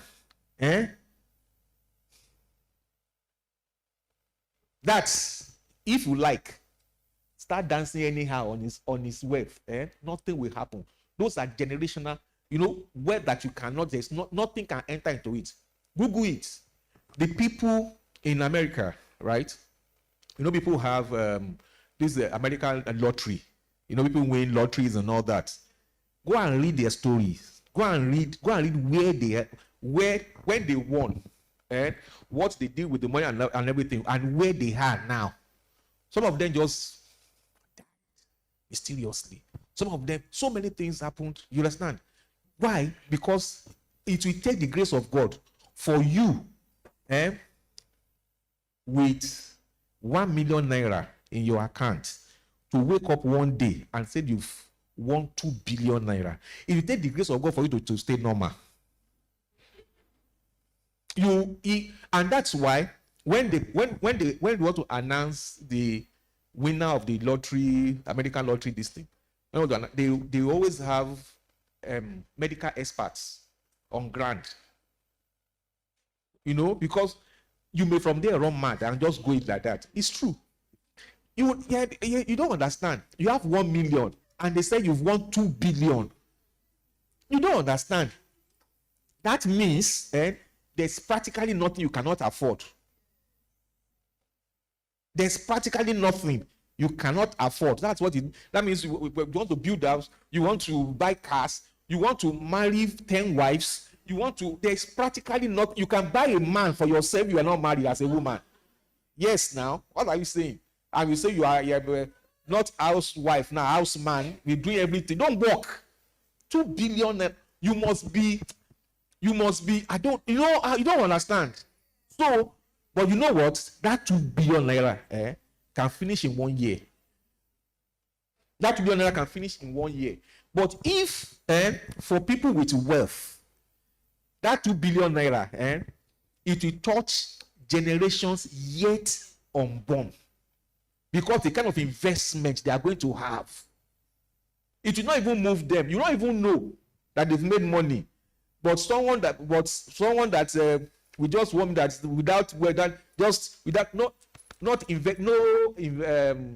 with non-investment mindsets is making that money. The next thing is 2025 G-Wagon or something. You understand? Buy one house, Banana Island. That he will be staying, that he will be living. That he will be living. I want to go and live in Banana Island for what? Now, you've bought a house in Banana Island that is worth 900 million naira. Now, flat, will not be even detached, but that won't say flat, even in Banana Island, 900 million naira. Now, you've bought that property and you are staying there. You'll be paying fee for Banana Island for staying and all those things. Now, the rent of 3-bedroom flats, Banana Island today is about 45 or 55 million naira for 1 year, right? So what we're doing is, you staying in that house, you are sitting down on 55 million. In fact, not 55. You are sitting down on 60 something million naira. Because by the time you put estate fee and all those, like about 60 something million naira every year is what you are. I don't know. So, but you see, those wealthy people, the way I'm thinking, say, okay, they will buy the house. They will now rent it out. They will now go and live in VGC. Maybe they will buy maybe 3-bedroom flat in VGC. They will sit down there. You know, but every year he's collecting 55 or 60 million naira from the flat in Banana Island. Investment. That is wealth. That is wealth. Now, you know that he bought that building for 900 million naira. He's already leased it out. Maybe for next 2 years, he has even made maybe like 120 million naira from leasing it out. He can decide to sell in the third year. He will never sell for 900 million naira again. It will be like 1.3 billion naira. Don't forget, he has actually even made 120 million naira from renting it out in the originally. Wealth. If you don't have that mindset, you just discover that it's just here, wig, bread button. That's what you are buying. That's what you are buying. Ashwebi, and everything. That's what you are buying. That's what you are buying. And who says that you cannot be even more financially empowered than men?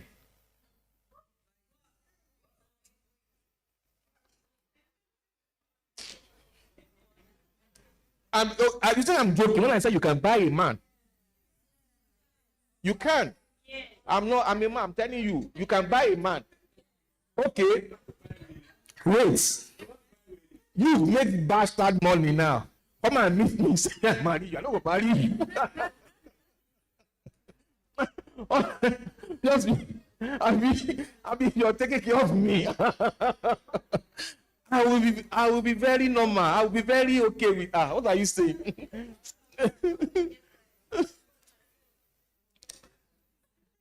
Now, real estate investment and financing options. Now, so when it comes to investment in real estate, securing adequate financing is a crucial step for investors. A lot of potential investors are aware of the huge rewards abounding in Nigeria real estate sector. However, they are worried about how to secure funds to start and launch a profitable real estate investment career. If you belong to such a category, you should know that there are various financing options available to support real estate. So, English, what I'm just trying to say here is, if you want to invest in real estate, what are the options that you have? That's all what we're saying. You see, it's not enough for you to be dealing in a property while you don't even have. I know what you say is that he used to buy property when you don't even have property. Listen, may God bless his soul. Otumba Shumin Balogun in 2007. So federal government sold all their interests in Ikoyi around 2005, 2007. Obasanjo was the president then. The firm I was working with then were contracted together with Jide Taiwo and some other assets of yours to do the valuation of all the federal government properties in Ikoyi. All the federal government properties in Ikoyi. Because the federal government used to have a whole lot of properties in Ikoyi, massive properties in Ikoyi then. So we're contracted to do the valuation, and valuation is just to estimate the worth of a property. So we did that valuation. Then the federal government gave us the contract again to invite bids from the public, from the general public, to invite people to come and buy, to bid for those properties. So we were the ones in charge of the bidding for the property for the federal government. So, because of that, I got to know so many people, so many influential people came to our office that time, and there's some that we went to meet. You know, they wanted to buy all these federal government houses in Ikoyi. You know those houses, before you have a small detached house on about 2,000 square meters, 4,000 square meters. Soldiers, full Ikoyi here, generals, they are the one enjoying all those. So the federal government sold all those houses that time. So people came to us, so okay, that they would like to buy, they want to bid for the property, they want to bid for the property, they bid for the property. The Otumba Shubin Balogun, FCMB, got in touch with my boss then, said he would like to bid for some properties in Ikoyi. So my boss now sent me to him that I should go and show him some list of properties that he could bid for in Ikoyi. The man was still staying in VI then. You know, who knows Sanusi Fafunwa? You know the corner piece of Sanusi Fafunwa and Akin Adeshola, that white FCMB house, they called it Founder's Place. That's where he was living then. That used to be his house. That's where he was living, his house. That's where I went to meet with him. So I entered into the house that was horse house, went upstairs. Everywhere white, inside, everywhere. Cushion chair, everywhere white.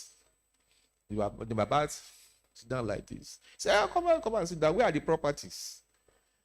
I showed him the properties and all that. Which one do you think one should bid for? I think this one will be nice. Call the wife. This one will be. Then he now said, do you have property?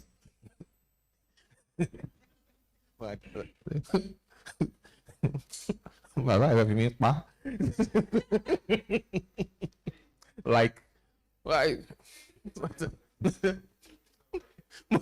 I said, sir, I couldn't relate. I said, sir, I don't. I said, I can't afford. I can't afford property. So the paper he was holding, I got to put it down. I said, listen, my son. Only I will tell you something today. Only you see this place. I said, yes, sir. Only when I came to buy it, only it was me, Otumba Oyinjolayemi, and Prince Adedoyin, the daily need. The three of them came, that the two of them came to show him that place. That Akin Adeshola, was a bush path. No, call it bush path. That you will, as they are going, they were using hand to, grasses and everything. Let me see road pass. You understand? Said they couldn't get to the property where we were staying, where I went to meet him. He said they couldn't get to that property. Then Otumba Oyinjolayemi now carries stone. He now threw the stone. Said that is the property. So when the stone landed, that he heard doom, that means this is landed into water. Then he asked him, Oyi, where that's water that you threw? Say yes, now that's the land I'm talking about.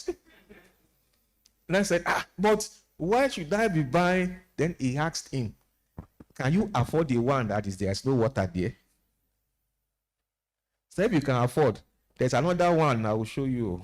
But I believe that's the one you can afford. He bought it. As at the time, today, 1 square meter, 1 square meter, what do they call 1 square meter? 1 square meter of that land is going for 2.5 million naira.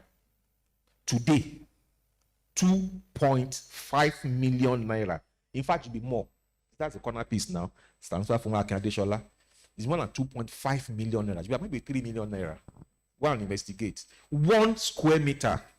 And that's like maybe about 2,500 square meters.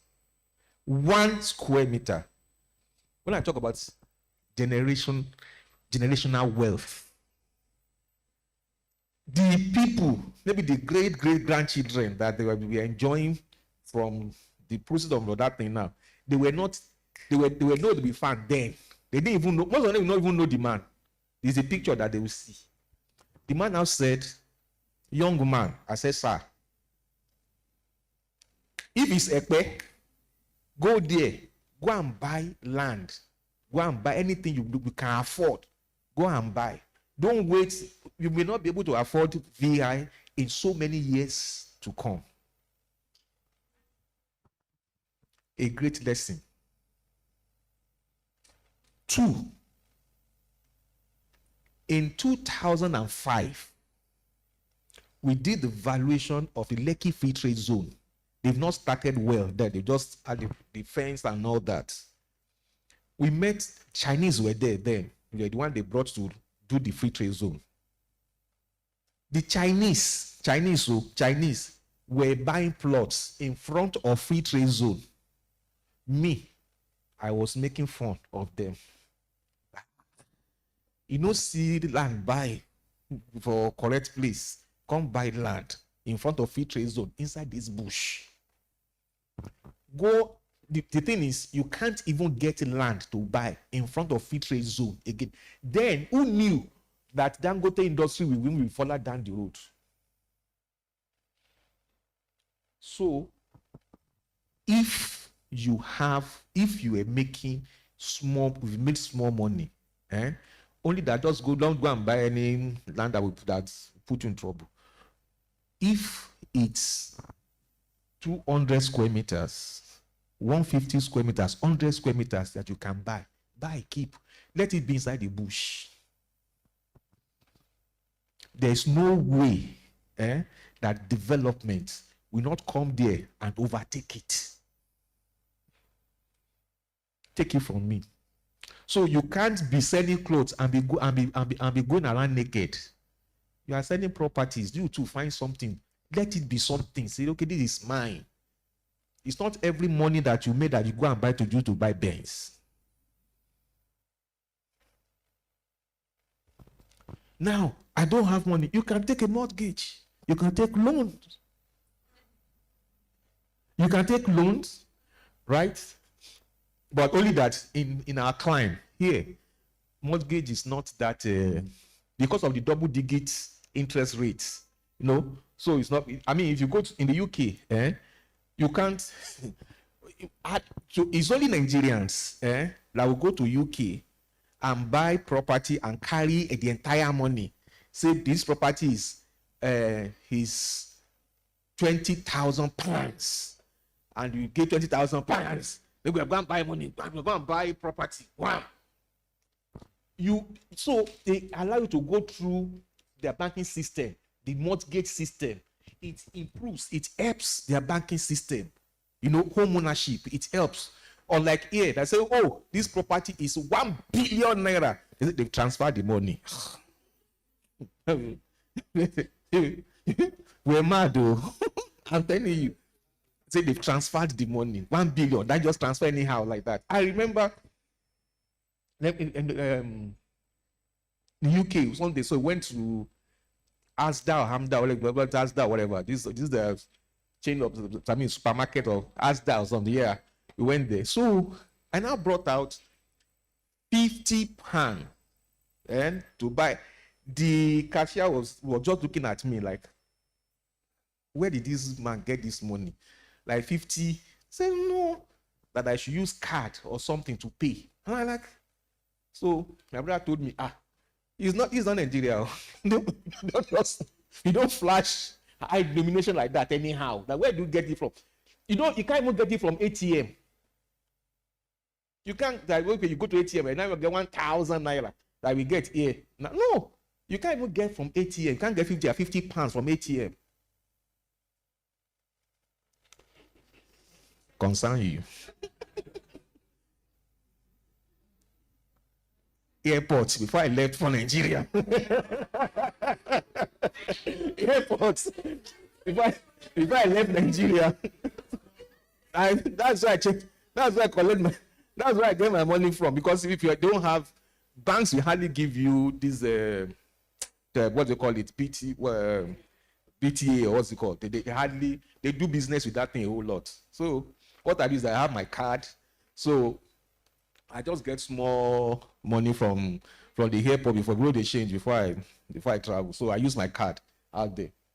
So that's it. So mortgage, yeah. Then talk about bank can do if you have a very robust relationship with your bank. But you see all these banks and everything. What I'm saying is because of the interest rates, it's always people don't want to go to the banks to go and take money. We've done some development.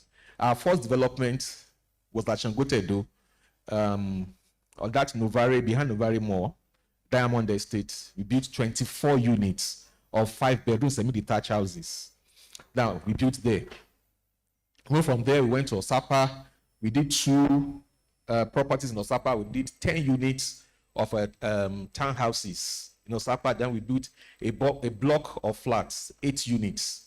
Now, then in Ikoyi, we did 7 detached houses at Reef Road. Now we're doing 8 units at McPherson. 8 units of maisonettes and 1 4-bedroom penthouse at McPherson. Now, all these developments, we didn't collect money from Banco. We didn't. Because before all the profit you're going to make is interest, use it to pay. So that's why it's not but if you have a very robust relationship with your banks and everything, it's something that you can explore. But it's something you can explore. Partnership agreement, forming partnerships and collaborating with like-minded individuals or entities can be an effective way to finance real estate investments. By pooling resources, sharing financial responsibilities, you can have a partners, put money together, okay, how much do you have? What do I have? Let's buy land, let's build something together. Again, but with someone that you trust, because there's trust issues and all that. Someone that you trust, just you can collaborate with someone. It might be your family member. You understand? So just ensure that. Okay. So what's this? Sorry. Now, private equity and all that. So let's just rush through this. Let me quickly go to risk management, identifying and mitigating risk in real estate transactions. So I've told you that real estate transaction must be very careful.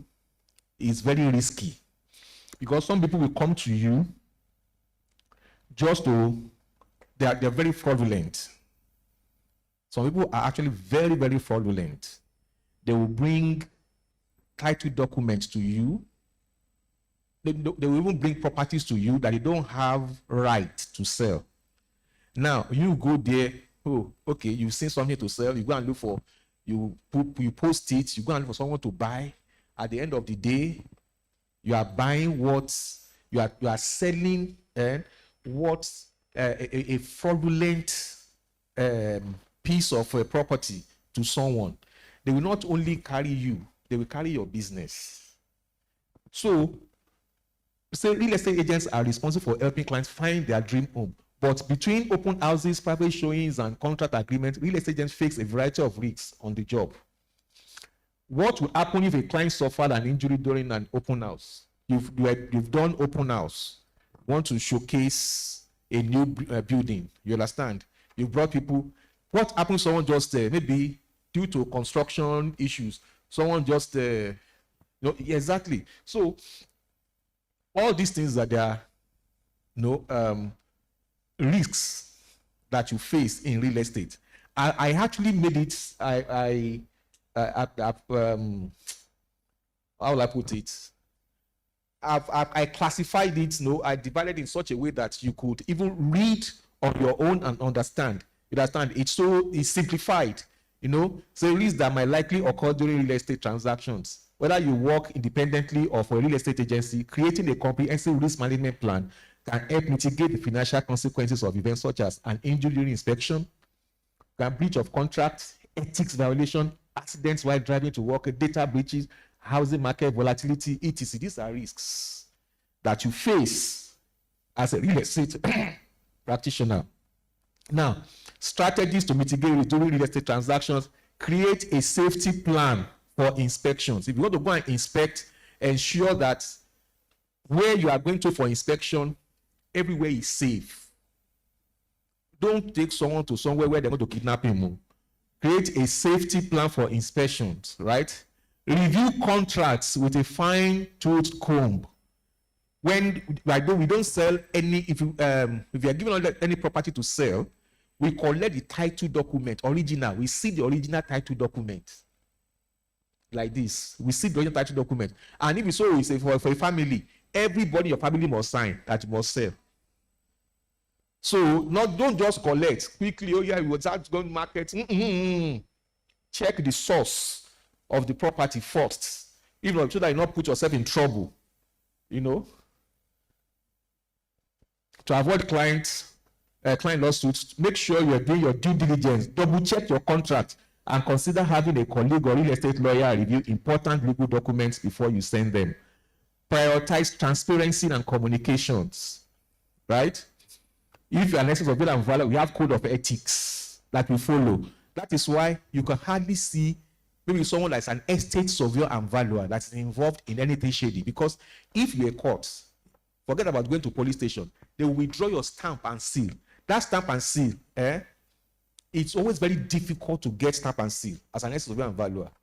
So you don't, when people, agents, all lords, including my driver, nothing at stake. Me, I have something at stake. I have my stamp and my seal. If those things are withdrawn, I can never work for government or for any individual again as a valuer. So we're always very careful, extremely careful. But if anything happens to my driver, police will carry him. And I will still go and bail him. Get the right insurance for business driving. If we have a car, see, all these things, I look at them as very minute, but you see, they are very important. You can't even drive a car in my office without your driver's license. But I know that one of the cheapest thing to get today in Lagos is driver's license. So you must demonstrate that you can drive so that you're not going to kill someone, because when you are driving that car, I'm vicariously liable because I'm the one that sent you on an errand. If anything happens, they're coming for me, not only you. So all these things, and such things can disrupt so many things. So you have to be very careful. Be careful when any client's information. This is very key to what you are handling. They are very important. They are very, very important documents that you are handling. Key documents. Before you know it now, if you enter into social media, you just put it there. Is this man that holds this? So you have to be very careful. The way you handle your client's data is always very important for you to. Here are some ways to improve security. Use a secure document sharing platform to send and receive contracts and documents. That's why you should not be using Yahoo to send mails. It was very secure. Yahoo people, so many people can have access to Yahoo, can have access to all of Gmail, but if you have your own secure pathway of sending mails, it's very important. Choose complicated passwords for work-related accounts and emails. Set up two-factor authentication whenever possible. Use antivirus. All these things, you know, you may look at them as, oh, they are just a normal, usual, this thing, but you wouldn't know these things are very important when you're running a business. Very important. You don't joke with them. You know, avoid doing business over public Wi-Fi network. You know, you enter into airports, you plug, you open your office mail, you start sending mails and not. No, all the things that people can actually harvest those things. Most of them are public, where you use public Wi-Fi. Yeah, so you have to be very careful. Be very careful. Tenant risk. Asset worthiness. Now, this one is very important if you want to give property to a tenant. Do not just say, because can you pay 10 million naira the rent. Yes, okay. Oh yeah, you given. Look at the tenants that you know now. It's not only the landlord they will carry; they are carrying agents too. If it's into drugs and maybe the NDLEA thing, EFCC, you have to be very careful. The people you even lease houses to was very careful, very, very careful. Now, in conclusion, say mastering the intricacies of business structures, financing options, and these strategies empowers real estate investors to navigate challenges, capitalize on opportunities, and achieve their financial objectives in the dynamic world of real estate. Real estate offers vast opportunities, but requires careful planning and execution. With proper preparation and diligence, real estate ventures can yield lucrative returns. Now, I have this. If your net isn't in the water, you won't be catching any fish. So you have to dip your net in the water. We have opportunities here. But if you are here, your net is here, and it's not dipped in the water, that is you showing up. You will not see all these things to catch. Thank you.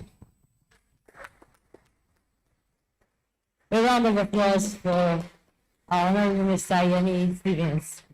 Before you go, we want to have a group quick pictures with you. Okay, questions first. Okay, that's fine. Okay, let me give numbers. 5 questions. Where's that provider? Okay, so all right, 5 slots for questions. 1, 2, 3, 2 more. Are we good? 4, the last person. Who's the last person? 4 is okay. Okay, all right, that's fine. Yeah. Thank you for this insightful session, sir. So I want to ask, how do you do real estate valuation for properties you'll be given to evaluate? And then secondly, you're talking how do you do real estate evaluation? How do you value a property? Value a property. Yes, You go to school. you go. So valuation. See, our core competence as an estate surveyor and valuer is actually valuation, and it's a whole lot of we studied right from year 1 in the university. You graduate, is doing evaluation. It's a core course. It's like the main course for estate surveyors and valuers. So they teach you how to do the valuation, take measurements, investment method of valuation. You have various method of valuation, you have investment method, you have a cost method of valuation, you have comparables and all that. So it's not something that I can just beat it. So, and that is why the only thing no any other any other person in real estate can do is evaluation. They can do any other thing, but valuation is an exclusive preserve of estate surveyors and valuers.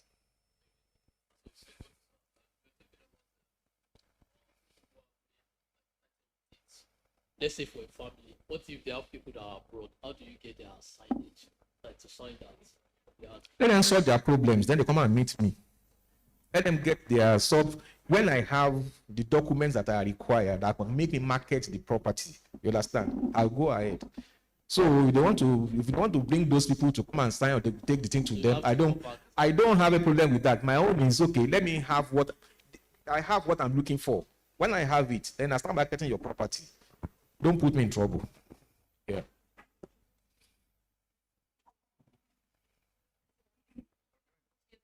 Yes, asked. All right, thank you very much, sir. So my question is, what do you understand by rates? I want you to give an explanation of that. That's not part of my. No, we're talking about. We spoke about mortgage and that real is estate investments. Real estate investment trusts. You understand? So, you see, that's a whole topic on its own. Let me take, for example, now, look at UPDC. UPDC is the number for UACN. So what they do is that they have a property, right? Maybe they have a block of flats. They will now invite, individuals to come and have a stake in that property. A stake as in you have a slice of the property. You can have are like a joint owners of the property. So if they will not, they are the ones that will be taking care of the property on behalf of the owners, right? So if they, as we're making money from that, from the property, they be sharing it. You have what you are going to, your own portion, but depending on your stake in the property. So it's a very good form of owning property. It's a very, but it is not that, it's not, the maturity here is very poor. It's not matured enough in this climate in Nigeria. But it's a good form of getting onto property ladder. Thank you. Okay, thank you. My question is, how can one properly consult for a client who reaches out for the first time? Because you mentioned that you consult for clients and you advise them. Now, a client reaches out to you for the first time. How do you properly consult, not just listen to what they're saying? How do you properly consult for them? You know, that's very key, but it depends on what kind of advice is the person looking for. Let me give you an instance. Someone came to they're actually they are from Zimbabwe, Zimbabweans, right? Came to our office, but they were representing, I think, Microsoft or one of these companies then in Nigeria years back. So came to our office and said they want to buy land in VI, right? Land in VI. An average agent will rush to VI and start looking for land in VI. Right? But what did we do? We asked them, what do you need the land for? Right? What do you need the land for? You must be able to clerk your clients. Ask them that question. Okay, I need a 3-bedroom flat. What do you need it for? You understand? Do you want to be staying there? Do you want to put someone there? You want to put your mom there? How old is your mom? My mom is 72 years old. So you can't go to first floor. That must be a ground floor flat that you're looking for, right? You ask the necessary questions. When they're looking for land, we didn't just go to V and start looking for land. We asked them, what do you do? He said, oh, it's just an investment. We want to build an office block. Then we had a land about 2,000 square meters, a parcel of land, 2,000 square meters further down the road from our office. Our office, we built our office, it's our own buildings, our own construction. So down the road, we were to sell a land, 2,000 square meters then. So I said, okay, fine. They should come back in about a week's time. When they came back, we've already done financial analysis of our own office. How many square meters, how much we bought the land, how much we did the construction, the payback period. You understand? The payback period, the rent we are taking, and all that. We did the analysis, right? So when they came, we just showed them that analysis. And again, the land at Oniru is cheaper than the land in Victoria Island. So when we showed them the analysis, just the next question they asked is that, do you have any land that you can buy in Oniru? Don't forget, they actually came for land where? Victoria Island. Long story short, we sold that land to them. If you know where the Martel Hotel is on Yusuf Oniru now, that's the same land. That's the land I'm talking about. At the end of the day, they didn't build the office block. They sold to sell the land again. We sold the land again for them. We made fee twice on that transaction just because we asked, what do you want?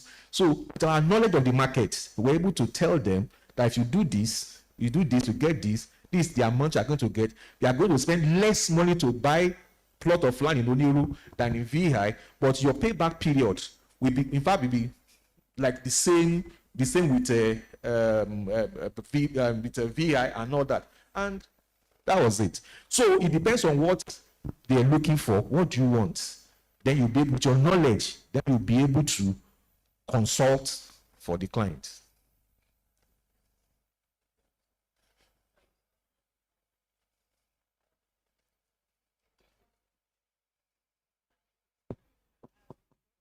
Okay, thank you so much, sir.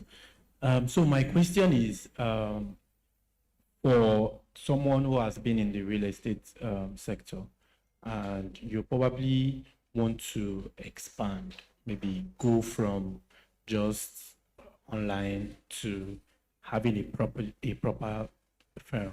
Not, I'm an estate surveyor and valuer, so I will not say an estate firm because I haven't been licensed yet. So it's just like open a realty firm temporary till I get my license. Correct. So I'm asking that with a budget of between 10 to like 15 million, for instance, from your experience, what are the startup steps one can take to, set up a proper? You have 10 to 15 million naira. For instance, you are a big boy. You've opened a big company now. 10 to 15 million. Because you see, if you look at how much is a standard shop at Ikota, I'm just using Ikota as an example. Standard shop is Ikota about 1.5 million naira. You understand? You do it up and all that. Maybe on shop alone, rent the shop, do the shop up. Maybe you're spending, buy furniture and all that. Spend like maybe for like 5M. Like 5M, you already set up an office. You understand? All you are looking for, you're looking for one secretary that be able to type. You understand? Smart man. You type and go and do inspection and all that. You already you have more than enough money. You can't to set up a 1-man this thing. You don't need 10 million naira. Less than that, you can set it up if you are very prudent. How much are you giving that? You're going to give the guy at the end of the month? Everything's expensive now. Maybe like 200K or thereabout. But just maybe one NDs, no graduate will earn 200,000 naira now. Forget about that. It's from 450.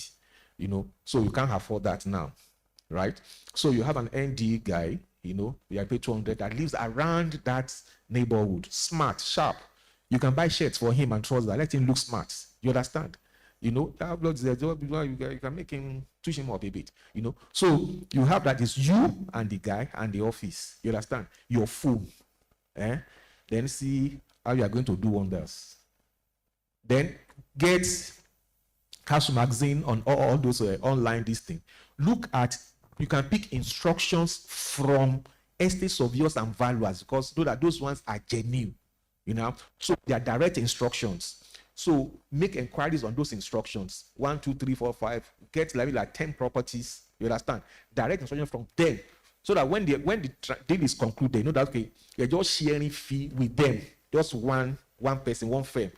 List those things, do your hard work. The marketing, that is not even your own property. Marketing that property, get clients, go to them, conclude your first transaction. And that's how you keep going. You start having.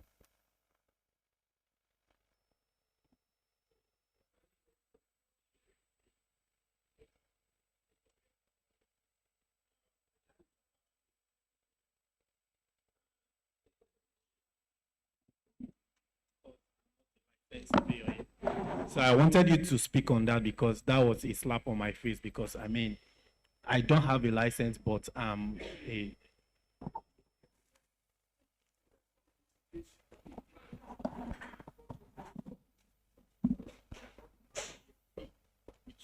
But I always encourage people to do registration. In my office, we sponsor you to register as an estate surveyor and valuer. But what we do is this, very simple.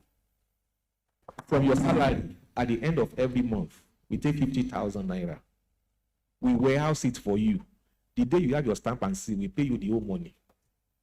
So it's like a job just to encourage you to go and do and we pay for all the exams, we pay for thesis, we pay for all those things.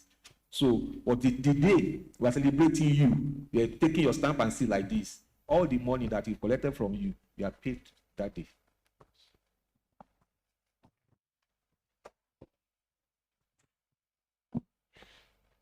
Thank you very much, sir. So my question is very much, related to ease. I want to ask that as a startup realtor, like a sole proprietor, what are the necessary papers you think, aside the CSA, what are the other necessary papers you think one should have? It's the lawyers that will help you answer that question because I can't remember the last time, the papers they are collecting now, I don't even know because you know, I can't release, but lawyers will.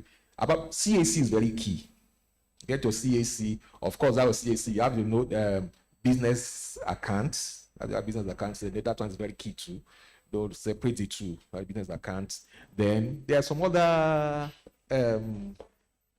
last year. Well, then no last year for us. So last year, so it's basic, simple. It's when you start scaling that, but as you scale, there will be a paper to something to get, like something to get. By the time you start, if you employ, by the time you start employing people, they will expect that you have maybe pension or something in play, because pension plan, blah blah blah, like all these things we do in our office now. So, but initially, that CAC is key.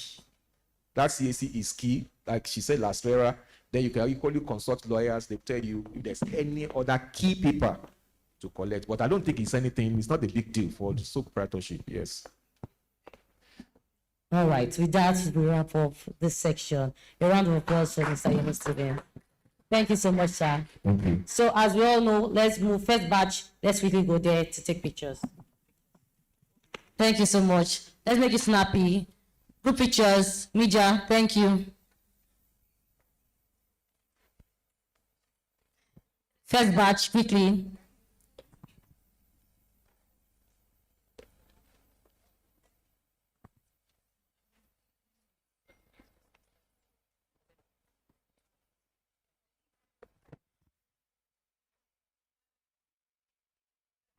All right, quickly.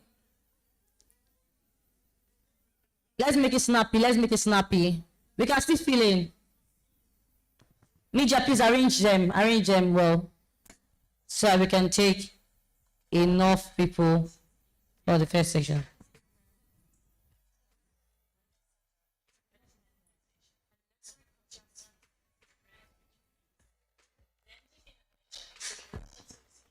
All right, quickly, first batch. Abbey Road.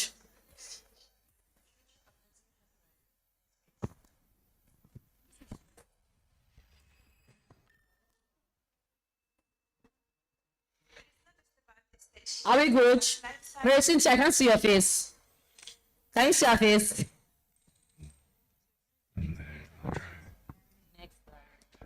One tower residents offer convenience. Located right across the capital mall, fine dining, luxury shopping, and a VIP cinema. Everything you need is within easy reach. Let's have like 2 to 3 seats in front so that she won't be so it doesn't look awkward. Of luxury apartments and houses. Media, can we have this in one go or we have to break it since seats are coming to the front? Media, should we break it into 2 sections or this is fine? All right, please, quickly. Sophistication. The World Trade Center at Abuja presents dreams, success, luxury. Add one more seat for her. Ololade, carry one seat. Yes, so that it can look good. Thank you. No, carry seat that doesn't have a flap. A seat doesn't have a flap. Thank you. Let's make it snappy. Thank you. Our next section would be a sales section for 30 minutes with a sales coach. But full, its full bio is on our website. And the last section for the day wraps up Academy 2025 will be a mentorship section with the Director of Professional Service of CW Real Estate himself. If you've not filled the day 1 feedback link yet and it's day 2, please do well to check it and fill it.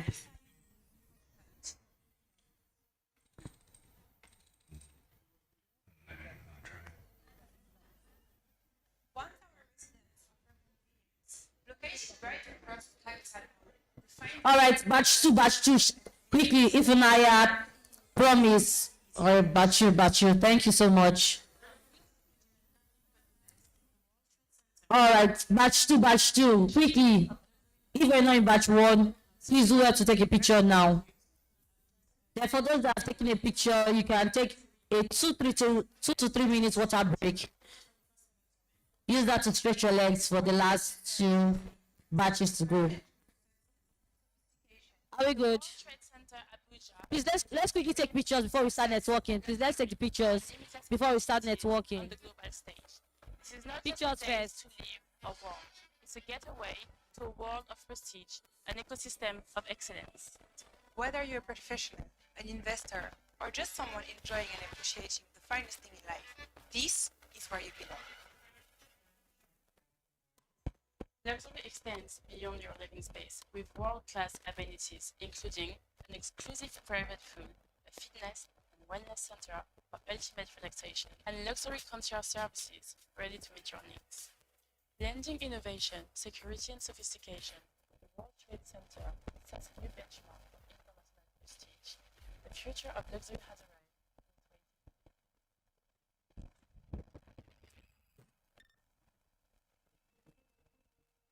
But it's not just about aesthetics, it's about lifestyle and functionality.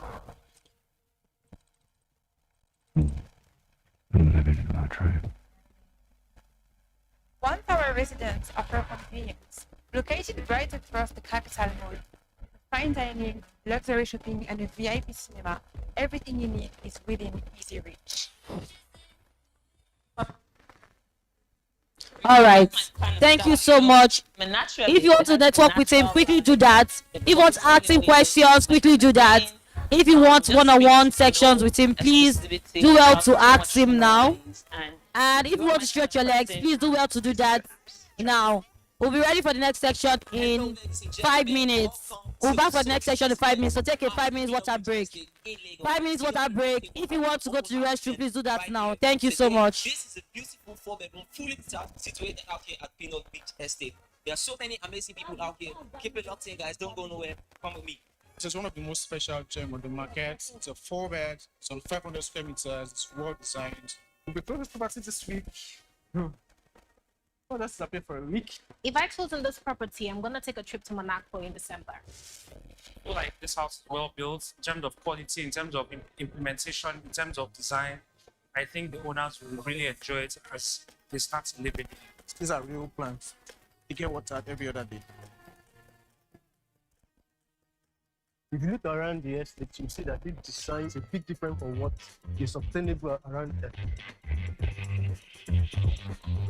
Hey guys, keep it locked in and don't go nowhere. Let's show you around. It's a nice property that I would love to request someone to buy.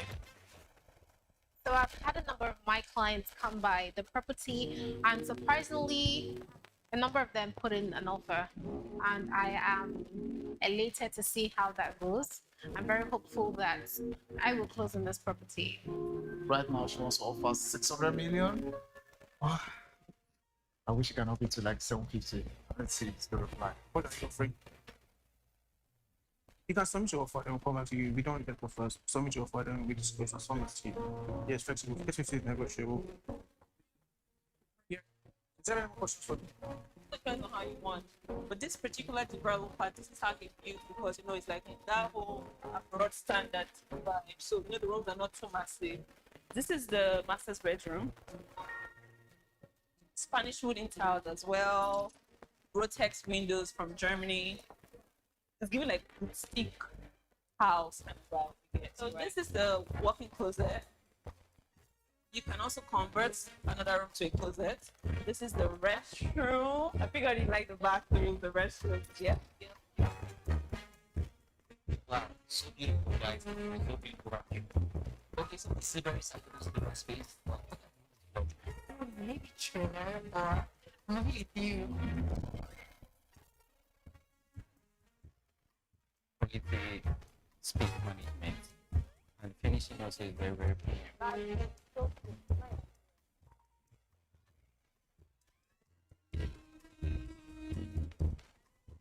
Sometimes I feel like they think that, you know, they say, can you buy this house? You buy this house? Hello. Hi, Mr. Pofo. Can you hear us? I love everything. This is my kind of style, you know? Hello, Mr. Pofo. Can you hear us? It has natural light. Hello. Ceiling windows, my kind of thing. Just speaks, you know, exclusivity without too much noise. And if you're my kind of person, this is your house. Trust me. Hello, ladies and gentlemen. Hello, sir. Can you hear So, us? Solis residents at the Pino Beach Estate in Lagos, and CW Real Estate were having an open house event right here today. This is a beautiful 4-bedroom, fully detached, situated out here at Pino Beach Estate. There are so many amazing people out here. Keep it locked in, guys. Don't go nowhere. Come with me. This is one of the most special gem on the market. It's a 4-bed, it's on 500 square meters, it's well designed. We close this property this week. Oh, let's stop here for a week. If I close on this property, I'm gonna take a trip to Monaco in December. Like this house is well built in terms of quality, in terms of implementation, in terms of design. I think the owners will really enjoy it as they start to live in it. These are real plants. You get water every other day. If you look around the estate, you see that the design is a bit different from what is obtainable around here. Hey guys, keep it locked in and don't go nowhere. Let's show you around. It's a nice property. I would love to refer someone to buy. My clients come by the property, and surprisingly, a number of them put in an offer, and I am elated to see how that goes. I'm very hopeful that I will close on this property. Right now, she wants to offer 600 million. Oh, I wish you can up it to like 750. Let's see if it's gonna fly. You can submit your offer, they'll come to you. You don't need the first. Submit your offer, then we discuss and submit to you. Yes, flexible. Definitely negotiable. Yeah. Is there any more questions? Depends on how you want. But this particular developer, this is how they feel because you know it's like that whole abroad standard. So you know the rooms are not too massive.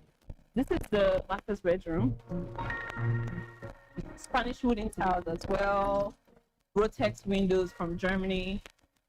It's given like thick house kind of vibe you get. So this is the walk-in closet. Hello, everyone. You can also convert. Hello, everyone. to a closet. Can you hear me? In next 2 minutes, we'll be ready. So please do well to be seated. Please do well to be seated. I think you stretch your legs enough, so please do well to be seated so that we can have this training section.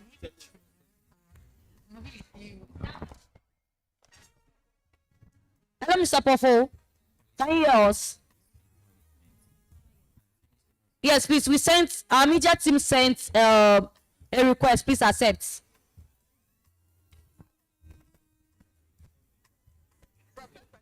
All right, we'll get back to you in next 2 minutes, please. Thank you, sir.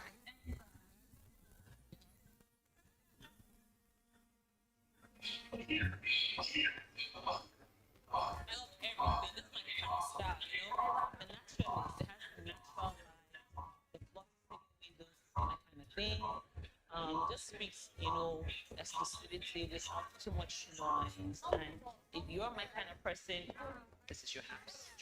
Hello, ladies and gentlemen.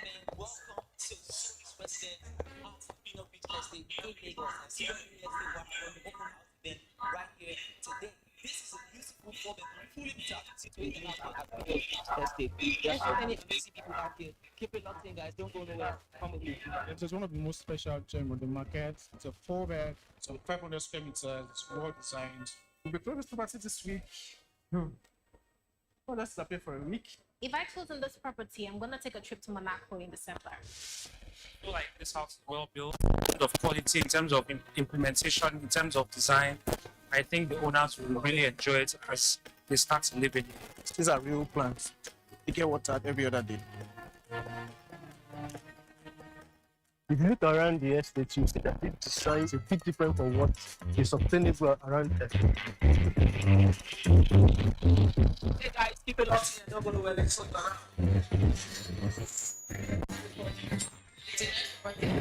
Okay. Hello, everyone. Please, can we come back to our seats? Can we come back to our seats now, please? Please, let's come back to our seats. See how that goes. I'm very hopeful that Please, let's come back to our seats.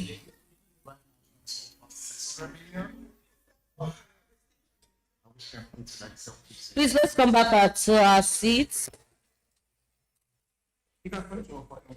Please, let's come back to our seat, please. Hello. Hi, guys. I'm coming. That's around the subject. Hello, guys. Please, can we go back to our seat, please? Please, you can just take coffee, water, so we can have our next two sections. Please, let's come back to our seats. Rukayat. Rotex windows from Germany. Give like mystique. Please let me call their attention. Let me call their attention. Let everybody come back. Hello, guys, please. We're ready. We're ready now, yes. You can take water or in back. All right, please, let's come back now. Thank you. So,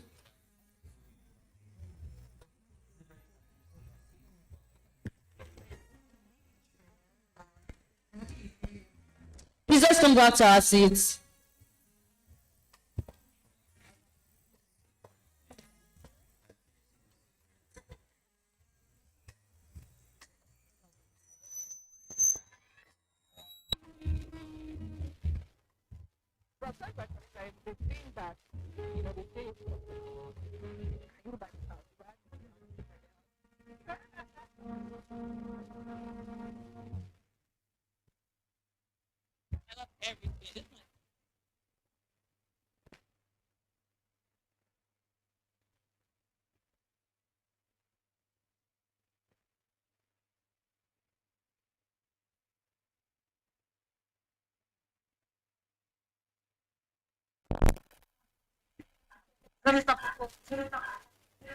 Yeah.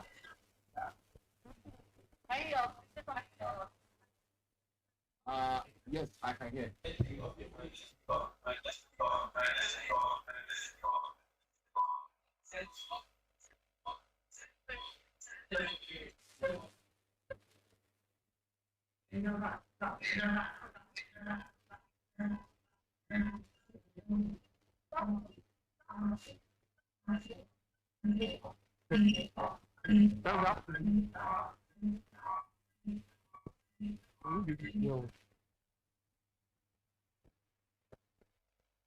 you.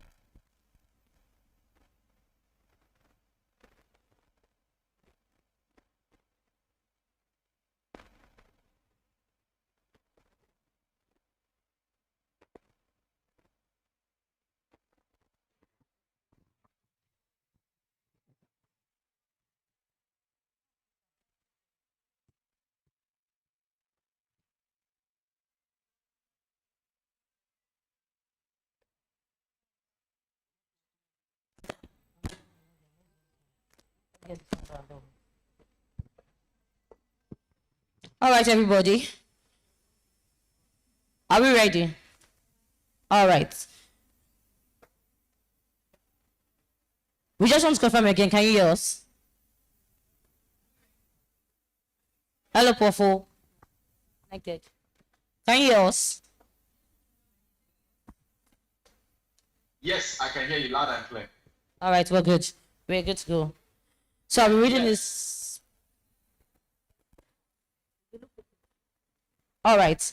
Pofo is a globally respected sales strategist, entrepreneur, and tech founder with over 10 years of experience, shaping high-performing teams across real estate, fintech, banking, and education. As the CEO of Sales Factory Global and founder of SalesNote.ai, he has helped organizations generate more than $700 million in revenue, coaching brands such as Julius Homes, Lucky Gardens, MTN, Access Bank, and Fire Pips Forex. He's a member of the Forbes Coaches Council, author of 4 best-selling books, and host of the Pofo podcast with 40,000 plus downloads. His achievements include driving 1.5 billion naira in sales for a single client in 30 days, supporting Lucky Gardens to 60 billion naira in annual revenue, and coaching Julius Homes to 30 billion naira in just 3 months. Paul built a thriving WhatsApp SaaS community, created the Sales Tracker CRM, and founded SalesNote.ai, an AI writing platform for sales professionals. He has spoken at global organizations including KICC London, House on the Rock London, MTN, major Nigerian banks, and leading African fintechs. Educated at the Lagos School of Economics and the Robert Simmick Coaching Institute, Paul blends behavioral economics, psychology, and systems thinking to help professionals sell better and close faster. He is passionate about family, faith, and unlocking human potential, inspiring thousands across Africa, the UK, and beyond. Make welcome Mr. Paul Fu.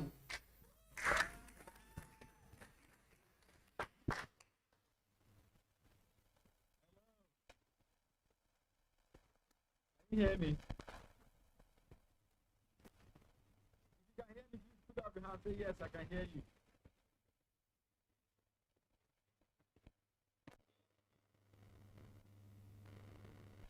The other thing I would need for you to do is to pay attention.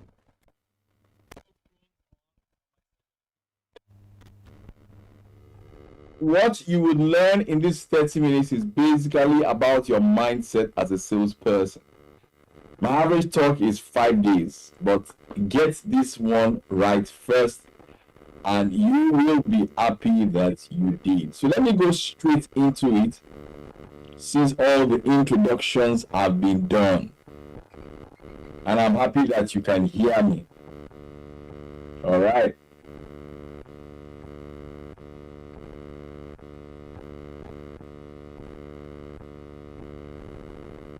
I want to sort of like increase the volume from my end. I hope that my volume is at its highest. Is this better? Great. All right. So we thank God for this day, and this is going to be a good time for us to learn some things today. Pay attention, please, because you'll learn a lot today. I always teach sales from a mental perspective. In other words, your mindset is very, very important because everything will rise and everything will fall on the way that you think, no matter the strategy that you have. I will be very, very deep in this class, but I need you to pay attention. Because if you pay attention to all I'm going to say today, you probably will not remain the same again. Like, seriously. You probably won't. Yeah. So let's start. I'm going to start first with the causal laws. There are laws that run this earth, this universe. There are laws that run this universe. And sales is inside business, and business is inside this world. So whether you like it or not, the laws must have effect on you as a salesperson. The first law of sales success is the law of cause and effect. And then you attach that to some latency. I will explain. Everything you need in this, everything that you have experienced in this earth, everything that you have experienced in this earth, everything, your bank accounts, the money in your bank account or the lack thereof, including me as well, is an effect. Please stay with me. Your commissions in sales, or the commissions you do not have in sales, is what we call an effect. It is an outcome. But by the law of physics, there is no outcome or there is no cause without an effect. There is no action without a reaction. Did you get that? Say, I got it. Say, I got it. Great. Let's continue. So you must understand the law of cause and effect. If you make sales today and you have commission in your bank account, that commission you have is an effect. But there is something that caused that sale to take place. You want to work backwards and trace the causes of that sale. So in this world, there are various possibilities in the invisible world. There are different possibilities. Poverty is a possibility. Millionaire status is a possibility. Top sales person in your company is a possibility. all the possibilities, good or bad, they exist in this earth that you and I are living in. However, your job and my job is to choose the possibility that we want.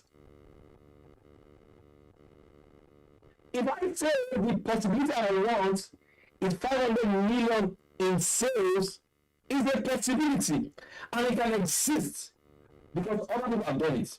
It does not defy the laws of physics. So that's a possibility. If that is your possibility, you now begin to work backwards and say, okay, what kinds of actions and what kinds of steps will I need to take consistently over a period of time for me to be able to manifest that outcome? Did you get that? Somebody, I hear you. Great. So, but between the effect that you want and what would cause that effect to take place, there is something called latency, which is time. If somebody farts, for example, and if you fart, for example, that fart is the person's current effect. If one says, I want to lose weight, that's a new effect. But for that losing weight to take place, they must go to the gym, change the way they eat, change the way they sleep. That cause will create a new effect in the world. But between that gym, eating right, sleeping right, there is something called time. That is latency. The challenge for a lot of people is that they don't wait for time to have its full effect on the action that they are taking to produce the effect that they want. Somebody say, I hear you. Please, this class is not aspire to aspire. It's very tactical, very step-by-step-ish. So, you know, cause and effect. So you pick an effect that you want. Let us say the effect that you want is you want to do 500 million in commissions, 1 billion in sales. I don't know how much you want to do. That's the effect you want. Write down on this side, on the cause side, what are the actions that I need to take every single day to be able to manifest the effect of ₦1 billion? For example, for me in my own business, I set up between 30 to 50 forms of outreach every single day. I set up a DM, a LinkedIn.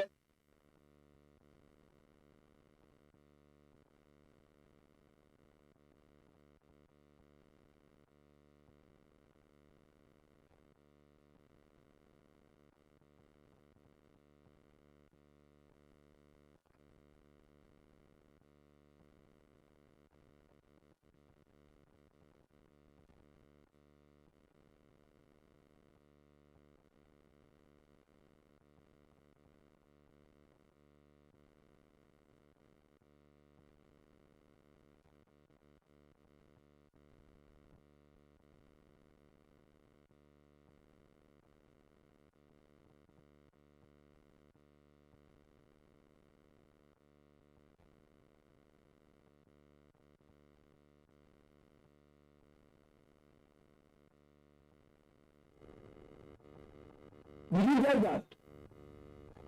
So look at this map I drew. This is the effect going from 5 to 25. This is time. This is core, the action.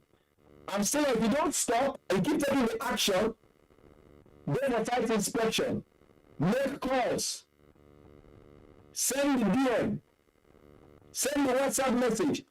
If you don't stop, the action will keep going up and you'll be getting the effect that you want.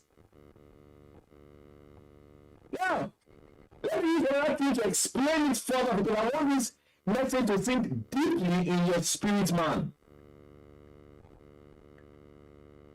There are 4 ways you can also create the reality of say that you want. The first one is called a thesis. A thesis means something that is existing. But for every thesis, there's something called an antithesis. It's called, that's where you get the word. Anytime you see the word anti, A-N-T-I, it means the opposite. It's something called antichrist, opposite Christ. Anti-corruption, opposite corruption. You get that, right? You got it? You got it? Great. So there's antithesis, really the opposite of the thesis. Then whenever there's contact, when the two existing things come together, you create a new thing called a synthesis, which is a new effect, a new reality. And of course, time delay between cause and effect. I'll explain it now for you guys to see. Watch this. So let's say, for example, your thesis, your current reality, and your testing. The antithesis to testing is that you must drink water. Is it not so? You know, the antithesis is water. Test. Test is water. But for that to take place, the contact is you pick the glass and you drink the water. Oh, my tea I poured on my cloth too. Sorry. You pick the glass and you drink the water. You create a new reality called hydrated. I'm going somewhere with this.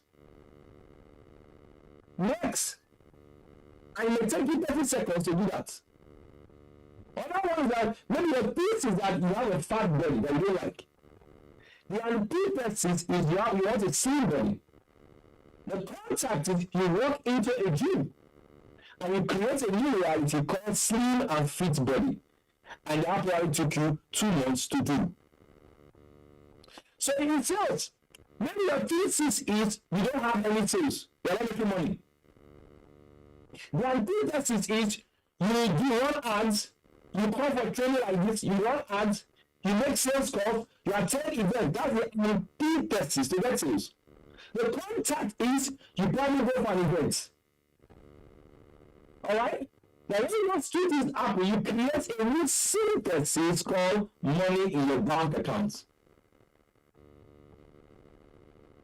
Now, Madam Ryan said that actions echo into eternity.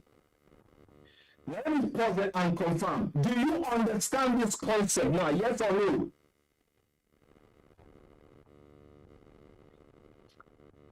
Sorry, my social is different too. It's different, but you will get results if you stay with it. Now watch this. Every action you take has consequences. Yes. Every action you take in this world, it has a consequence. All your actions have consequences. But what is the dangerous part? Your consequences also have consequences. God forbid, if you steal today, that's an action. The consequence is they put you in jail. That's just a consequence. God forbid, if that person had children, they don't go to jail. That marriage will scatter. The child will start doing anything because the consequence of going to jail created another consequence. Jesus Christ. If you're not making sense, for example, if you're not making sense, for example, there's a consequence. You be broke. And if you're married, you're not going to feed your wife and children. And if you're not careful, that marriage will break because 2 things that break marriages is money and sex. Answer me now. Oh, look at this now. Wala. Oh. Is it because I'm in the UK? Is that why I will look at okay? Leave that matter out. Leave that matter. Is it true? No. Look at your neighbor, say your action have consequence and your consequences have consequence. Look at your neighbor.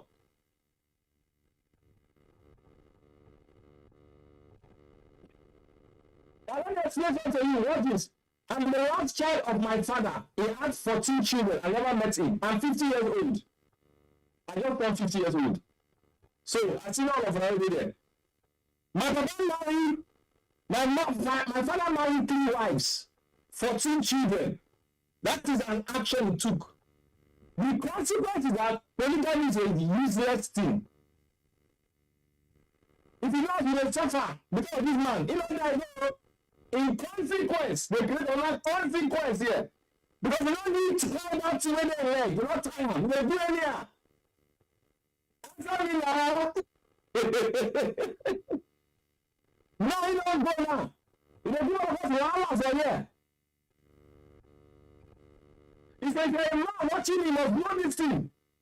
Your actions have consequences, and your consequences have consequences. You don't hear me though? You don't hear me so? You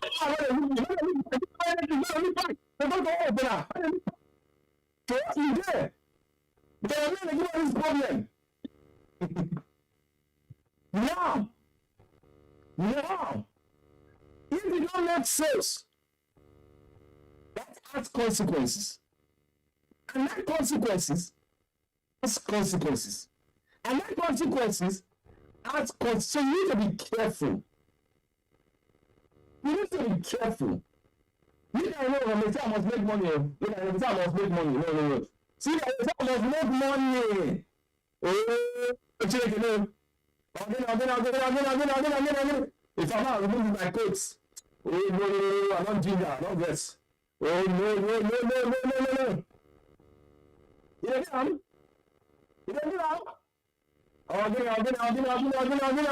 Again. Now. Oh. They take me serious today. Now,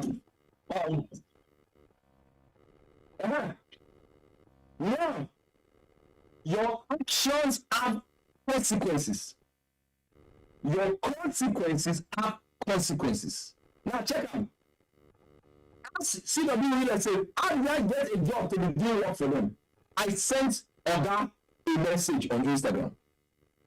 I sent Oga give you a message. Think about that action created a consequence.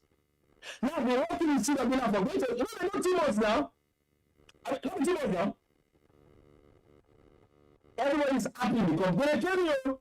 So that consequence created a consequence called money. Is it not so?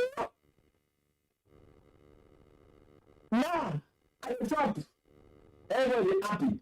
So if you don't make sales calls, if you don't do marketing, that action or inaction will create a good consequence or a negative consequence. Let me show you something. Watch this. I don't know how many minutes I have left to teach, but hey, if I stop here, I stop here. Praise God. But at least I've gotten you something. Now, watch this. Your initial action will create what they call a first order consequence. If you create a second order consequence, a third, not so. If the action was a bad action, that's what the problem will be. If the action was a good action, that's what it will be well. So that is why I said your actions have consequences and your consequences have consequences. I grew up with one of my relatives. We grew up together. For worry, we grew up for worry. I'm 50 years old now. This Zoom has only 10 minutes. We will go out and come back in again. I said, go in my class. No, I will talk to you. I didn't go to class. You know, So watch this. That my guy, when we go to school, in the case babes. You know, tell me that the fake guy that time. That we need me. So when the fake guy, I not answer. Now with the 50 years old now, I get 3 children. You know? I got property everywhere. My guy not get anything. That's why they call me say, yeah, they ugly that time. They start the ugly guy. I say, I hear now. But you know what they marry? you go hear word. When you see my wife say wala wala wala wala wala wala front and back, thematic, everywhere, problem scatter everywhere. As I not tell you, now, and then na me dey send down my guy money o, my brother native. Na me dey, it's only message today. He say how far na, I need to buy mosquito nets. You dey feel am so? Answer me na, you dey hear my talk, so you dey feel am? Look at it, say your consequence have consequence. You see that action when you not really take, when your mind tells you, call that client, you say, no, time don't go, 6 o'clock, I'm close, I'm tired. You don't call the client, your competitor call the client, they don't close the sale. You see what I'm saying? Now, your December, one day, you say, what buy ticket today, this week, or to travel? Now, I'm telling you my policy. Someone want to buy ticket this week to plan your Christmas because you don't really make that call. You don't say I did, Abby. Answer me now. You supposed to send your mama money for this Christmas. You supposed to change your mama generator. You supposed to change your papa house, repaint the house. You don't really make sense. I talk to you. Say, look me. I talk to you. Oh, Jesus. Consequence have what? Consequence. And I tell you the truth. I also tell you that's how they train me. That's how they train all over the world, do London, Dubai. Even if a man they wear PG mix because of me, I will not change because the man will change himself. Chinese man will change himself. Oh, I don't change. I don't change, yo.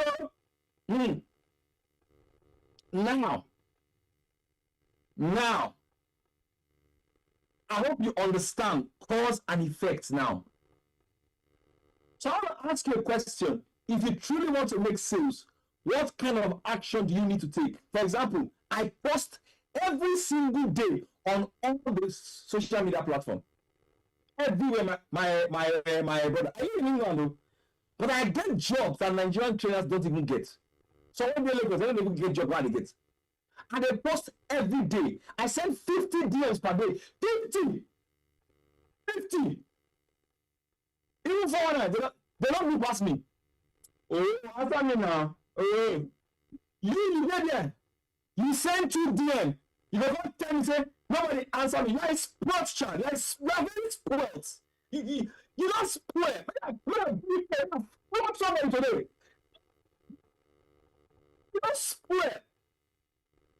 I send them a DM. They didn't answer me. How do you send? I send 3 millennium spirits. The spirit of mele, Gen Z,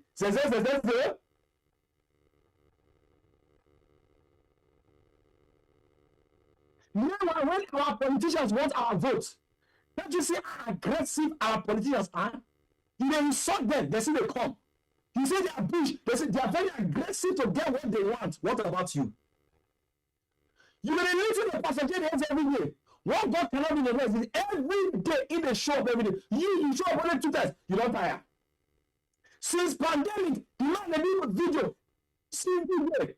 You do it 3 times, you don't tire. Answer me now. Oh, answer me now. Answer me now. Let's make our office Zoom now. Remaining 5 minutes. Make us start again. Not go anywhere. If you go anywhere, if you leave your seat, stay there. I want to leave this. If you go, look at now me, say if you go anywhere, look at anywhere. If you move, I will move you. If you move, stay there. And they come.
those who demand nothing but the best, the World Trade Center offers an exclusive collection of luxury apartments and penthouses with breathtaking views on Abuja skylines, elegant interiors with luxury in every detail, and top-tier security with 24/7 surveillance.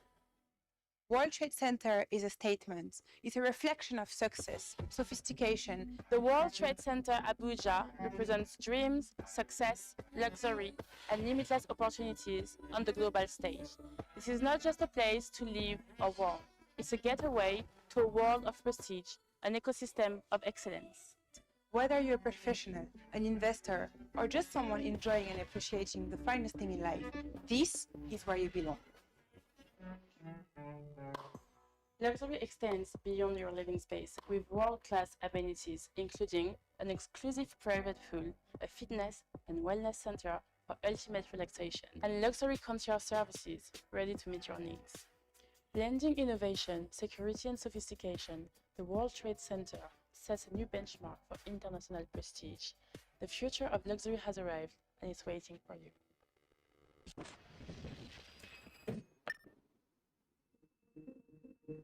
But it's not just about aesthetics, it's about lifestyle and functionality. I'm living in my dream. One Tower residents offer convenience. Located right across the Capital Mall, with fine dining, luxury shopping, and a VIP cinema, everything you need is within easy reach. Style, you know? I'm a naturalist. It has natural light, the block ceiling windows, my kind of thing. Just speaks, you know, exclusivity without too much noise. And if you're my kind of person, this is your house. Trust me. Hello, ladies and gentlemen. Welcome to Solis Residence at the Pinot Beach Estate in Lagos. And CW Real Estate, we're having an open house event right here today. This is a beautiful 4-bedroom, fully detached, situated out here at Pinot Beach Estate. There are so many amazing people out here. Keep it locked in, guys. Don't go nowhere. Come with me. This is one of the most special gems on the market. It's a 4-bed, some 500 square meters. It's well designed. If you play this property this week, well, let's appear for a week. If I close on this property, I'm going to take a trip to Monaco in December. I feel like this house is well built in terms of quality, in terms of implementation, in terms of design. I think the owners will really enjoy it as they start to live in here. These are real plants. You get water every other day. If you look around the estate, you see that this design is a bit different from what is obtainable around there. Keep it locked in and don't go nowhere. Let's show you around. It's a nice property that I would love to refer someone to buy.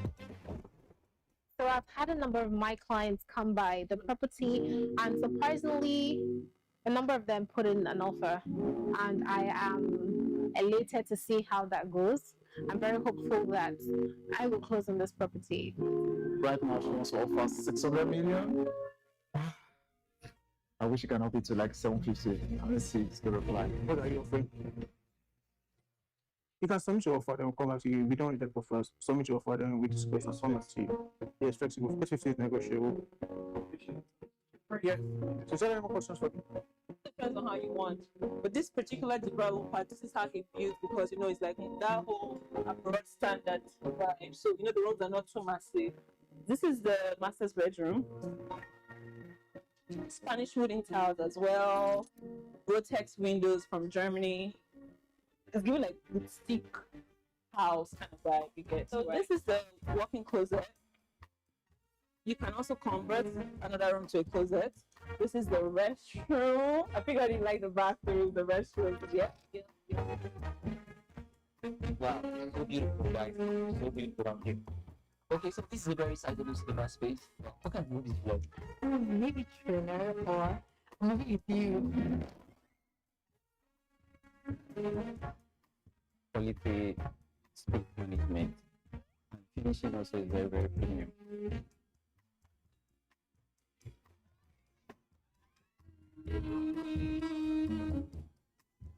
So I tell my colleagues that if they think that, you know, they say, can you buy this house? If I had money, I would buy the house.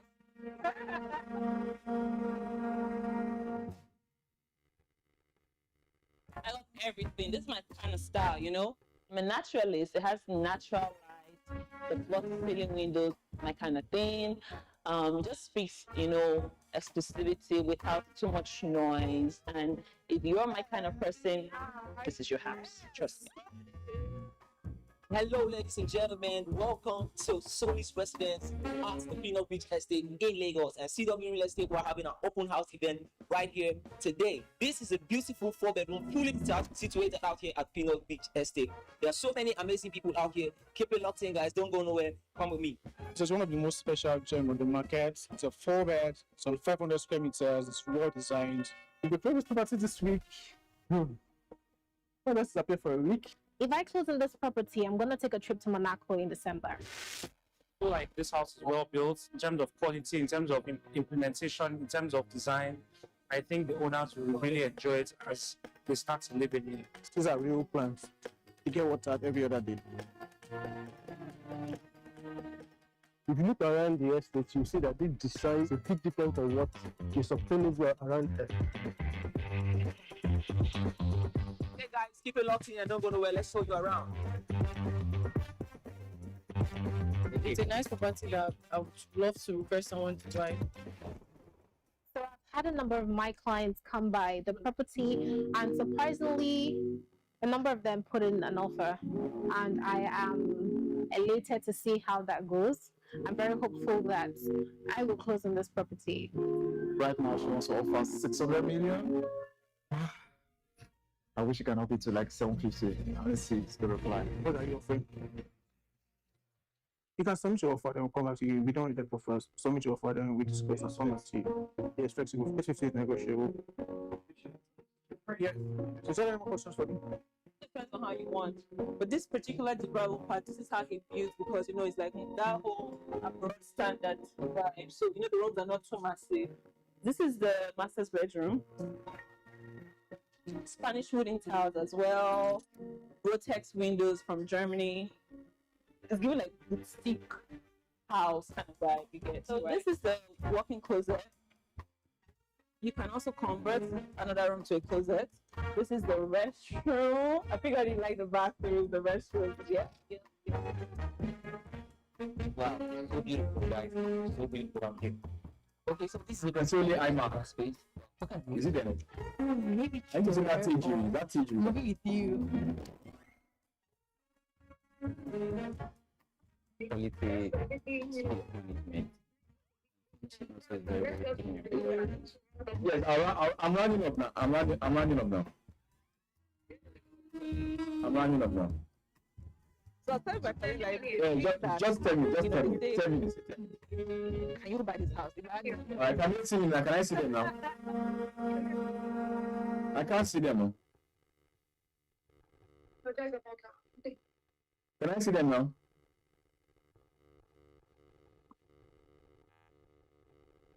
Hello? Hello?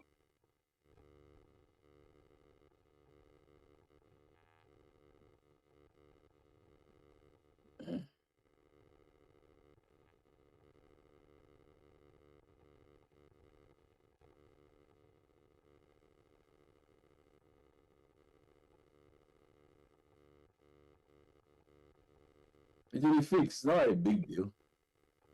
It's not rocket science. You can make it happen. Where is this?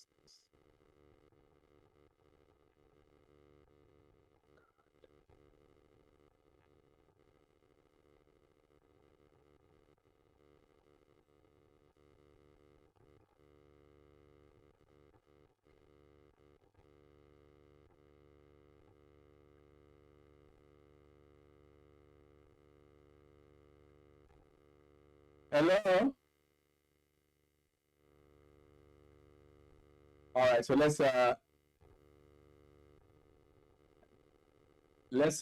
conclude.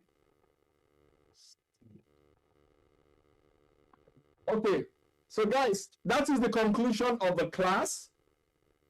I would like to share can I share my slide with you guys? Can you see my slide if I share it? Can you see it?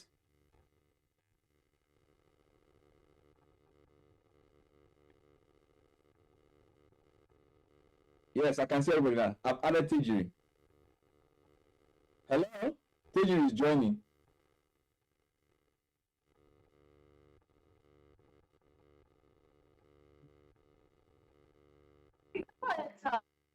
All right, so guys, how many of you enjoyed this class today? Put up your hand if you did. Did you enjoy the class today? Oh, all the hands are up, man. Yo. So this is my contact. This is my WhatsApp number. If you need me to talk to your team or speak to you one-on-one, it's here. I also have a product for all of you that in case you want, I put my books in a package. This is my book here. You can get my book and two of my books and some of my past webinars for just 10,000 naira. You can start with that. It's a simple package. You can start with that. If you want that, here's my WhatsApp number. Say, hello, sir, I want the package. Send me your account number. I'll give you that package. You can start with that. If you want coaching for your business as well, one-on-one, message me. I can help you take your sales to the next level. So, maybe I can take one or two questions and then we'll close. You can follow me on Instagram, follow me on LinkedIn, check us out here. But most importantly, take your sales to the next level. Reach out to me. This is my UK number. You can't get this one, but this is my Lagos number: 080 plus 2348069438614. If you message me right now, I will even respond to you. God bless you. Any questions, please?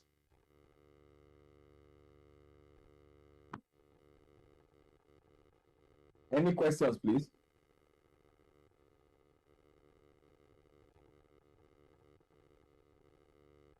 Any questions, please? Please, tell me what have you learned today, anybody? Oh, yeah, go ahead, ma. Go ahead, tell me. I have a question, sir. Please go ahead. My question is, what's the secret to your happiness?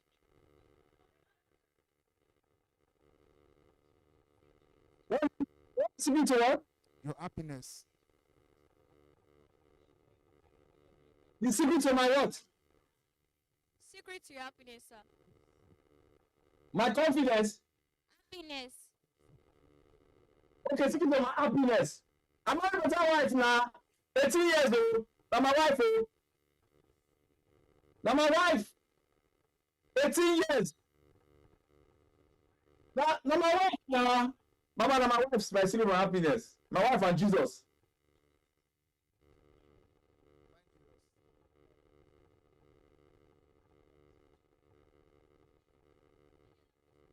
All right, so if you're serious about your business, reach out to me. We see how I can be of value to you. Sir, a final question before you go, sir. Any more questions? Yes, before I let you go. Yes, sir. Sir, for a startup, can you give like 3 notable steps one can take for a startup? Can you take the question again? For someone hoping to start a real estate company properly, from your experience, I wanted you to give like few steps on the things you feel that the person can, the first few steps that the person, action steps that the person Yeah, should take. I think the first things first you should do is define your market. Define your market and your product.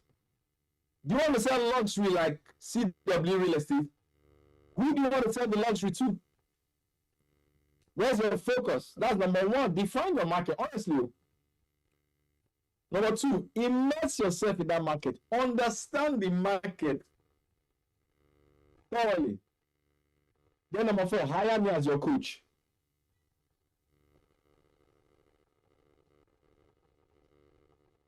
I make people make money. Oh. Hire me as your coach. I will help you make money. Because I'm not just a sales coach. Oh. Me, I just sold one of my property in Surulere now. And I sell too now. Shall I the work? God bless you. I don't finish you. Let me pray for all of you. Can I pray for you? By the Bible says that by strength can no man prevail. Your tallness cannot give you sales. Oh. You need God. Look at another when I say you need God.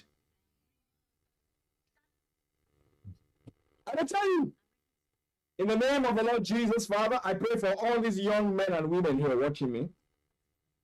I pray that they succeed in their businesses. I wish them only the best in all that they do.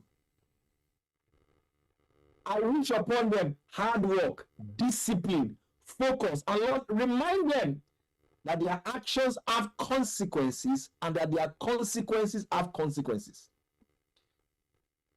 So right now, let that message sink in their spirits. Those of them that are in bad relationship, God deliver them right now in the name of Jesus. Deliver them. Because some of them are in relationships that is bad. Deliver them in the name of Jesus. I wish you all the best. God bless you. Bye. I know many of us were asking how we will snap group picture. Oh yeah, virtual log. Send him virtual log. All right, thank you so much. All right, so we have a surprise guest appearance. I don't know how many of us know SMEDAN. Smeda. All right. All right, so we have the owner of Smeda in our midst, and he'll be speaking to us for 10 to 15 minutes. He saw our live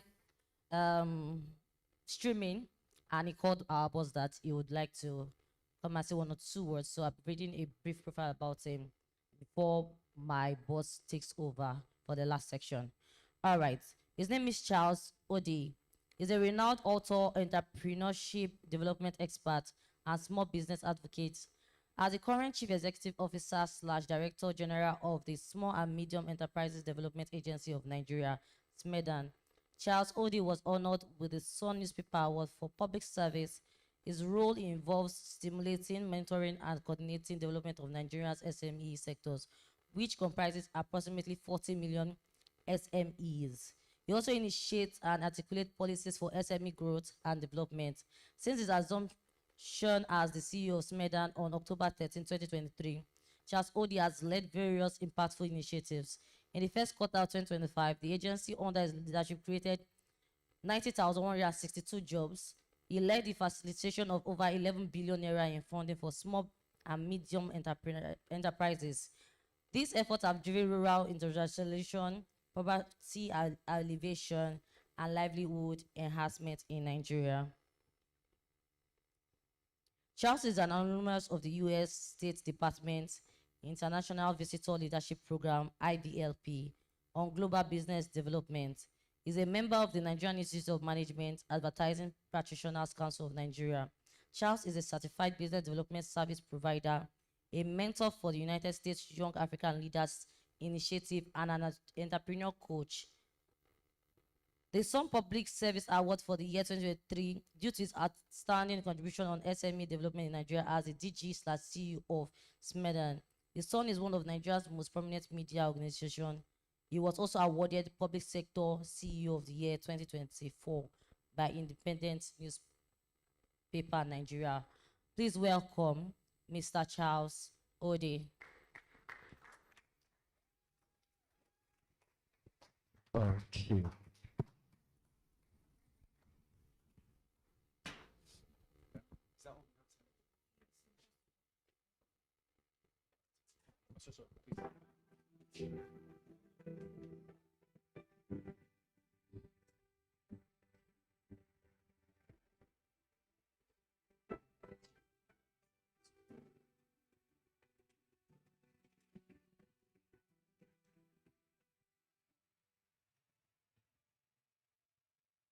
Okay, how many of you are here today? 40.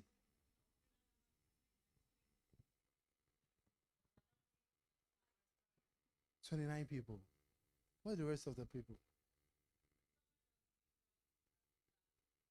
Ah, okay.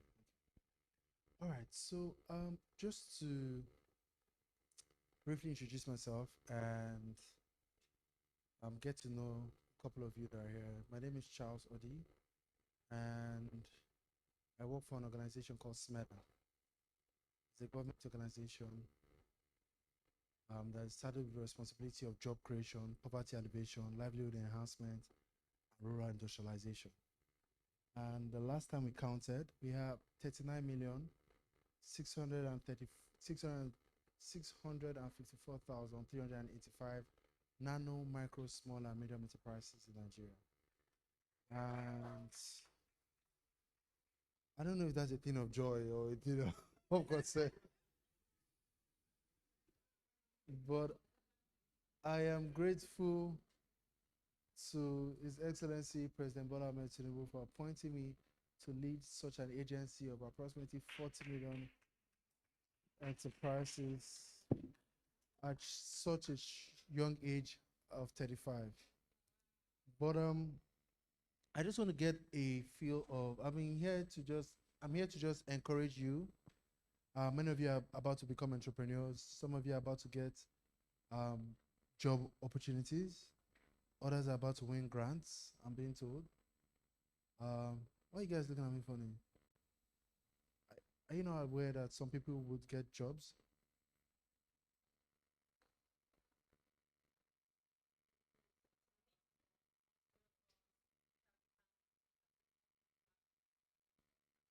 Ah.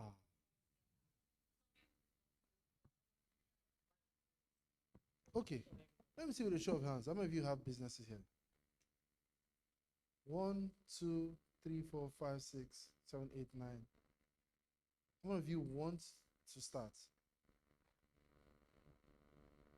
How many of you do not like entrepreneurship at all? You just want to wake up someday and work for somebody? There's nobody here. So it's a mixture of those that are about to start and those that have started. Let me say again, those that have started, let me see with a show of hands. Okay, keep your hands up. Wave, higher. So for those that have started, how many of you are nano businesses? Let me see.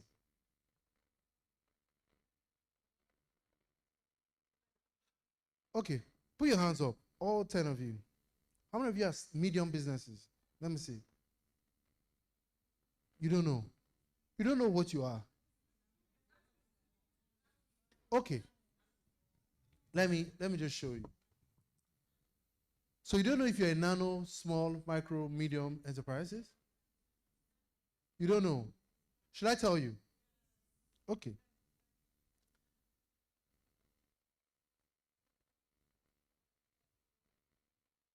These are the amount of businesses that we have. Right? Out of all the people that are doing businesses in Nigeria, 96% of them are falling under this category.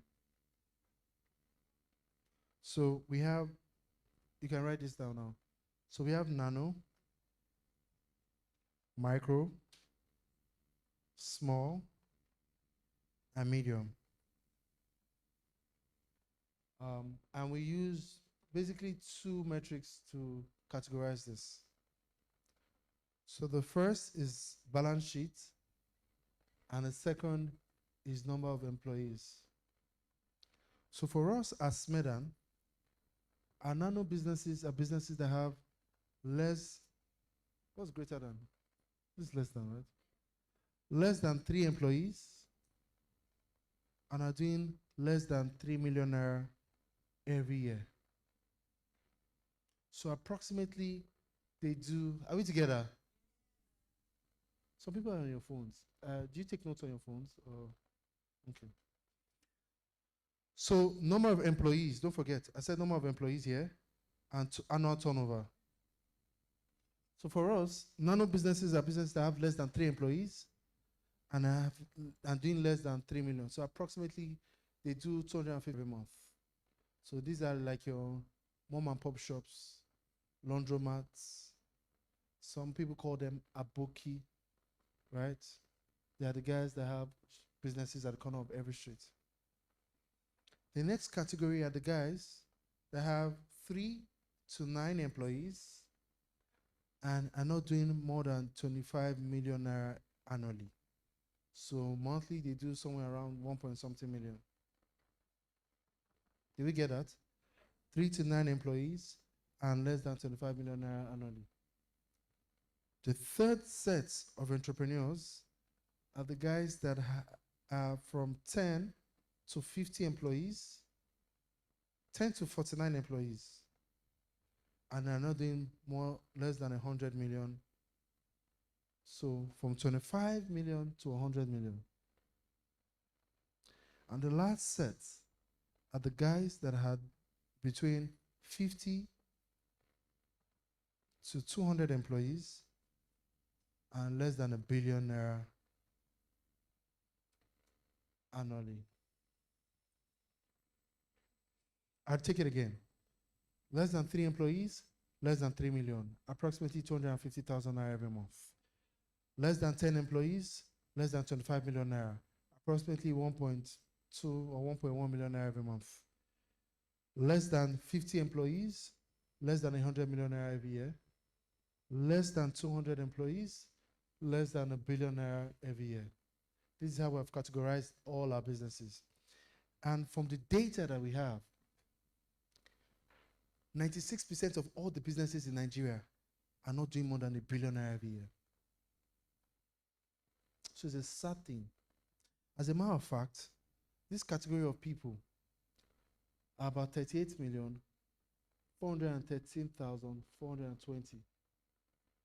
So the bulk of the people that are doing businesses in Nigeria fall between nano and micro.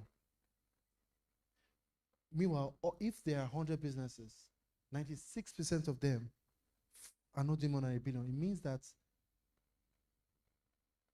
the big boys are like the MTN, Airtel, Nestle, Cadbury, Nest Oil. Who are the big boys? Dangote,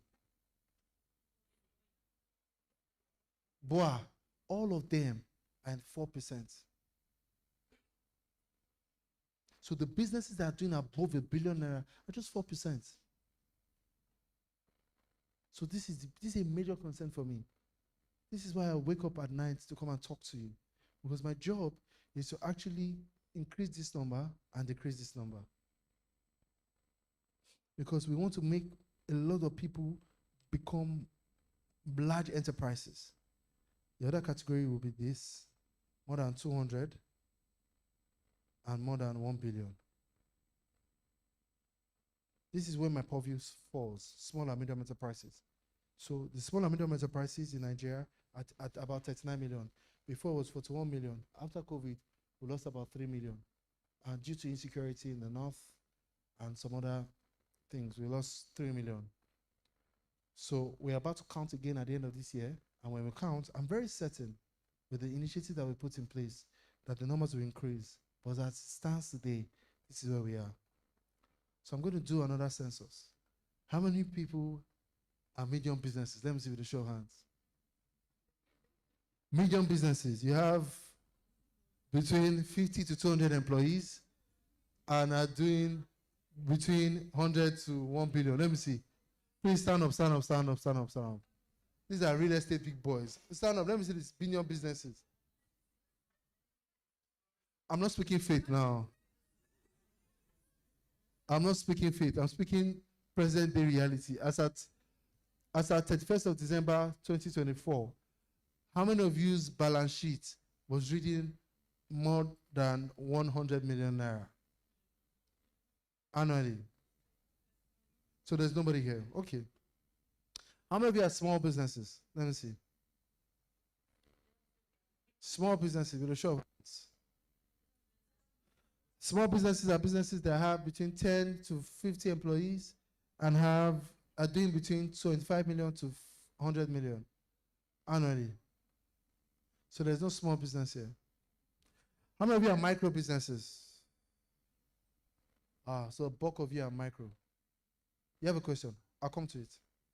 A bulk of you are micro. How many of you are nano businesses? Let me see. And you know, the young shall grow. Today is the 21st day of November, right? So you can write it in your notepad that you're a micro business today. By the 21st of November 2026, you want to be a medium business. So you can write it. Wherever you are today, you can put it down. And by this time next year, I like it. Write it and sign underneath. And write "So help me God" underneath. I love that. Yes, you had a question. Ma'am, you had a question.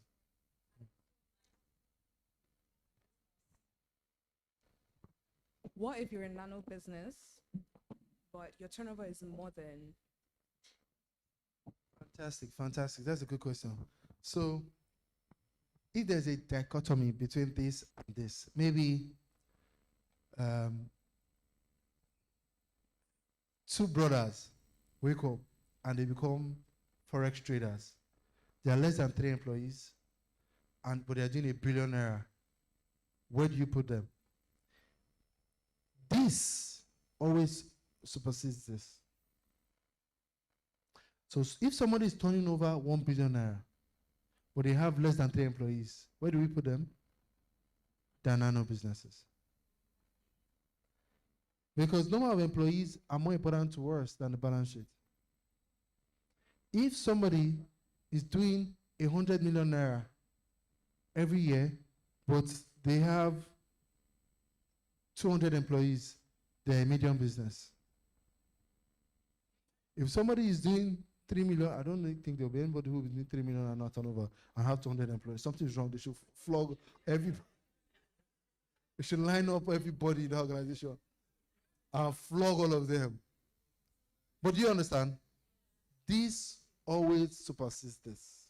Every time. Now I'm just here to talk to you. Is there any questions? Is that clear? Okay, we have one question. The gentleman at the back in a white. Sorry? How do you calculate? Your turnover. Your turnover.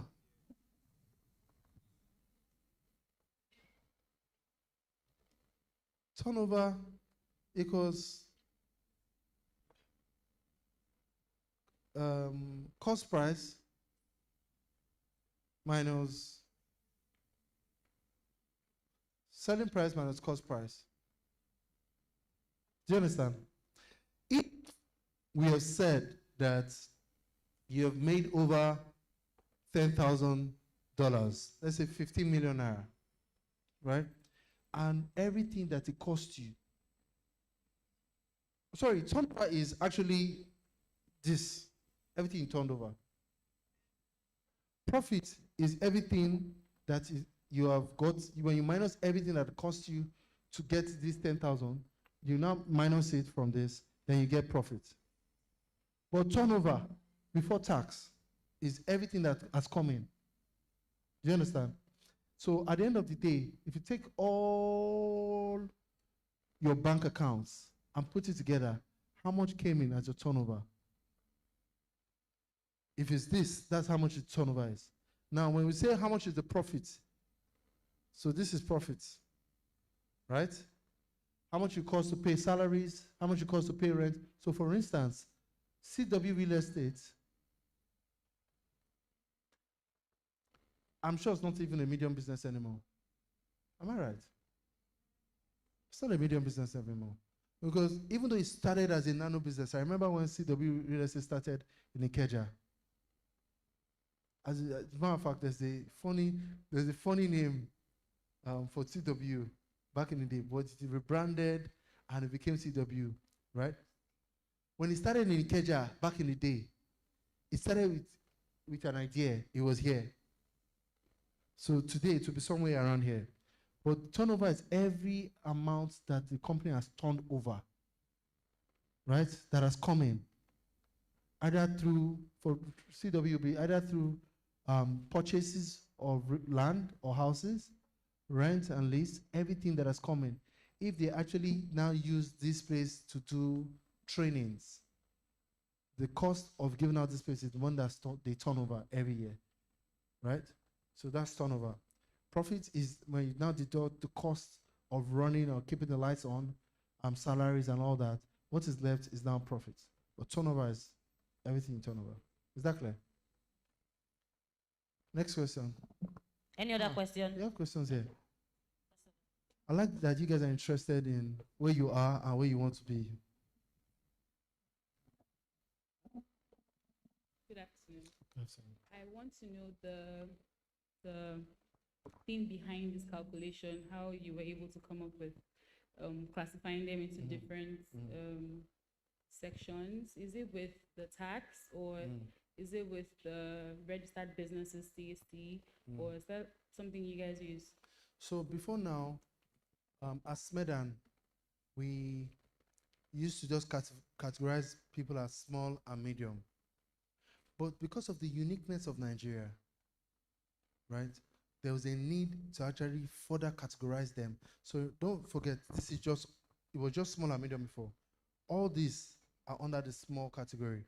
But we further categorized them into nano and micro. And we did this because, what's a popular small business that you know? You might not know their balance sheet, but that's just assume. Give me one. What? BS are not small businesses. Huh? Who? Do you know TDA? TDA Fashion. Do you guys know him?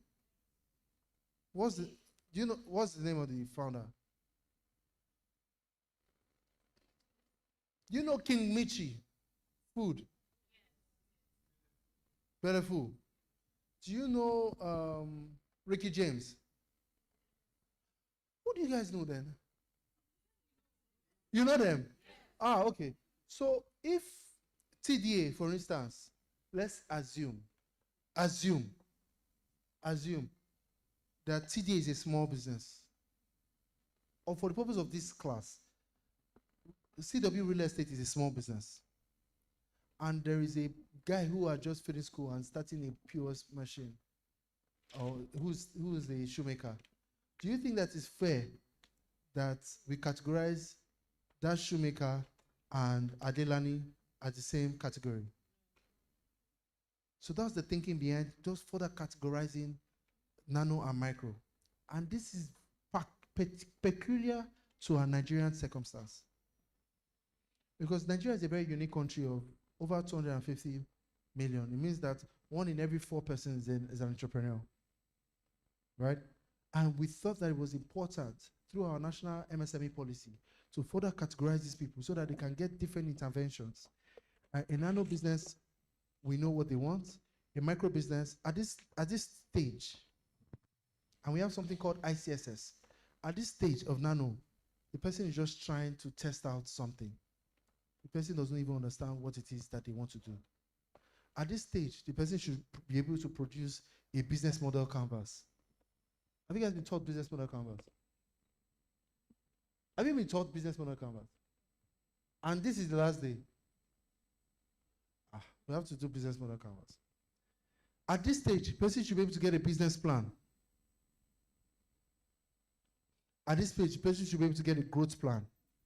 Sometimes you're looking to scale. So here, they're just testing it. Here, a lot of people here is out of hunger, out of unemployment. They've just come out. But I can't be at home doing nothing. They just put together raw materials and start selling something. Yeah, at this stage, they're testing that the thing is working. Then they come here, and the thing has started feeding their family. It's time to start standardize it, right? They come here, it's time to grow it. At this stage, they can get a loan from a bank. At this stage, they can get investors to invest in their businesses. Do you get it? So the thinking behind that is because we want to uniquely take care of every segment. We found out that they were nano, they were micro, they were small. It's not, it would be very unfair to categorize all of them as small because of their peculiarities. Is that fine? And you know that if you turn this to dollars, this is $2,000. So a medium business for us in Nigeria is probably like a small business in America based on turnover. And we understand that. It's our unique peculiarity. And we were trying to solve this. Okay, do we have all this? Can I clean the board? Can I teach you business model canvas before we go? Huh? How much time do I have? 10 minutes. 10 minutes? Yes. I can't teach you business model canvas in 10 minutes.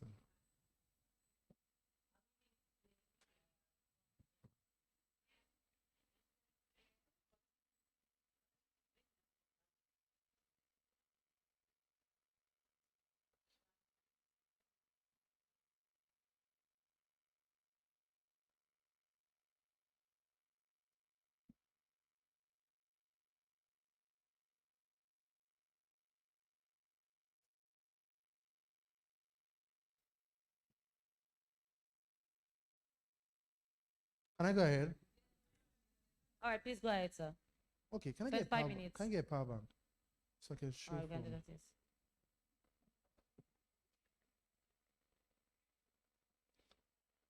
Okay, so was that clear? Now, type C. Thank you.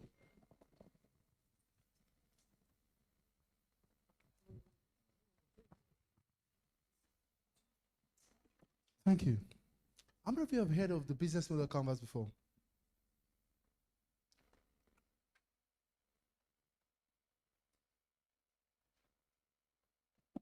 How many of you have heard of the business model canvas? What were you guys now taught in the 3 days of this academy? Huh? A lot. And nobody touched on the business model canvas. On business models. Please come. Bring it, bring it. I'll show you. Oh, just one. One is fine. Then take it. Can I get my iPad?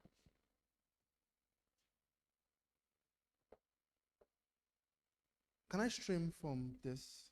Is it possible?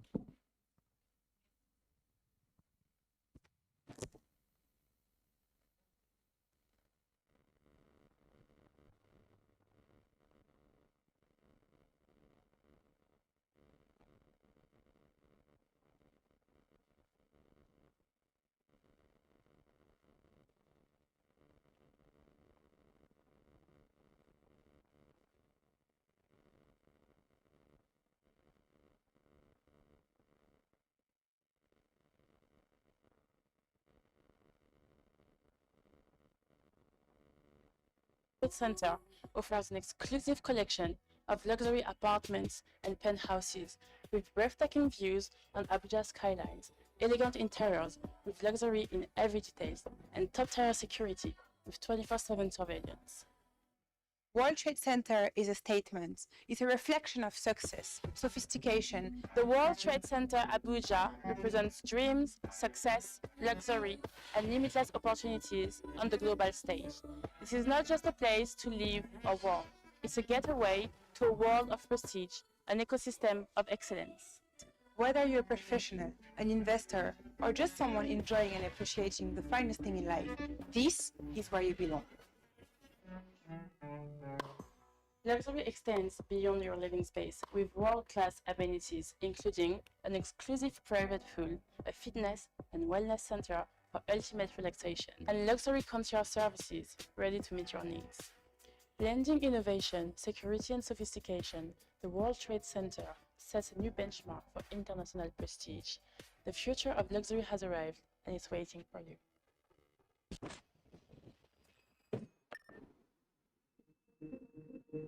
But it's not just about aesthetics, it's about lifestyle and functionality.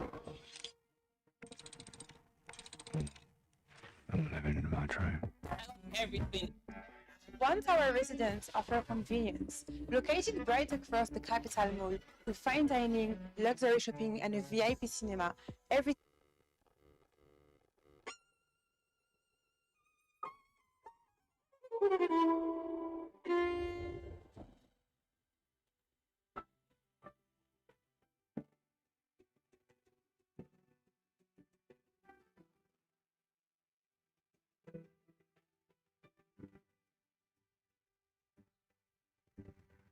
Are you together?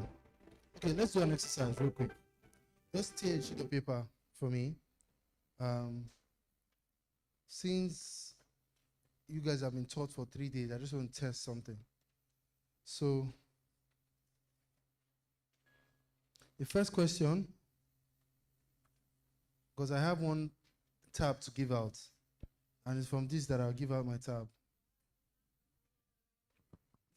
The first question is, it, you know, I'm a made in Nigeria guy, so it's made in Nigeria. It's not an iPad. This is the tab. It's made in Nigeria. So the first question is, what is your product or service? Your product or service.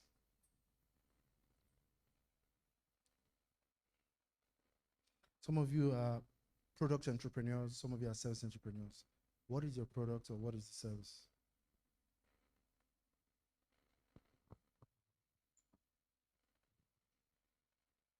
Second question, who are your customers?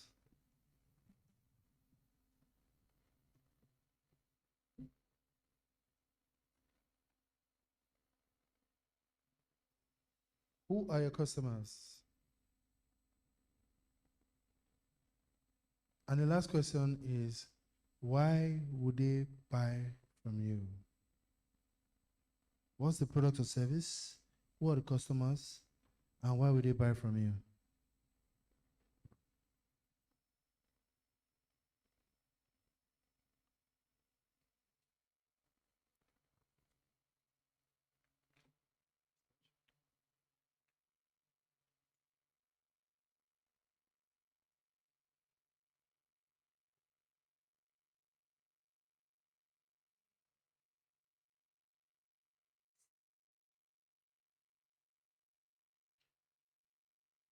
It's called the Lean Startup Workshop. Do you need some more time? What is the product or service? Who is the customer? And why will they buy from you? Simple. You're already doing a business now. Or you're about to start the business. What business are you about to start? Who would the customer be? And why would they buy from you? Do you need some more time? 2 minutes? 5?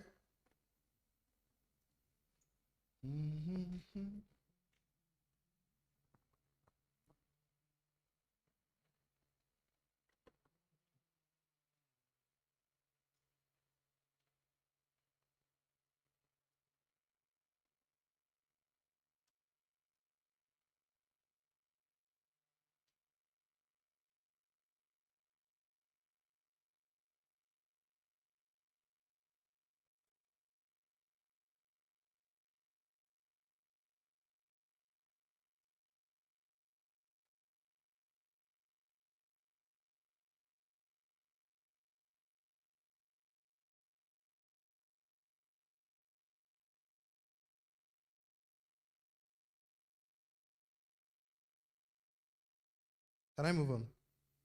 Okay. So there's a gentleman.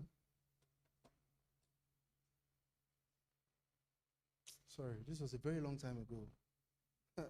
Over 10 years ago. So this guy is called Steve Blank. You can read more on him as the guy that developed the business model canvas. Bob Dove and Steve Blank. Something called a step-by-step guide to building a great company. So this is the question that I'd asked you, right?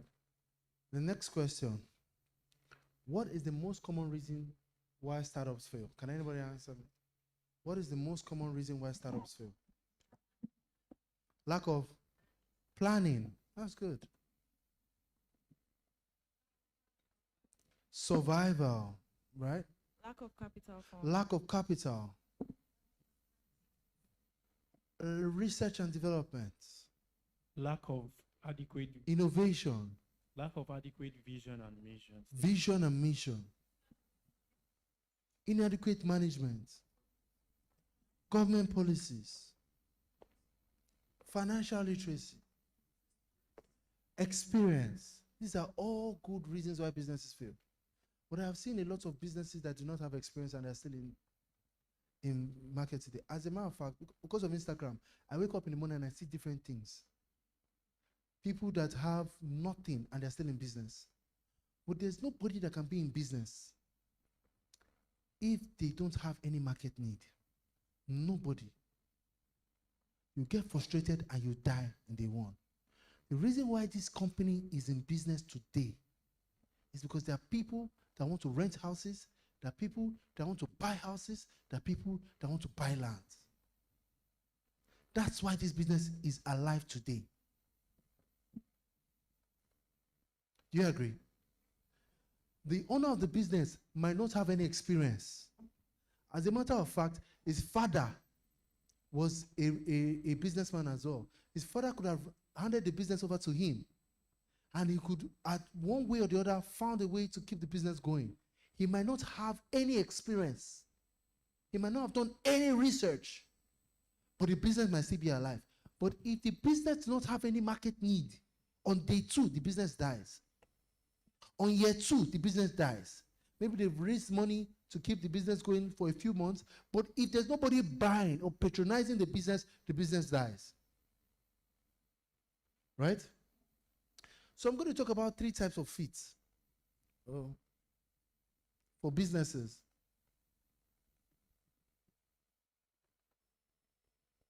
Number 1 is the problem solution fit. You want to start a business today.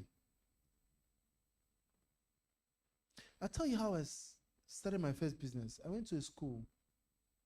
In that school, you're not allowed to have a girlfriend. It was a university. You're not allowed to even hold a girl's hand and walk. I went to Unilag one day. I was so amazed that one boy was holding one girl. He held her like this and they were walking. I said, God, it's cool. Now, the suspension letter would have been coming from heaven with 2 thunders. First of all, someone that slapped you was very angry. They now curse you.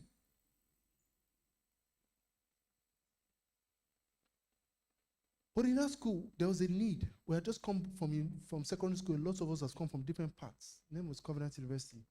And many people were frustrated. At that school, if you sag your necktie, you must wear necktie to the brim. If you sag the necktie, you can get it suspended. While some people saw it as a problem, I saw it as a solution. Because people did not have, they have just come to school from secondary school where it was only t-shirt they were used to. They didn't even know how to knot a necktie. Some didn't even know about button-up shirts. So what did I do? My very first business, that school, you couldn't even leave the school. You have to call your parents. Your parents have to call and say, yes, so my child is coming home. Or you need to get something called an exit. So what did I do? I went and I saw my classmates who needed button-up shirts. I learned how to sew. I learned how to take measurements. I wasn't even the one doing the sewing at the time. I just took measurements. When I went on holiday, I got a tailor. The tailor came to the school gate. I would just be passing the measurement to the tailor, and they would bring in nicely sewn clothes. That's how I started my very first business at the age of 17. Why? Because there was a problem, and I saw a solution. The problem, and the innovative real estate companies are the people that see the problem and innovate on that problem. Buying and renting houses have been a thing from time immemorial. How many of you always remember Dia Familokum? Then when you wanted to, what? Fatimi Lane. When you wanted to rent houses, they just put it to let. But these days, this company would go to the house, do a video, measure the rooms, give you more information about the amenities, tell you the proximity from the house to the airport, the proximity from the house to the shopping malls around you, tell you the environment is pet friendly. They innovated on those things, and that's why they're in business. So the first thing is the problem solution fit. The way this lady is looking at me. Okay, let me just go to the. Okay, let me just go to the Let me just go to the business model canvas.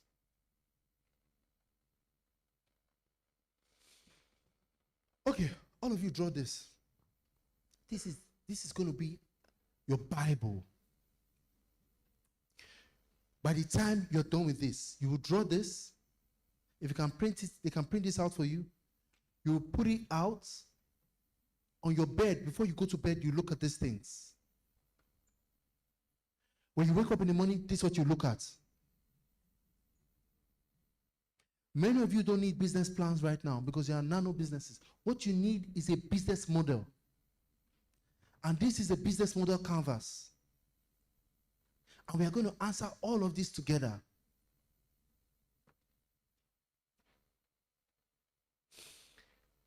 If you are done with this, you are ready. Are we ready? The first thing, key partners.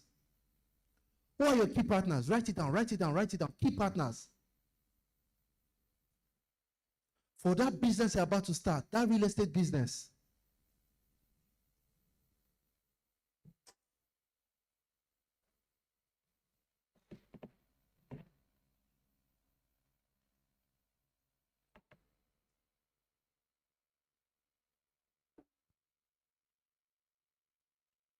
Who are these key partners for you? Key partners can be your suppliers. What are they getting from you, or what are you giving to them? For CW Real Estate, one of their key partners will be landowners, right? One of their key partners may be developers. Some of the key partners might be, now that they use a lot of media, might be media houses or people who own studios that can help them shoot videos. Who are your key partners for your business? Who will your key partners be? If you're starting a fashion business, your key partners are people who are probably supplying you the materials. These are people who are supplying the sewing machines.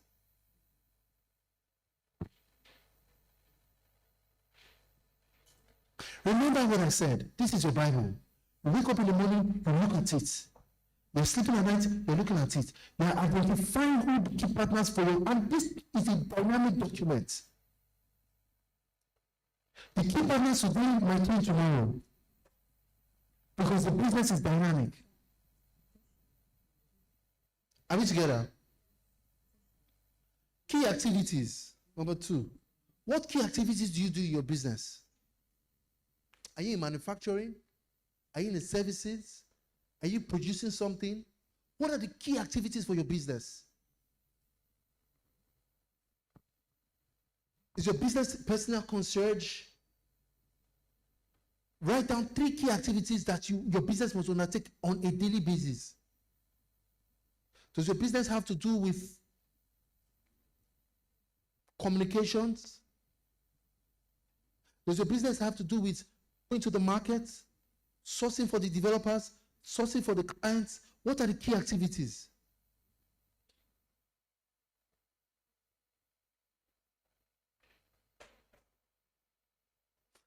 Does your business have to do with creating content?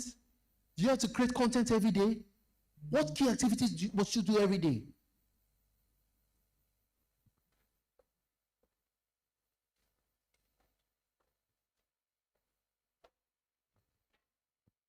Are we together? What is next? Key resources. What key resources do you need? Do you need human resources? Do you need financial resources?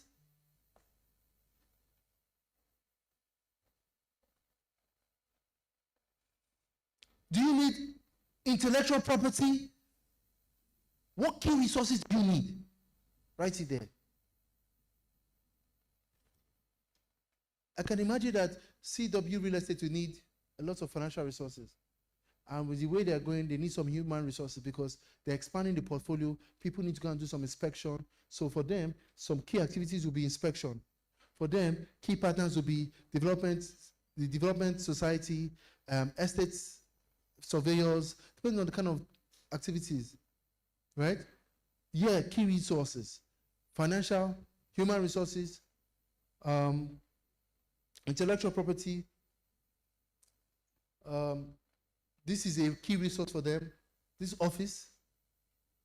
Some people don't need offices to do their businesses. So write it down. What key resource do you need? Are we together?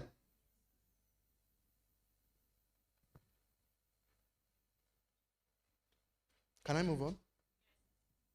Value proposition.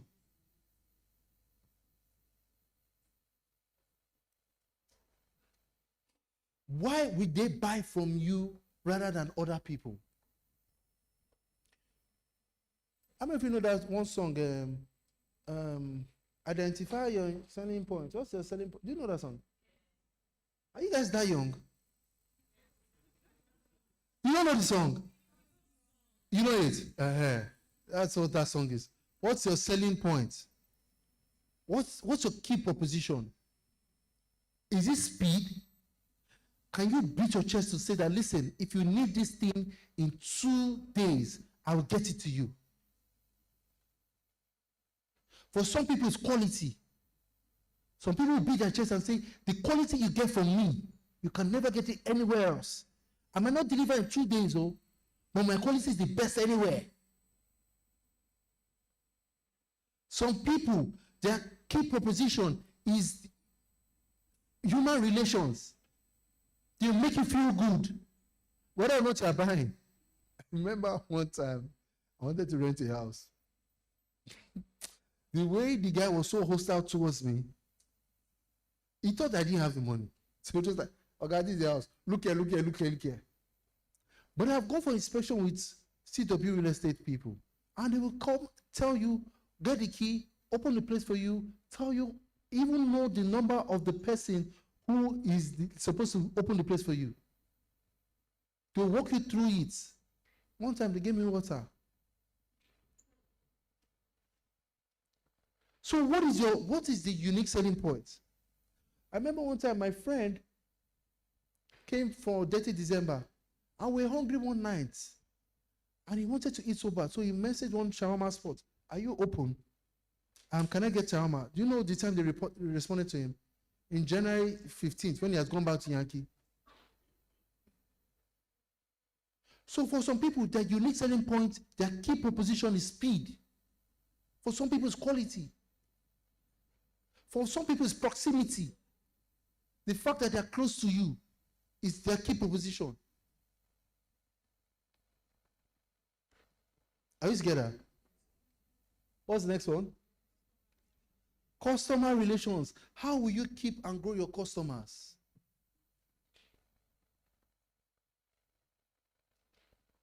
How will you keep and grow your customers? Do you know that in today's age and time, it is almost a taboo for you not to have the phone number, even the date of birth of your clients? When it's my birthday, at least 14 banks send me happy birthday. Why? Because they're trying to keep that relationship going. It was Lani's birthday a few days ago. You guys know Lani, right? The founder of this business. And one of the things that he does, right, is, I don't know if you know Tony Milo. Do you know that he organizes something called the White Party every Christmas? Do you know that that's a way to keep his customers? That's the way he's growing his community. How would you maintain relationship with your customers? Some customers do not have, they don't even, you can't even meet them on. I remember one time, I had a customer who every time, he took it as his point of contact to keep sending me newsletters. Some people, they can be reached through newsletters. Some people can be reached through emails. But how you grow and keep your customer? That's what customer relationship is about. What's the next one? Channels. How you reach your customers? There are some customers of yours that you can never reach through newspaper. These days, there are some customers of yours that's only social media you can reach them. As a matter of fact, if you're not on TikTok, forget it. There's some customers of yours that's only through TV you can reach them. What are the channels through which you reach your customers?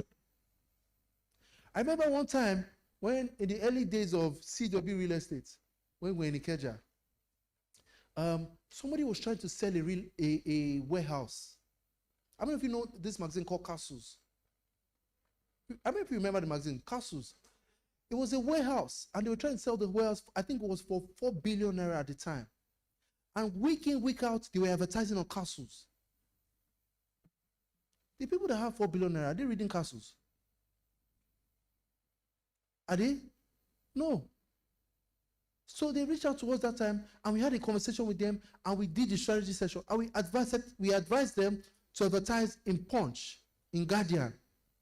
Ladies and gentlemen, they sold that property in 2 weeks.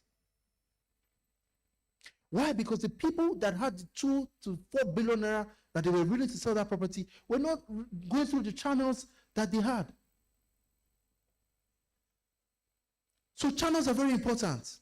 You will miss some customers if you're not on Snap, on Instagram, on TikTok. You will miss some customers if you're not on 10 o'clock news. Channels 10 o'clock news, that's the channel. Some customers is daily newspapers. So what customer channel are you going to leverage for your business? What's the next one? Are we done with that? Customer segment. Customer segment, how do I do this for you? Do you know that there are different segments in the bank? How many of you have worked in the bank before? Nobody. The banks have something called mass market. They have something for students. They have something for professionals. They have something for even women. They have something for small businesses. How are you going to segment your customers?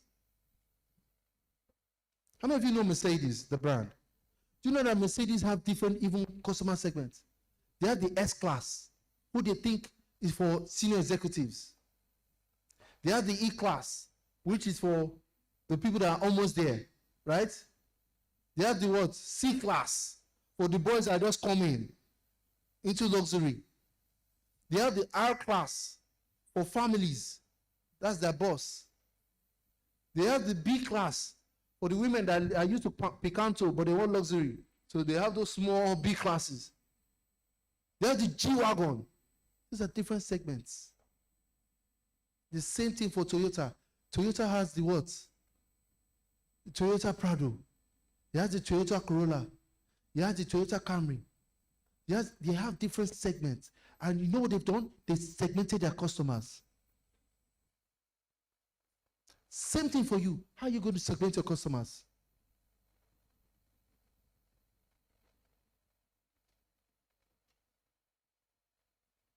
Are we together? Are you learning this? Remember I told you, this is your Bible as a business owner. This one page has gone through your business through and through. This is what you call the end-to-end strategy for your business. This one page. The last but not the least is what? Cost structure. What are the things that are going to take money? What do you need to buy? Do you need to buy ads? Do you need to pay rent? Some are fixed costs, some are variable costs. Do you need to pay salaries? Do you need to pay consultants? What are the cost structure for you?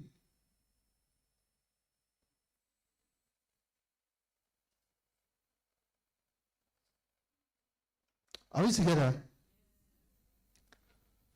Last but not the least, Reverend, how will you make money? CW Real Estate is making money through sales, making money through rental.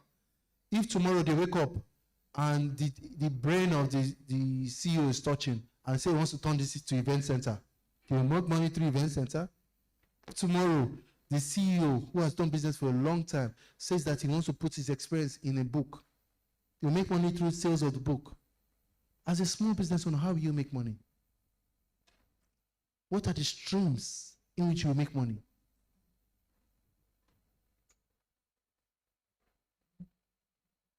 I remember when it was time back in the day, when it was time to do, 30 December then was different from 30 December now. When it was time to do events in December, one of my clients then was making money from sales of tickets for the show. Then we didn't have the online platform, and she had a business on the island. If you needed to buy the ticket, you come to her. She was taking a percentage of the tickets. She was selling clothes. She was not in entertainment. It was a revenue stream for her. Some people actually generate revenue from just going to show inspection fee these days. If you're in real estate, itemize clearly what are your revenue streams and how are you going to make money from them. Ladies and gentlemen, this is the business model canvas. This is the thing that you need right now before you metamorphose into a business plan. This will show you in the morning when you wake up who your key partners are. What are the key activities your business should be doing? What are the key resources you need to start? What is the value proposition, the unique selling point for your business? Who are the customers that you have? 2 customer segments. How do you segment the customers? What channels do you reach the customers? How do you keep the customer relationship? What is the cost that your business is going to incur? And how you generate revenue? If you can answer all this,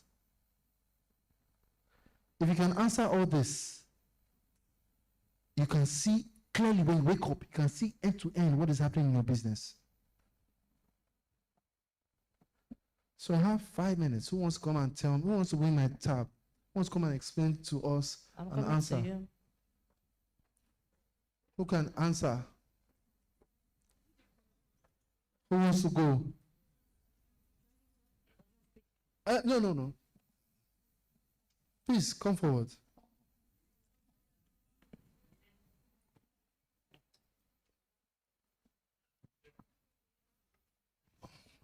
What's the name and name of your business?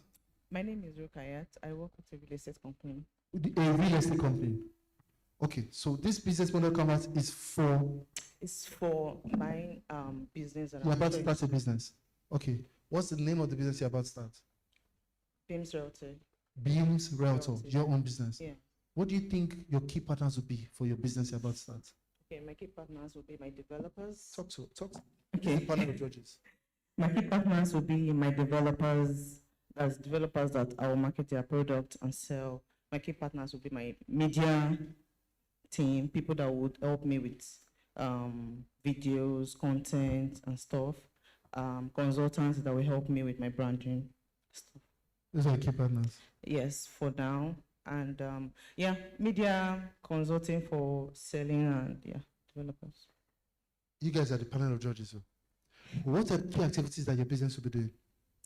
Okay, so the key activities that my business will do is content creation, going on inspections, consulting for clients, lead generation so that I can close.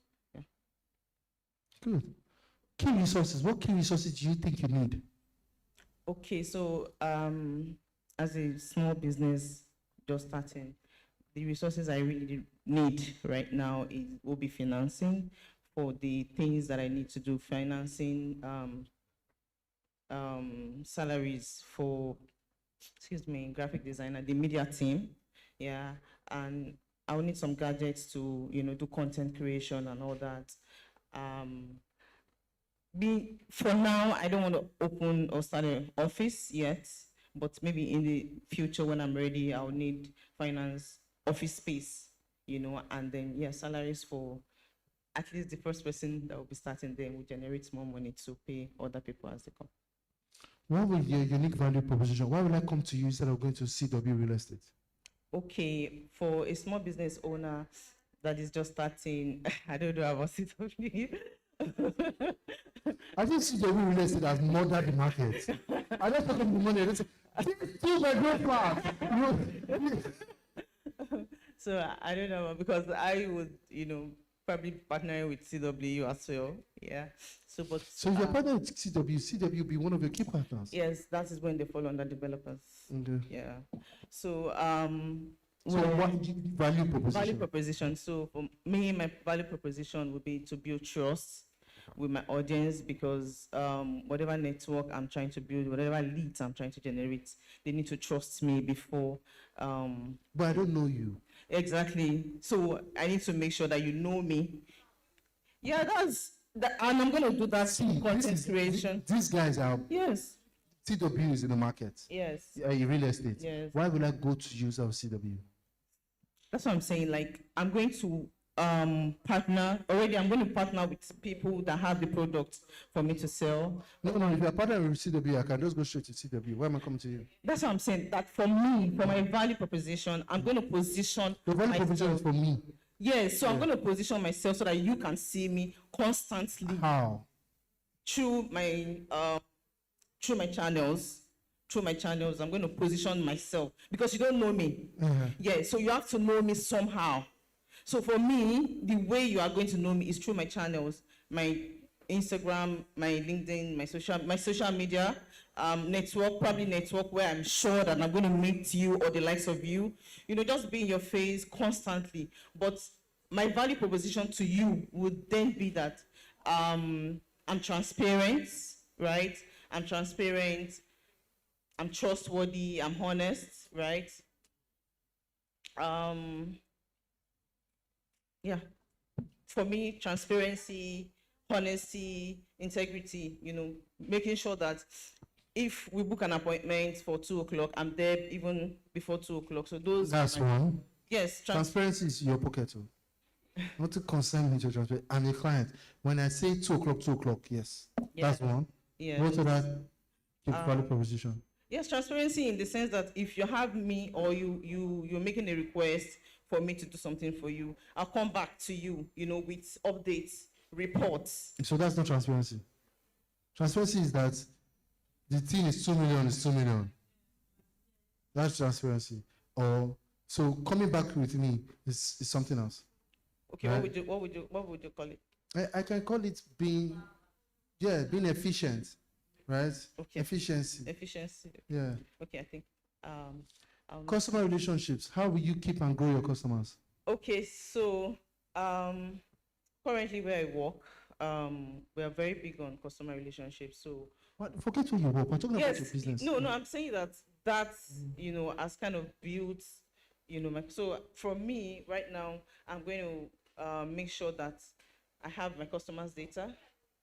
Right, I have my customers' data and make sure to follow up with them with, you know, whatever transactions they do. I follow up with it, their birthdays, their anniversaries. You know, just be someone that is in constant touch with my clients. You know, even if it's just to say, hi, hope you're doing okay today. You know, have like a plan, like a regular follow-up checks, not every day, but you know, have a time I say, hi, good afternoon, sir, I hope you're doing okay, wish you a good day, something. So timely messaging and just checking up on them. Yes. Channels. Okay, so my channels will be Instagram, LinkedIn, those are my strengths, and then YouTube. You know, channels largely depend on segments. So who are the segments? Yes. What are the customer segments that you have? Okay. Customer segment that I have are long-term, or that I will have will be long-term investors, people that are looking to invest in long-term investments. You know, they want to keep their money and leave it for a long time, right? And then keep their money and leave it for a long time. Yeah, it's like buy properties. Okay. You know, people that want to buy properties and live for a long time, and homeowners, people that want to, you know. Cost structure. What are the costs, inherent costs that you have to deal with? I think I've spoken salaries, media payments, ads, yeah, for lead generation. And how will you make money? Okay, I'll make money through sales, and I intend to make money through content creation as well. Please give her a round of applause. Oh, should we give her? Please, a round of applause for her. Thank you so much. So, yes, we have this. My time is fast. Congratulations. My name is Charles Odi. If you've not learned anything from me today, please don't forget this. This should be your Bible. You wake up in the morning, you look at it, you study it, you keep editing and changing. And if you have any questions, please let me know. I can be reached on Instagram on the COO, Charles Odi. Just let me know. And we're here to make sure that you grow and you expand. Thank you so much. And enjoy Thank you so much. Thank you so much. All right. So going to our final section for the day, and it's going to be more of interactive section. But okay, you're going for pictures, sir. Hello, sir. They want to take pictures with you to engrave it in memories. So quickly, can we go over there and arrange ourselves? Thank you so much. Media, please, so that the placements can be right. Thank you so much. Let's all do it at once before it comes in. You will be at our middle. So please arrange yourselves quickly. Build up very tall at the back, medium height in between, and build at my height in front. Thank you so much. Can we make it snappy, please? Thank you. From the National Bureau of Statistics.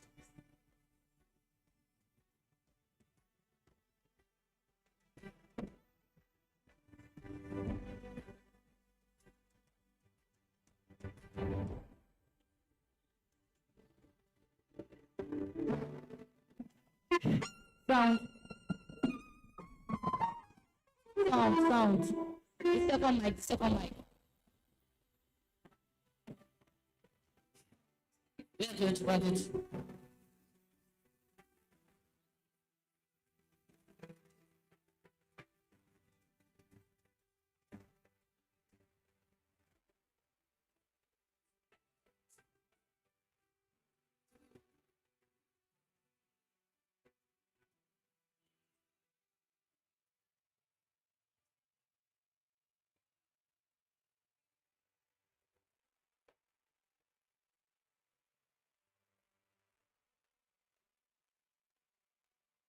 Becomes the most expensive state in Nigeria. The country's headline inflation climbs higher to 22.79% in June, according to NATO's report coming from the National. You can have more chairs there so that you can cover everybody. You have more chairs in front. You don't sit down, but you can't see you because you have to take off. You can squat in front, There's a lot of audience. Sam, please let's cover everybody. Let's cover everybody. Adeze, you are the back. Amara, you are the back. Please come to the front. Adeze, come to the front. Come to the front. To the front. Amara, to the front. Come to the front. Yes. Okay, I think the class is complete now. All right. Amara, are you good where you are?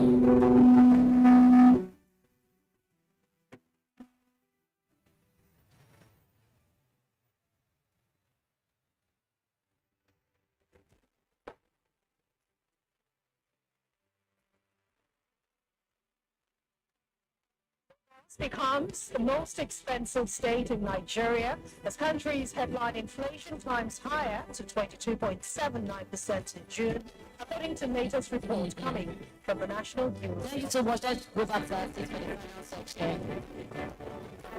For the final section, let's go back to our seats. Thank you so much. This last section is... Are we good? All right. This last section is going to be as interactive as possible. So we've been having a lot of interactions. Of course, you know it, baby. Okay, not knowing, baby. Clock it. All right. Are we good?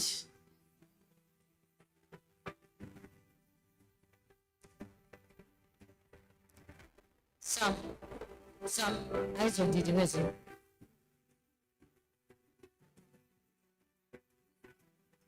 Perfect. Very good. With no further ado, welcome to the grand flag section.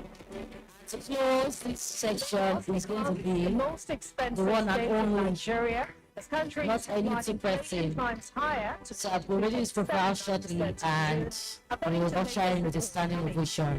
Very good. We want to the standing ovation for giving us the opportunity to gather here without paying in dime. So I'm talking with them. Let me read his profile just a minute. Yes. All right. Adelani Adewoye. Delani Adewoye is the founder and director of CW Real Estate and principal of CW Academy. He also leads Chateau and Capital Company. For many of us that don't know the meaning of CW, is Chateau and Wealth. It's the subsector of Chateau and Capital, which is the mother company. So he also leads Chateau and Capital Company, a growing ecosystem of ventures in real estate, advisory, and investment across Nigeria and abroad. With a career that spans markets in Africa, Europe, and the Middle East, Delani brings a distinctly international perspective to property education and practice. His approach combines strategic thinking, ethical leadership, and innovation, helping professionals bridge the gap between local opportunity and global standards. Through CW Academy mentors a new generation of real estate professionals, equipping them with the knowledge, confidence, and discipline to compete on the world stage and lead with excellence in every interaction. Welcome, the one and only, the Director of Professional Services, my mentor, my leader, our visionary.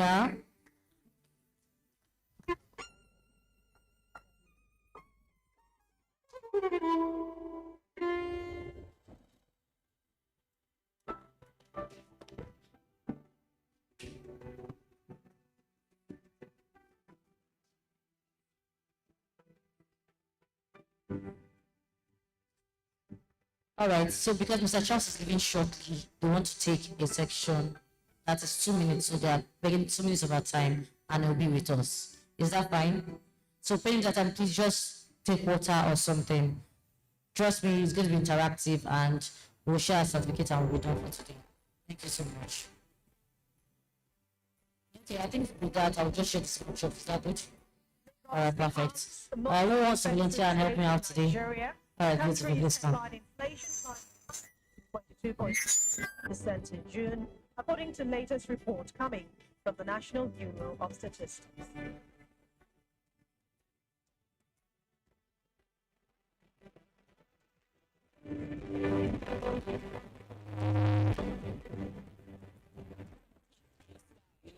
I'm a naturalist. It has natural windows and that kind of thing. Just peace, exclusivity without too much noise. And if you're my kind of person, this is your house. Trust me. Hello, ladies and gentlemen. Welcome to Solis Residence at the Pinot Beach Estate in Lagos. And CW Real Estate, we're having an open house event right here today. This is a beautiful 4-bedroom, fully situated out here at Pinot Beach Estate. There are so many amazing people out here. Keep it locked in, guys. All right. Don't go nowhere. Come with me. It's one of the most special markets. It's a honor somebody that it's well designed. has given us the opportunity to be here. And has given us the resources and has actually been the visionary of everything that we Well built. welcome In terms of the one and only, design. our Director of Professional Services, our mentor, our leader, Mr. Delani Adewoye himself.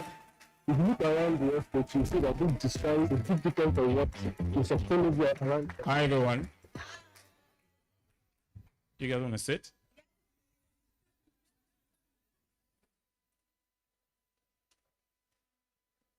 I'm thinking we should do more of a Q&A kind of session, not like really presenting anything to you guys. I think all the speakers have done more than anything I can talk to you guys about for the last 3 days. So let's start with, why are you actually here? So random, everyone should speak. Why are you here?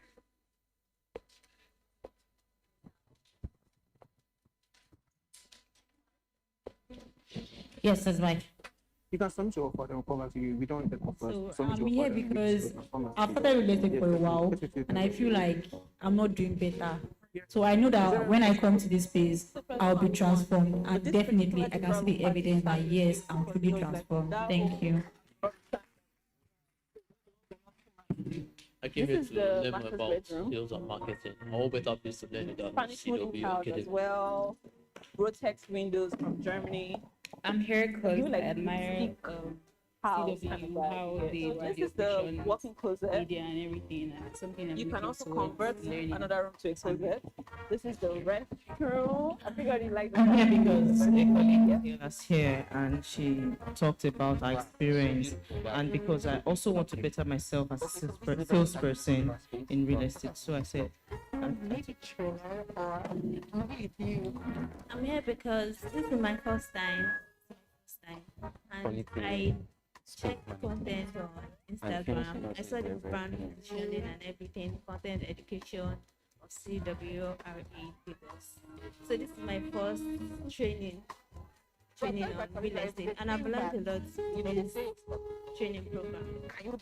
Thank you. Just like she said, I've always admired CW. Every day I'm on the socials, looking through, trying to see what I can learn, and I came across the program, so I registered because what better way to learn from them than Thank you. Just like my colleague said, I'm here to learn, and I've learned, and it was a great experience with the facilitators and everybody. Thank you. Thank you. Okay, so I've always admired CW. I came here because I want to have more knowledge in real estate. I just don't want to be a regular realtor anymore. Okay. Good evening. So, seeing CW from the outside, the paparazzi and all of that, but actually coming here and seeing that the complaint is actually data-driven, the legal framework and everything is run as should be run. So that's like very well to see. Thank you. Hi everyone. I'm here because I want to experience field strategies that could help me in the real estate. So the more I get into real estate, the more I realize that there's so much to learn every day. So that's why I'm here. I'm also here to network and make more friends in real estate. Thank you, Daisy. I've been curious about the real estate industry in Nigeria, and coincidentally, my friend sent me an invite. And what better way to learn more than with CW Real Estate? Thank you. Okay, I was at the last open house event and I saw the level of professionality that was displayed at CW, and I thought this as a great opportunity to learn from it, and it's been great so far. Yeah, I'm here because a friend of mine was here last year and he wouldn't stop talking about the knowledge and everything. And because I wanted to have a solid foundation in real estate in order not to be like the regular realtors. And so far, it's been amazing. I'm here to understand more about what makes CW. And when I saw the lineup of speakers, I told myself I should be here. So quick one, guys. Are you guys writing everything down? Whatever you say, please do write it down. We're going somewhere with it. Thank you. I'm here to close the knowledge gap I've had in the real estate space, and also to gain more knowledge to enable me to become a better realtor.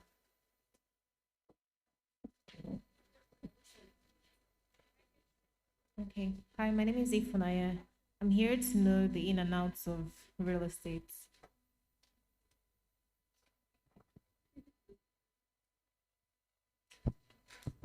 Hello, my name is Faith. So as a CW culture, nobody is above learning, so I'm here to get better and improve myself. Hi, my name is Nadi. I'm here to sharpen my knowledge so I can become more exceptional in what I do. Real estate is constantly evolving, and I want to also evolve with it. Hi, my name is Victory. I joined the academy to deepen my knowledge of the real estate industry, learn best practices, and develop the skills I need to excel as a professional in this field. Well, I'm here because I believe in continuous learning and personal development. All right, good evening. I'm here in this academy so that I can be different and be better as a realtor. Hello everyone, my name is Felix. I'm here because I want to be better. Hi everyone, I'm able sorry. I'm Ebon, and I'm here to improve my mindset, add to my silo of knowledge, and be part of the top 4%. Hi everyone, my name is Teju, and I'm here because I have an interest in real estate, and I saw this as an opportunity. The environment, the experience, the people. Yeah. Hi, my name is Esther. I'm here because of the knowledge, and I also want to stand out in the market. Good evening. I'm here because, like I said at the beginning of this program, I spend my commissions on things. I end up, like, I make good money, but no results. So, and then personally, I see you as a mentor from it. So when I saw this advert, I was like, oh, this is the perfect opportunity for me to hear you speak and every other facilitators. Thank you. Hi, my name is Thelmy. I joined the academy because I want to be informed on real estate investment decisions. And I also just like to have big knowledge on basic things, everything, so that I can be able to contribute in certain conversations and places that I find myself in. Also, I've been thinking about pivoting into a different sector in real estate. So that's why I'm here. Hi, my name is Mercy, and I'm here today to network and to update my knowledge on real estate.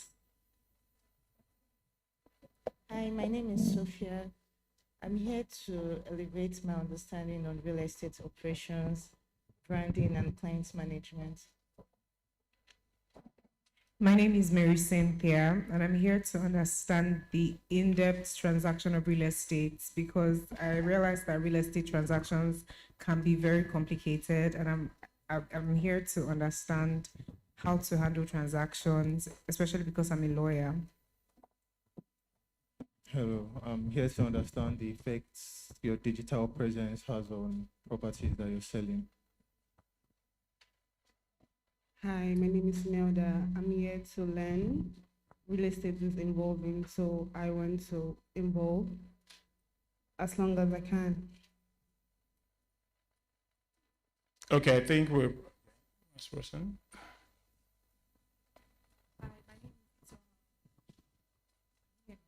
Okay, I'm here to understand to gain knowledge on the real estate business and also the business of people and how to connect both together. Perfect. Thank you, everyone. So I think we have like 15 minutes left. So let's just cut all the noise and just go straight to what we came here for. I'm guessing a bunch of you have questions to ask me. So I think should we just get straight to it? I do have a lot to say, but we don't have that much time. Okay, so say again. A summary of everything. Okay, cool. So let's start with your North Star. What is a North Star? Anyone? A North Star, North. North and STAR. Your North Star, correct.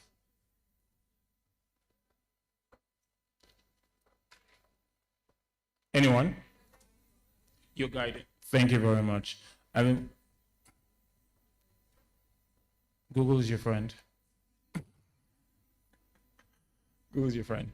Well, anyways, the reason why I asked that is this, right? It's very important to do things with purpose, right? Not just do it just for vibes.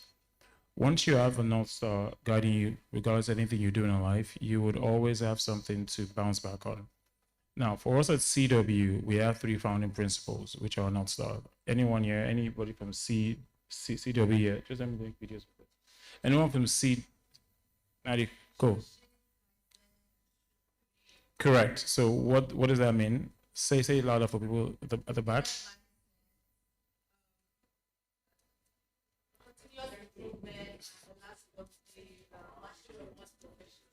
Right, that is correct. So we do have 3 founding principles. One is Kaizen, which means continuous learning.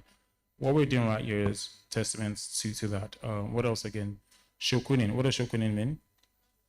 Mastery of one's profession. We operate a model called the neighborhood specialist model in CW, which means that agents don't run the entire city. Agents are designated to a particular coordinates, and they're expected to master that region. For example, people in Ikoyi and do mostly Ikoyi, people in Lekki and do mostly Lekki. And the last one is? No, we just said Kaizen before. Shoshin. And what does Shoshin mean? Beginner's mindset. God bless you. How are you a gift? Beginner's mindset, right? And testament to this again, we approach everything with you don't know and you just want to keep on learning. Every single day you want to keep on learning. So you need to have a North Star, whatever you're doing.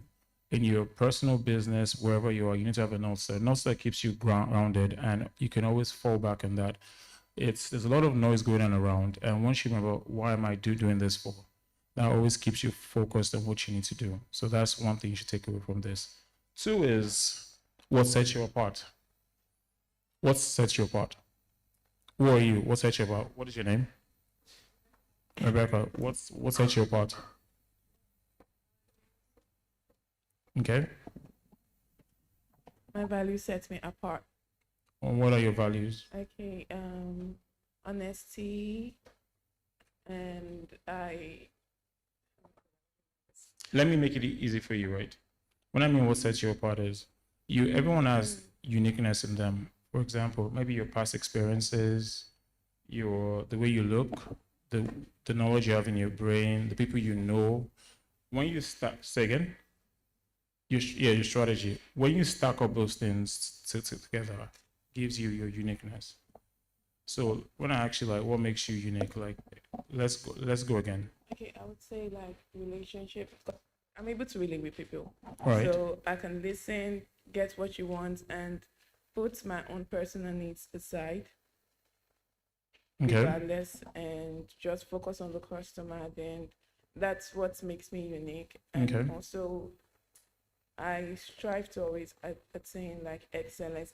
I don't like mediocrity. I always want it to be different.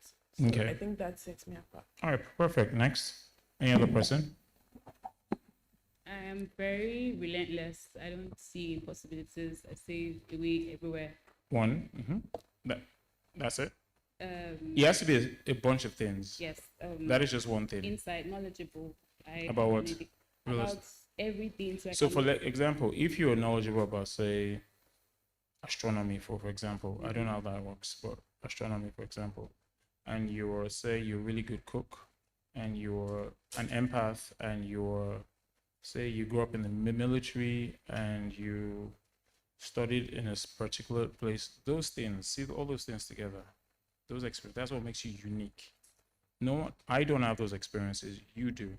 I'm not built that way. So everything you're doing would come from that lens, from that filter, and that makes you very unique.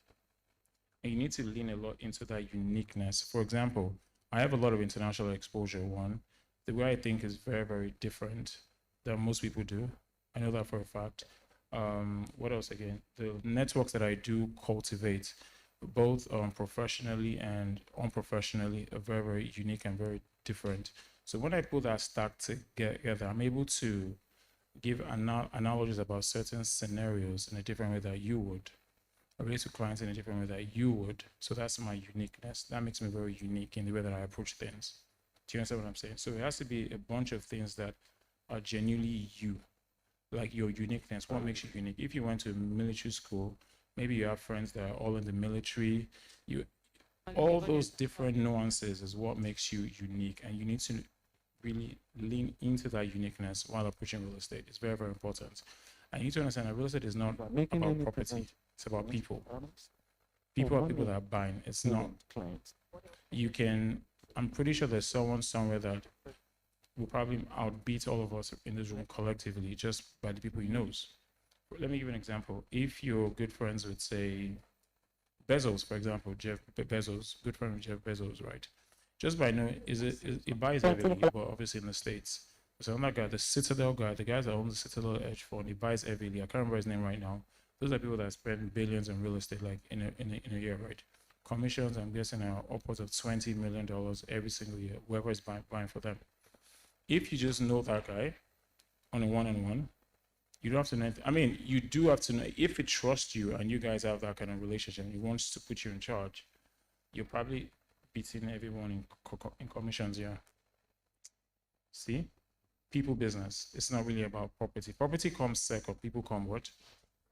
First. It's a people business. Remember that. It's a what? It's a people business. What makes you unique? Yeah.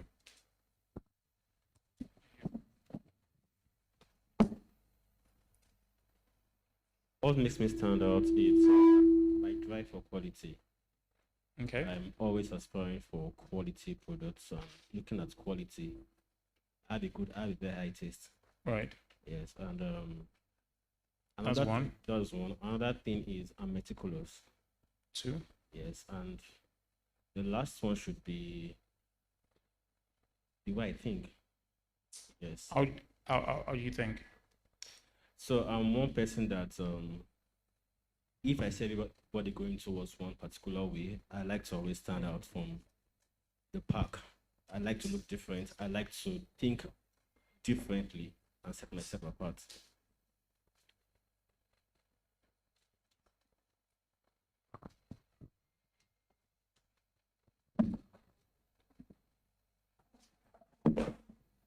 So for me, I think what makes me unique, or one of the things that make me unique, is coming from a multiracial background. Correct. So, guys, my grandma had three kids with three different men from three different races. So that influenced my love for language, culture, history. Correct. So that is one. I said that influenced my love for culture, language, history. So I love language. I Mm-hmm. speak about two languages. That's two. Just two. English and German and Igbo. Shakespeare, but yeah. Okay, cool. Last person. Ebon. I would say what makes me stand out is my personal touch with people.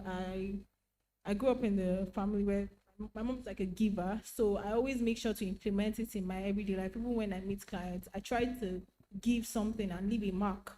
So I feel like that's what makes me stand out. And I feel like also my love for learning very weird things. Yeah, it makes me feel like I'm different, honestly. So learning weird things about like she said, history, science.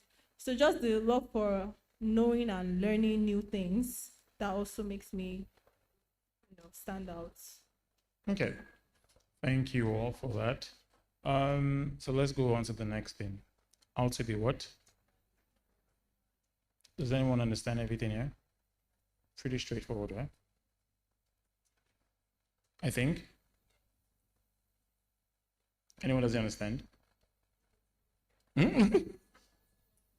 It's pretty much cool. Okay, cool.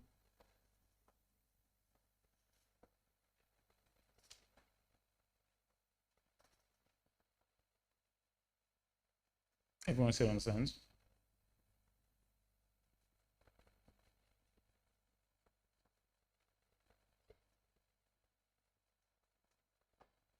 I think I went through this already.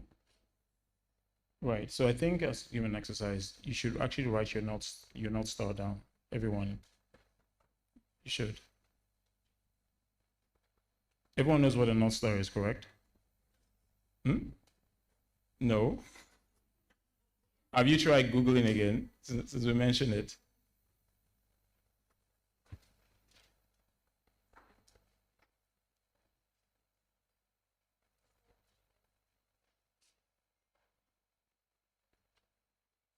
Spoke about this already, correct?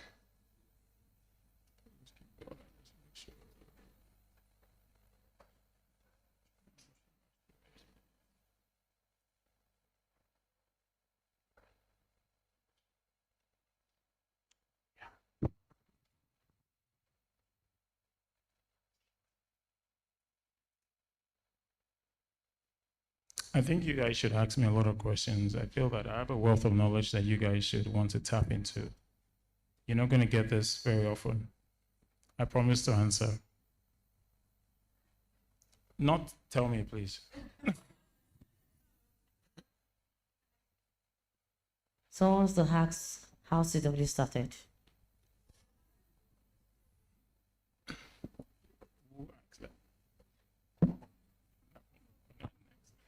All right. You can pick randomly so we can Okay, get it going. let's start with- Pick randomly. Let's start. Let's raise our hands up so you can pick randomly. If you want to ask questions, you can ask the most in-depth question. It will definitely answer.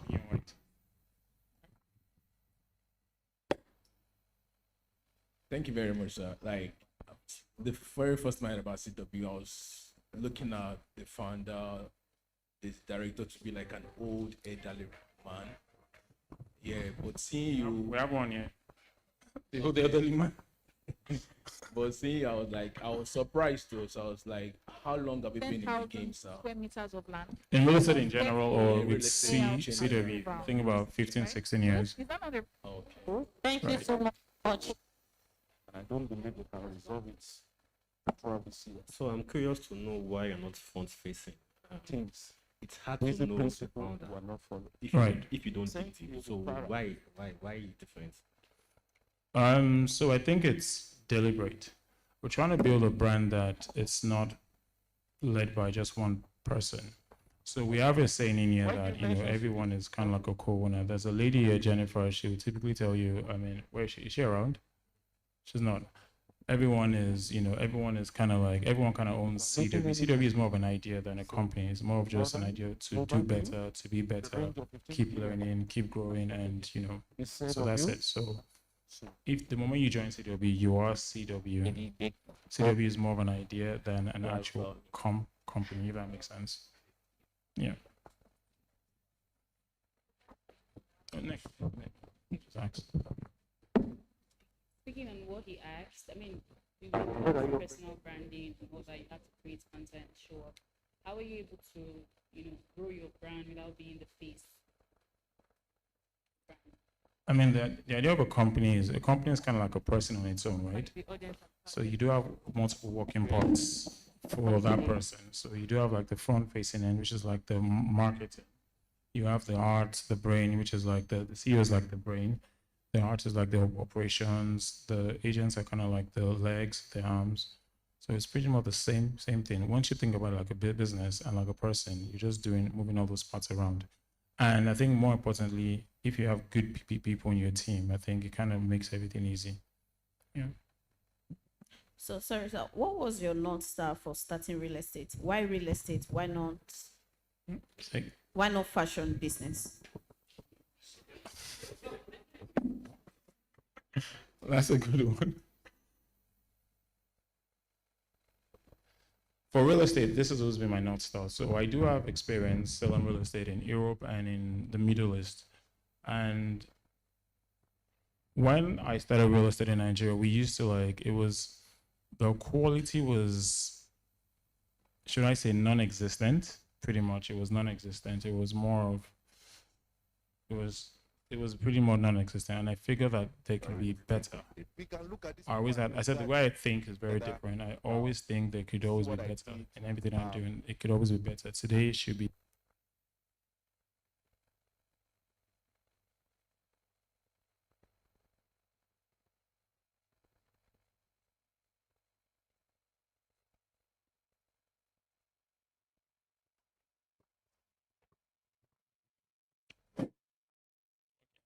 So I have that personal philosophy in me, and I've kind of abided with that all through. And real estate was something I was kind of born into.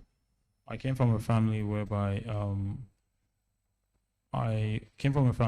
we kind of had a lot of properties growing up. So it was something I always was surrounded by, and I was fascinated by. And real estate is one of the industries whereby you can be at the office, you can be on the site. It gives you like something you can call ikigai, if that makes sense. It gives you fulfillment all around. The value chain is so long. You can either be a broker, a developer, a supplier.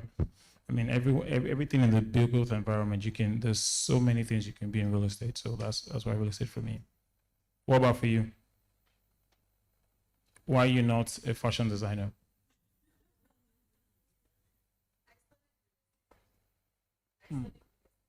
Right. Why?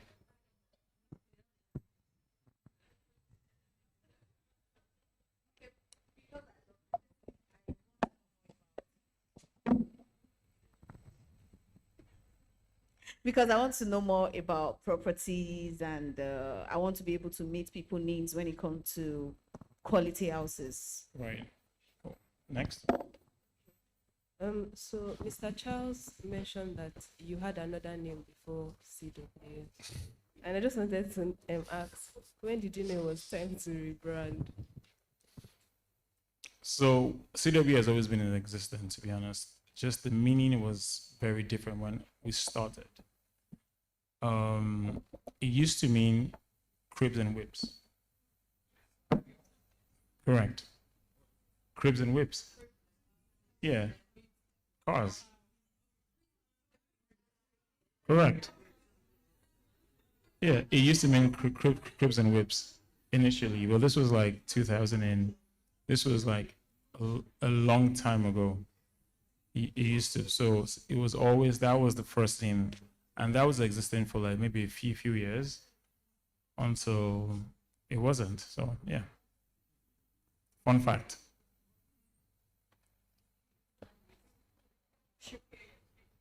Okay. All right. First, Are we done? Okay. First, I'd like to say a big thank you for your love and passion for impacting lives. So my question is, when you started out with CW, did you start out as a luxury brand? And secondly, the second part of the question is, well, how were you able to position yourself such that you had HNIs to give you various luxury properties? And also when you had to like make proposals or offers to investors, to HNIs. So that's where positioning comes in. I feel if you want to attract flies, open your food or put shit on the floor. Flies will come. It's better to position than to chase. And once you understand that simple stress psychology or whatever it is, it's easier to just position yourself. If you're trying to attract people, if you're trying to sell to wealthy people, think like wealthy people. What people want to see? Wealthy people are a bit more finicky than your average Joe. They want things better presented. They want to call you at whatever. They want you to be available to them at the beck and call. What else do people want? They want what they want, and if you get it, you get it. Should I put it? Okay. Okay, sorry. So my question is, with the current state of... Your question should be not, don't go with all your philosophical... Okay. No, okay. My question is, okay, with the current state of insurgency and okay. Okay, wait, hold on. No, like with what is going on in Nigeria right now, I think everybody knows what's going on. And, this is December period. Right. Most diaspora clients would want to invest. So how do you come to the standpoint of trying to convince them to buy property, even with what is going on, that, the whole bandit and all of that? So how are you able to come to, try and convince them to still get properties, even in Abuja, that is close to other northern states, and Right. in Lagos still? Okay, so the truth about it is, Nigeria is, unfortunately, this story about bandits and all that it's nothing new, is it? I mean, 10 years ago, we had bandits, we had Boko Haram. Before then, we're in the military regime, so it's nothing new. Truth about it is, Lagos is kind of like isolated from most of these things. If you're speaking about Lagos, I read something the other day that says during the Biafran War or something like that, clubs were open in Lagos. When people were being killed, and I mean, it's unfortunate, but I'm just trying to make you understand that real estate is a very local business. You could have, that's why you have in a place like, say, Parkview, right? You have certain streets that are very hot, certain streets that are not, because of certain local issues affecting that. So same thing with real estate. The North might be having some crisis with, the bandits and all that. Doesn't mean the South is. If you think about it from like a foreign perspective, a country like Cyprus, there's North and there's South. I think I'm not sure, one of them is much more, okay, it's the South, exactly. It's the same country. So the same thing with Nigeria. I don't think you need to really, I'm not sure if you have to explain it, it might not be the best client, in my opinion. It's just what it is. Thank you, sir. So I have 3 questions, sir. I'll summarize quickly. Gotcha. So the first one is, the moment you realize that it's time to do real estate, I wanted to know the first steps you took at the very beginning. And then secondly, at that time, I'm sure you had visions on how you wanted to run CW, especially in the vehicles part. How are you able to buy these many cars from that time? Did you have like a plan? Did you have like a financing alternative that you had planned towards to buy everything you need, or you just how were you able to put everything together? Is it now that you've made the name that you started getting these resources, or have you had like a plan that you used to get these things before then? And then lastly, now that we've gone through this academy, are you opening any freelance platform for us here to be able to tap into what is happening here, or we're just learning and finding our way forward? Okay, so the last part of your question, I'll let Aramide answer that because we do have plans for that. But then let me just answer the first two. Yes, after his question, I think remind us that I'll respond to it. Just to make sure I'm answering the right question, the question was, how do we have many cars? Is that the question? Yeah, that was one of the We questions. bought them. No, like what was the plan? Like to have What was it? Did you just buy them once, or what? How was the plan? Like when you started? I think it's now? based off the needs. Right now, we need 7 new cars. Currently, we're kind of short of cars. We need 7 new cars, so it's based off the plan, and we try not to eat all the money we make.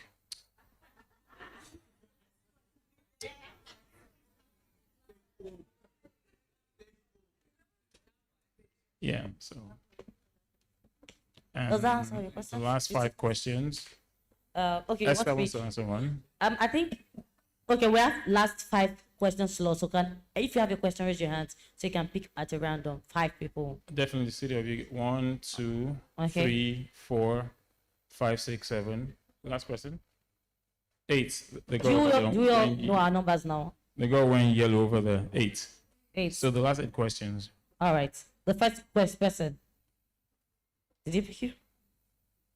Yeah, sure. Let's go. So you spoke about positioning, being what rich people want to see, Right. attracting high net worth. So I'm gonna be honest. Like yesterday, when we were having the media, if you look at the videos Sam made, he used drones and all of that. So if you're being honest, this thing requires a lot of capital. Right. So I don't know. We could say we could start small, but starting small will not attract. I want to be. Yeah, it's not what I'm saying. So, what do you suggest? Small. Okay. So I think what you're pretty much saying is, where you currently are, how can you make the best of it? Right. So one of the easiest things you can do is you can have a quick table. What is in your control? What is not in your control? Things in your control are very easy. You can show up. Your behavior, you can show up. You can be consistent. You can keep learning. You can make an extreme amount of content. These are things within your control. You can set up in your bedroom if you have to. Go to, if it's as simple as going to ChatGPT, type in, I want to attract wealthy clients, give me content ideas. Give you a script. Try it out for 100 days. I mean, it's really not that hard. Just focus on things you can control. Your content is 1 to many. You should focus heavily on your content. 1, you should focus heavily on your knowledge and your network. Your network can be as simple as maybe start working with a larger brokerage. Start, maybe going out a lot more. Not going to clubs like some of you and think there's some people here that, we're always seeing them in clubs and they think that they're networking, but they're actually not. I mean, and they're all looking away all of a sudden. They're focusing on their phones. They're focusing on their phones all of a sudden. Yeah. So I think just focus on things you can control. Your content you can control. Your knowledge you can control. And I feel that if you're consistent with it over a period of time, it'll happen. That's it. Next. Okay, so I would just want to say thank you for this amazing class You're and welcome. for everything. So I have two questions. So as a woman, sometimes networking is difficult. You approach men and they tend to think another thing. So how would you network if you were a woman? If I were a lady, yeah, if that's you're a very lady, easy, but you next. placed yourself as like one of the most top realtors in Lagos. Right. So if I want to be a high performing realtor like you, how would you network? And my second question is, what are your non-negotiables? Like, what do you do every single day that brought you to this top, like this place where you Right. are now? So the first question is, if I were a lady, how would I network? I think it would be much easier for me if I were a lady, to be honest. It's way easier because I'll tell you that a lot of times that I do go out, I do invite people from the office along with me, and it's very strategic because it's easier for women to talk to everyone. A lady can talk to a guy, can talk to a woman, old, young, anyone, without really getting much of a resistance. I'm a middle-aged guy. Me just approaching someone, going to talk to the person, sometimes might not be the best. So as a lady, say again. Then what is the issue?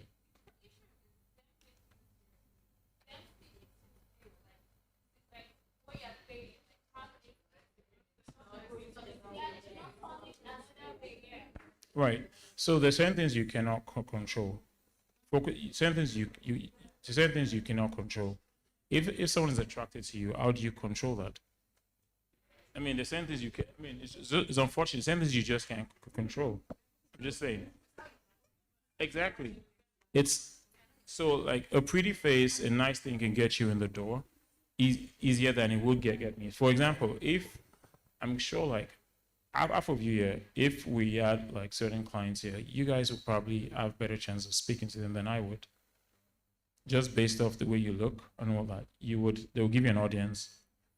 If I'm approaching the person, unless there's a prior, maybe like, introductions or we know of each other, then it might be, a soft landing. So take advantage of that. Unfortunately, there is no out the box. I feel that another thing I feel very strongly is this, right? The way you present yourself matters. If you come off very professional, they will probably take you a lot more professional. If you come off when skimpy, just, being all like, trying to be sexy and all those, there's nothing wrong with being sexy, don't get it wrong. I'm just saying that if you come off like, you're wearing certain types of outfits and things, you probably get more of that. If you come to someone wearing a suit, you're speaking and you open your mouth and everything you're saying is a lot of real estate jargons, it's matching up. You probably get, not saying it's foolproof, it's like putting a fence in your house. Someone that wants to steal can scale the fence, right?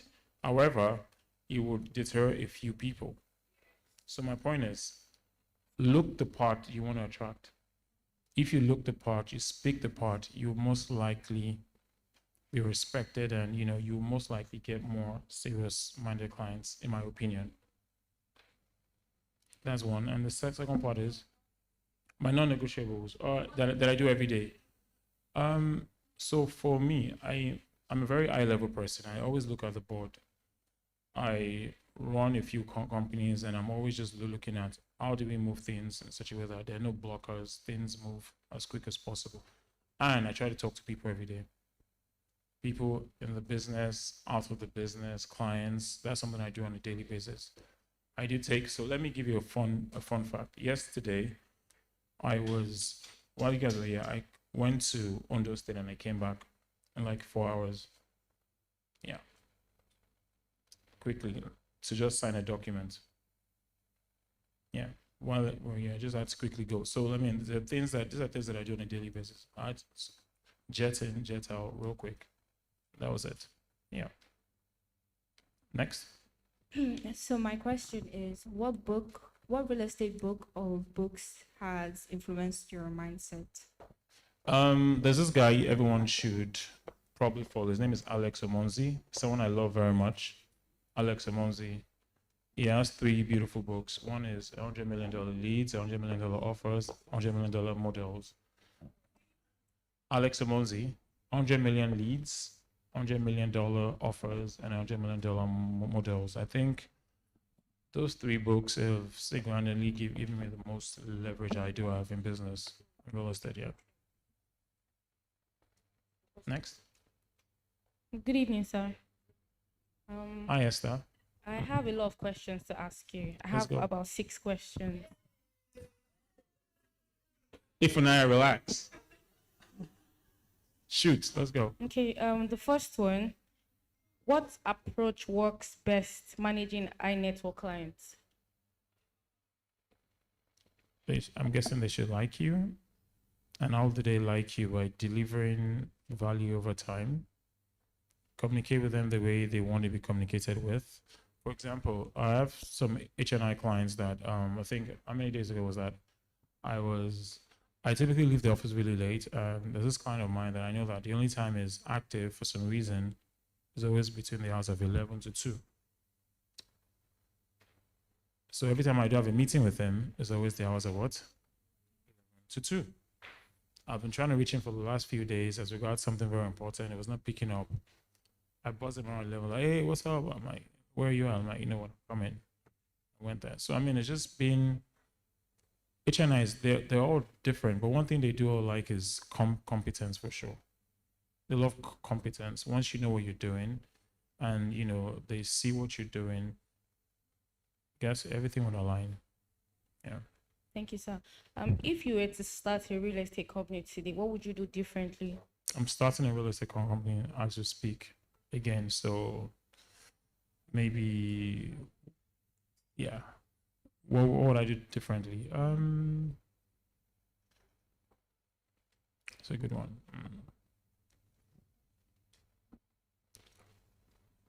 Work with.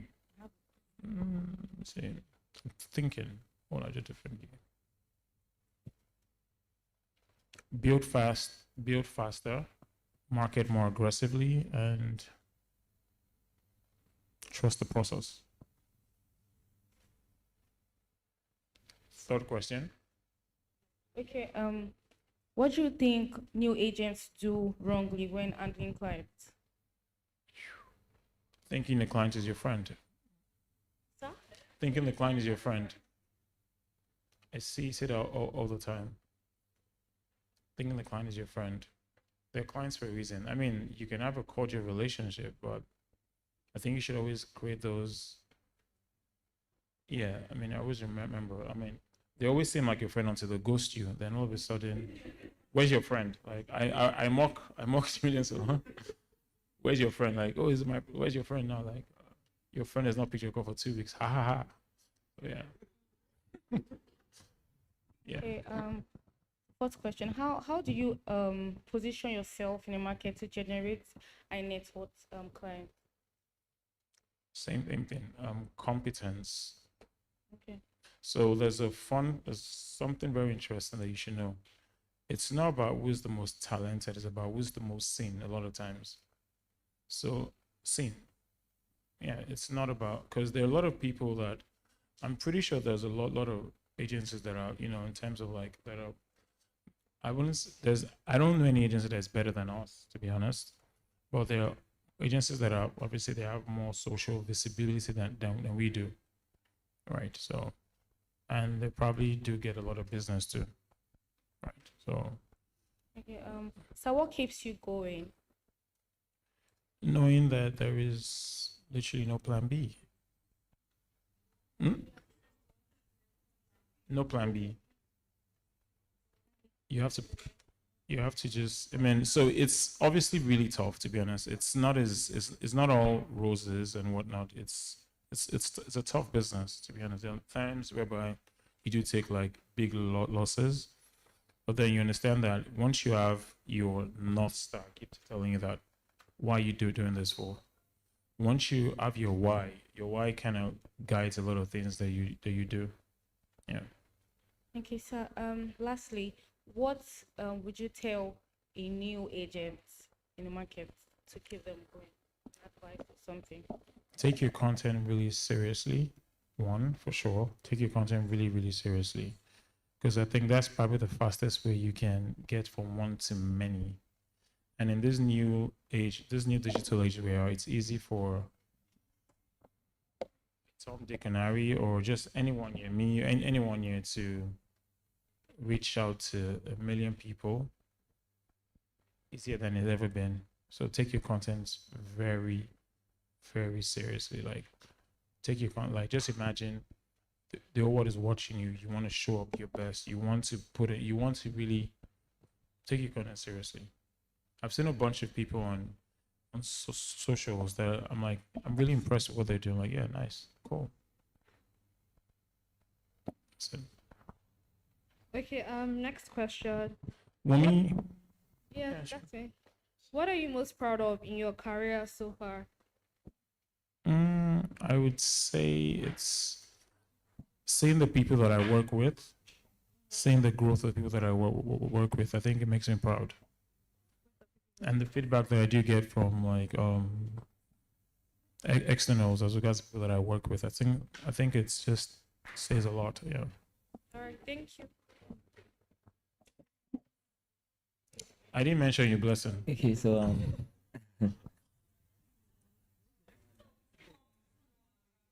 okay, so I just, or should I just ask all my questions at once? Okay, so firstly, I'd like to know, like, if you have a mentor, and also being somebody who is like at the top of a business, which is like, let me say, a successful business. Ideas will come to you always. You have a lot of ideas. You see things that you like and you want to implement. What criteria, like what's the criteria for you to be like, okay, I'm going to implement this idea now? And then lastly, do you have days when you just shut down, you're like, I'm not doing anything? Okay, so to answer your question, do I have a mentor? Unfortunately, I do not. Unfortunately, I do not have a mentor. But I do have people that I look up to, maybe from a distance, but we're not in close communication. Most of the things that I've learned is from my peers, colleagues, is YouTube, trainings, business school. I don't have a mentor, unfortunately. Not because I don't want one. I'm not very outgoing, to be honest. Not very outgoing, so I don't have a mentor. 2, do I have lots of ideas? I'm an ideas guy.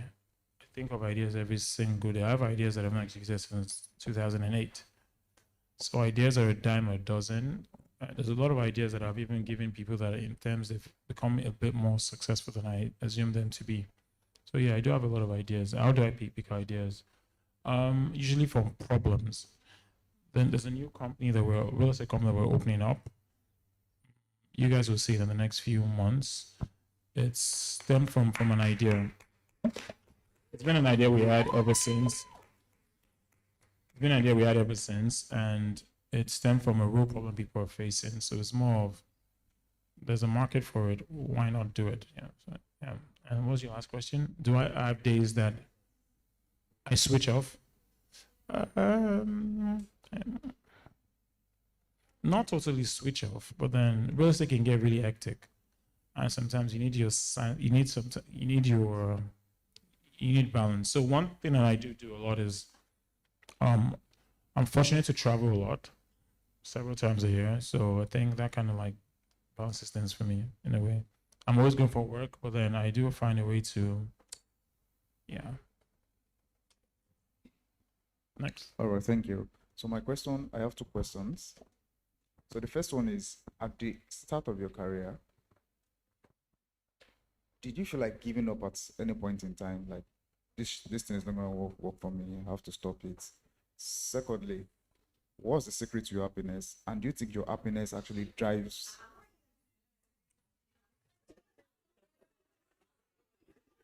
Do you think your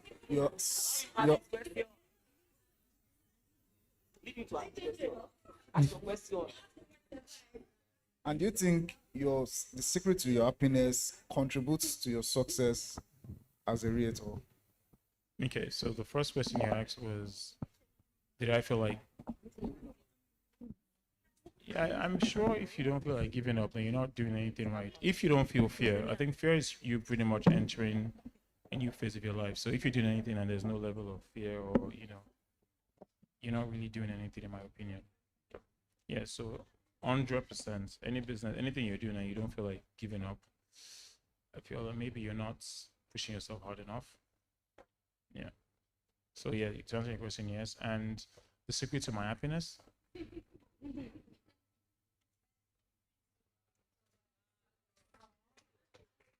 Go on. Question? Okay, so I wanted to ask, so we know the prices of houses, rentals, everything has been crazy right now. Do you think there's going to be a boom and bust period for real estate?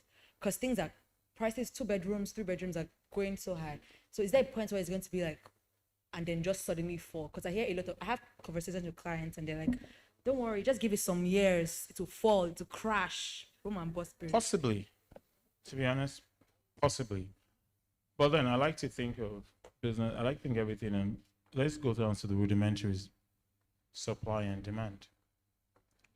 Once there is demand for a product, I specialize on the island only, so I can speak for that market, right? The island is kind of, it's not really landlocked, but then it's mostly landlocked, even though we have new islands that are opening up, right? So there's very limited supply of land and real estate in that space. Now, Nigeria is about over 200 million people, right? And when you think about, not everyone can live in Lagos, obviously, but then it's aspirational. Real estate is very aspirational for a lot of people. If you're thinking of, if you're a successful person anywhere in Nigeria, and I guess it's kind of like a ritual for you to kind of own real estate in Lagos. It's kind of like where everyone wants to, exactly. And if you have a large population, you have a population that is increasingly getting wealthier by the moment. Not everyone, obviously, but then the strata that we operate in, they're getting wealthier by the day. So in the next few years, I don't see it coming down, unfortunately. Honestly, I feel it might stabilize, because if the dollar is stable, I think prices would kind of not drop, stabilize. That means you won't see those 2-3x multipliers year on year, but you definitely still get appreciation. So in my opinion, and Nigeria is still, in my opinion, Lagos is still underpriced. In my opinion, unfortunately, most people say it's overpriced. I don't think so. I think it's still underpriced. If you look at the CBD, like if you think anywhere in the world that is a real hub, a real financial hub, with the kind of population we have, if you look at their core business districts or their core residential areas, we're still much lower than that. So I think it's still.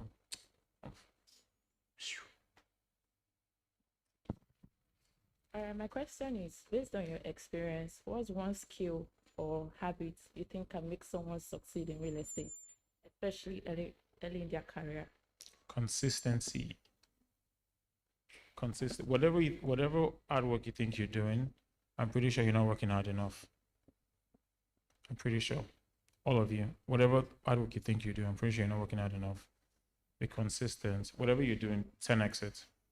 Whatever you think you're doing currently, I'm sure in your mind you think. So now I always give this analysis, right? If you're a baby, if you put a baby here and you ask the baby to crawl, if I put you here and a toddler here, you guys are meant to go from here to here. You probably get there first, right? With zero effort. Just a toddler is going to actually crawl. It's trying their best. They're trying, but then they don't have the capacity for it. Same thing. So currently, a lot of things as wherever level you are, maybe you have a capacity issue. You don't know enough. You've not done it enough times. You don't know enough, and you think you're really struggling. Yeah, you are struggling. It doesn't mean you're struggling for your pockets. Really, you're not doing enough. So my thing is consistency and build capacity. All right. So my question is, what would you say is your biggest challenge while building CW, and how were you able to overcome the challenge? Biggest challenge. So it's a 2-part question, right? I would think that the biggest challenge that I've realized, I used to think it was people, But then I know better, and I know it's me. The biggest challenge you face is understanding that it's never really about people, it's really about yourself. It's your reflection of whatever you're building. Whatever you're building is a reflection of you. Yeah. Should I explain further? You understand? Explain. Right. So my question. Yeah. Should I explain further? Right. Right. So I said I used to think it was people, but then I realized that it's me. So I figured that a lot of things, I like to focus heavily on things that you can control, things that you can control. I can't control what you're going to do. I can't control what you're going to do, but I control what I'm going to do. I can plan for what you're going to do. I can put checks in places and things in places. And if you, entrepreneurship is going to test you to just be a better person all around. The better you are inwards, the better things around you would be. So the better you get as a person, the better type of businesses you would build. So that's why you hear things like, if I lose everything, I can get it right back, because it's never really about what you build, it's about you. Everything is you. You are the product. So whatever it is you're building is just a reflection of who you are. Yeah. Okay. All right. So in the Lagos landscape, who do you consider your two biggest competitors? Competitors. Let's see. So should I be honest?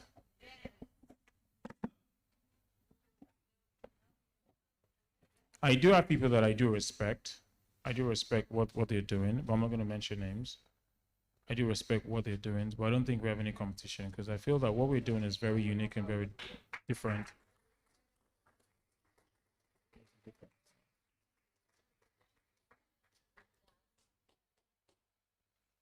With that, all we want to say, thank you, sir, for your time. Thank you, everyone. Thank you so much for the wealth of knowledge. All right, so we'll be sharing our certificates in the next. Okay, Sun Innovation, and let's say thank you, Mr. Delani. All right, so sir, please stick around. Stick around. Hello, sir. Please stick around. Mr. Delani. Just please, Please stick around. We'll be sharing certificates, and we want you to present it to them. Thank you so much. So we can have a seat for a minute for a quick announcement. So I heard you guys have questions for me. Ladies and gentlemen, You had a question for me. Do you want to say it now or later? One-on-one. Is there any other question? So I think I wanted to address your question, Martins, right, about partnership. So the question, hello, can you hear me? Hello, one house. One house, please. We're not going to take much of your time anymore. So the question about partner, like after the academy, is that just it and Paul, right? I mentioned something earlier that it doesn't end here. After this class, we'll be sharing some materials with you. However, we are open to mentor anybody that would be wanting to mentor, like for mentorship. We have the 30-day challenge that was proposed by our speaker today. Right, that's Olayemi Olamiju. I expected by now, some of people should have put interest so that we can create the group chat. But yeah, it appears that we don't want to. Look around the estate, you see that this design. So everybody is interested. All right, I'll be creating a separate group chat aside the one that currently exists that would have in there. Also, remember to have an accountability partner, not because of anything, so that you can keep yourself accountable of what you need to do. Right? That's why I said pick a partner, pick somebody from this class that can actually call you and follow up with you on what needs to be done. Hello. Also about CW, like if you are at a competition here that you just graduated, you are open to partner with us in every way. You are open to our resources after this academy. You will be sharing a referral form to the group chat. Once you fill it, you have access to our inventory and our professional pictures without the watermarks. Right? Without the watermarks. Yes. So all you need to do is to show interest, fill the form. Once you fill the form, you will connect with our agents. We share their numbers with you. All you need to say is you graduated from the 2025 class, and they will work with it. Right? We'll have you also to our referral group chats, and every details you need, you can either reach out to me or the listening manager, or preferably just reach out to me. I'll definitely direct you to who to talk to. And our office is always open within the hours of 9 to 6, Monday to Friday. You know our office now, you can just come in and request to see any of us, and we'll definitely attend to you. With that, we say congratulations to the class 2025. All right, so this is our last itinerary for the day. We'll be presenting certificate and I want it to be an orderly manner. So I'll be calling in it. Hear your name, just go there, collect your certificate and come back. Come back and say can be orderly and not rowdy. When we all get our certificates, we will not take a picture with Mr. Jelani and the board. And we call it a, we cut our cake and we call it a day. Are we good? So please can we sit down? Right, Mr. Jelani, please can I get his attention, please?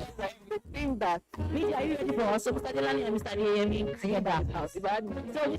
Deyemi is the head of our sales and marketing at CW Real Estate. And that's Damilola, our head of operations. So we'll stay at the backdrop. The backdrop, please. I'll be announced. Do you want to sit down here over there? So I can take pictures immediately. Take pictures immediately. No, it's not that. Just a picture. Pictures in the back, they support them. With one? Each person. Each person. Yes. All right, first person. If you hear your name, just please stand up and let's make it snappy. Media, are you ready for us? Are you ready for us? Pictures, please. Each person, then we have the group pictures. Make it snappy. The first person is Tame Inua. Okay, she's not here. Okay, the next person. Adeshina Adeshola. All right, Adeshina Adeshola. Dami. Adeshina Adeshola. Congratulations. Next person on the line. Chukwudalu Unobi. Next person on the line. Let's queue. Next person on the line. Chukwudalu Inobi. The next person is Shinoso Obinka. Okay. Shinoso Obinka is not here. It's not here. It's here. I thought you had stepped out. Yes, it's here.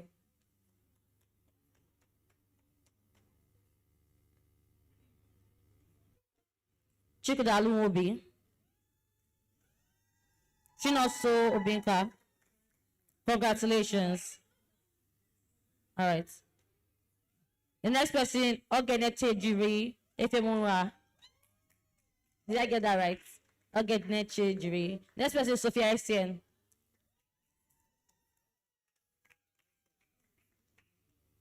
Even if you were not in the class half of the time. Look at your next. Look at your next.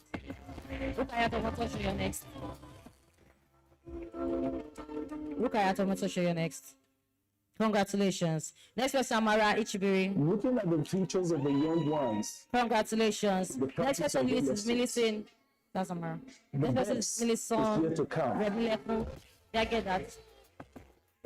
Millicent, right? Millicent. Okay, Millicent. Within the real estate space to learn from each other. Next person is Felix. Felix Udachi.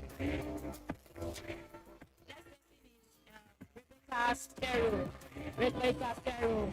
Is she here? Okay, she's not. Okay.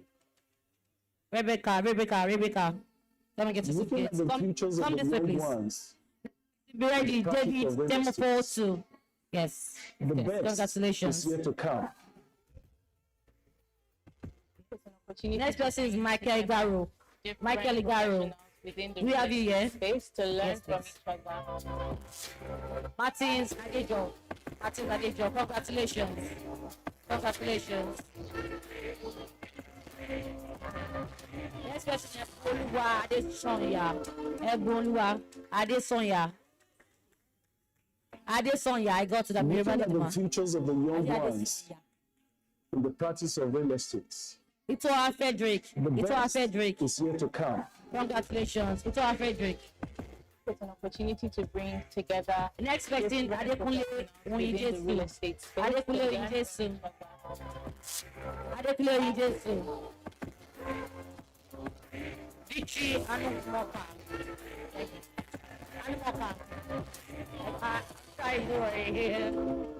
Congratulations. Favor Promise next. Congratulations, Favor Promise. Looking at the futures of the young Promise. ones in the practice of real estate. You can snap Sagos. Is yet to come. Okay, next person. It's an opportunity to bring together different professionals within the real estate space to learn from each other. Next person, Jerry Okoyi Peter. Is Jerry around? Next person, Rachel Opamoye. Is Rachel Opamoye around? Okay, thank you. Looking at the futures of the Jerry. young ones in the practice of real estate, Tell me, Anua. the best Tell me, Anua. is yet to come. Opportunity to bring together different professionals Congratulations. within the real estate Next space person to learn is from each other. Ugonadi Uzoma. Ugonadi Uzoma. Next one is Peace. Peace Oparaji. Peace Oparaji. Are you around? Peace Oparaji. Next is Funaya Uzogele. Looking at the Very modern futures of the name. young ones in the practice Adeze of real estate, Ajomiwe. the best is yet to come. It's an opportunity to bring together different professionals within the real estate space to learn from each other. Next, Adikola Ololade. Adikola Ololade. Congratulations. Next up is Adewumi Manua. Adewumi Manua. Friday Star. Friday Looking Star at the next. futures of the young Congratulations. ones Ifunaya in the practice of real estate, Oniha. the best is yet Ifunaya to come. Oniha. Opportunity to bring together different professionals within the real estate space to learn from each other. They are new to this one. Let's go to the next one.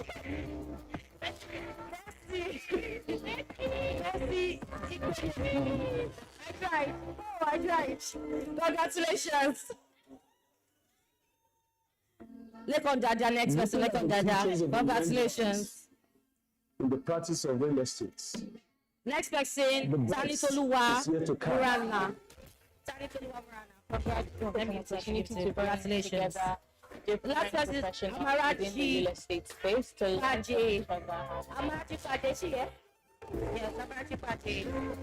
Alright, I'll call the last names that are currently not here. That's Jerry Okoye Peter. Is he here? And Peter Amarachi. Alright, if you are not here, you can get your certificate on Monday. So, if you're not taking Looking at pictures, the your single futures pictures, of the please do young that ones now. Because we want to take a good in the picture. practice of real I mean- estate, the best is yet to come. It's an opportunity to bring together different professionals within the real estate space to learn from each other.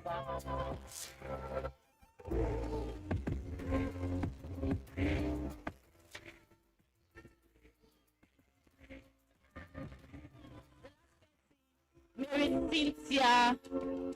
Where's the certificate, please? Mary Cynthia. Looking at the futures of the young ones in the practice of real estate, Kate. Mary Cynthia. the best Are you is going to yet get your to come. certificate?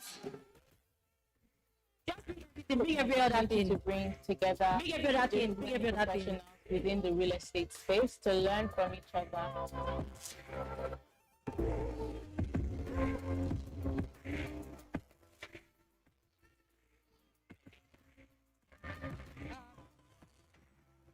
Eso Chelsea. Eso Chelsea. Where are you? Eso Chelsea. Eso Chelsea. Looking at the futures of the young ones Adejumo Kojo. in the practice of real Adejumo estate, Kojo. Adejumo the Kojo. best is yet to come. It's an opportunity to bring together different professionals within the real estate space to learn from each other. Essay.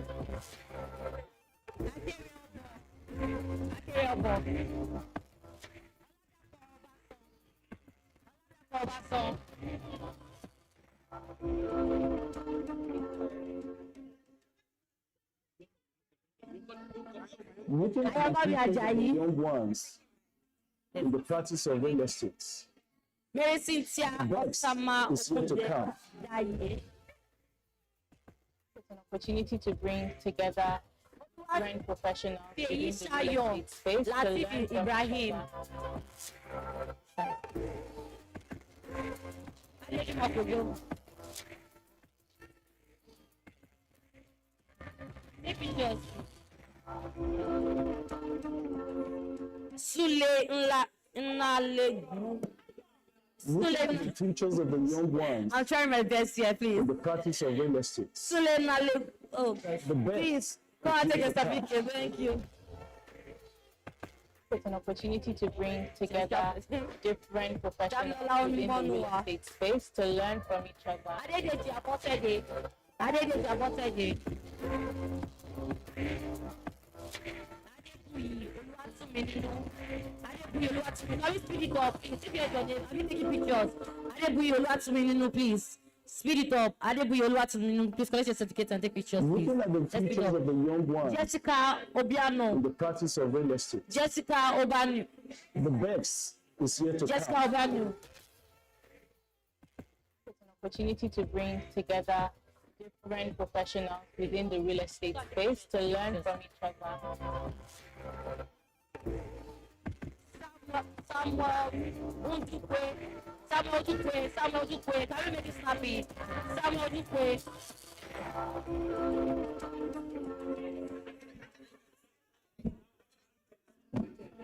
Looking at the futures of the young ones. Everybody has gotten their certificate by now. You think you got your certificate? Say yeah. You got your certificate? Say yeah. Opportunity to bring together This one have the cake in professionals front within there. the real estate space to learn from each other. Are we done with the pictures? Alright, so you here with your certificate.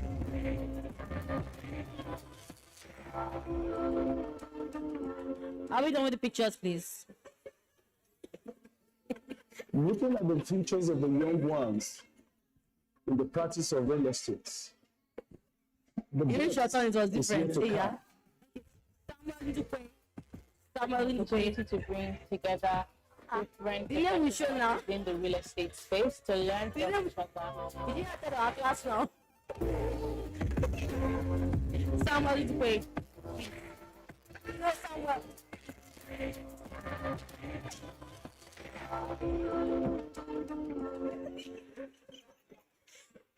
See the Mr. Zakruzo. Samuel Looking at the Ndukwe, please. futures of the young ones Samuel Ndukwe, in the please. practice of real estate. Dami, Samuel. Okay, Damilola The best Monua. is here to come. It's an opportunity to bring together different professionals within the real estate space to learn from each other. Samuel Ndukwe. I think we all got our certificate. So if you got your certificate, please come to the front so you can have a good picture with our certificate and with Mr. Delani.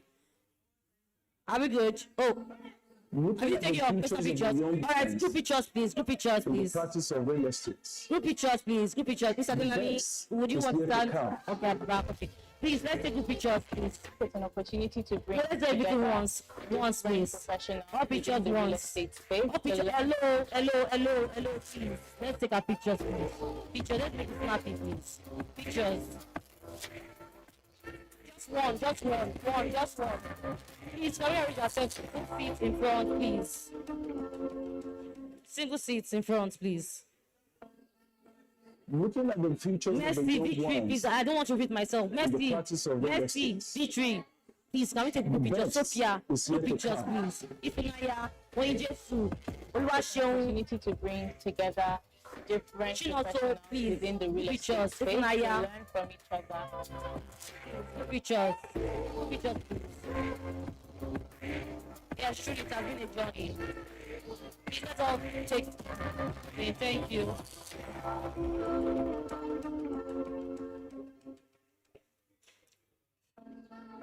Looking at the futures of the young ones in the practice of real estate. The best is here to come. It's an opportunity to bring together different professionals within the real estate space to learn from each other.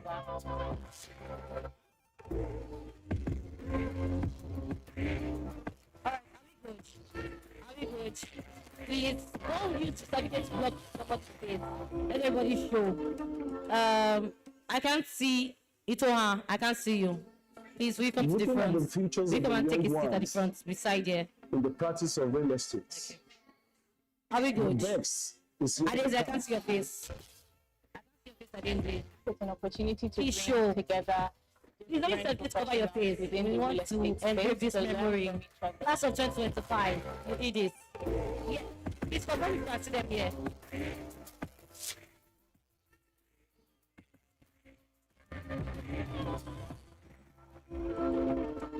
Is everybody's face showing, please? Are we good? Class of 2025, Looking at the futures of the congratulations. young ones in the practice of real estate. We're good. The All right. best The way is we yet are to currently at, It's an opportunity to bring together different professionals please let's just stay within like the that real estate and we'll space to snap with learn the from cake each and call it a day.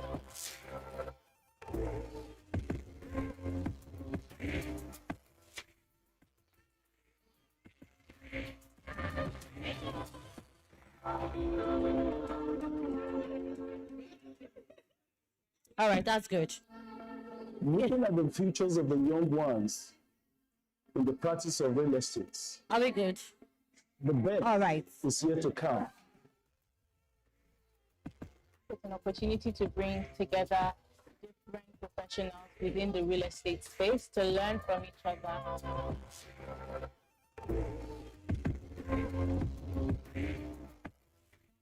Just like for 2025, they made it.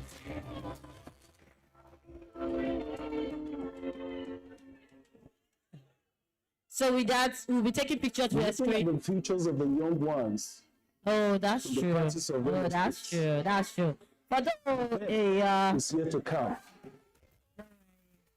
take a picture with Opportunity this to bring interactive together board and we'll different snap it. professionals within the real Also, on the estate count of one, space to one, learn from three, each other. we'll show us a tape. 1, 2, 3.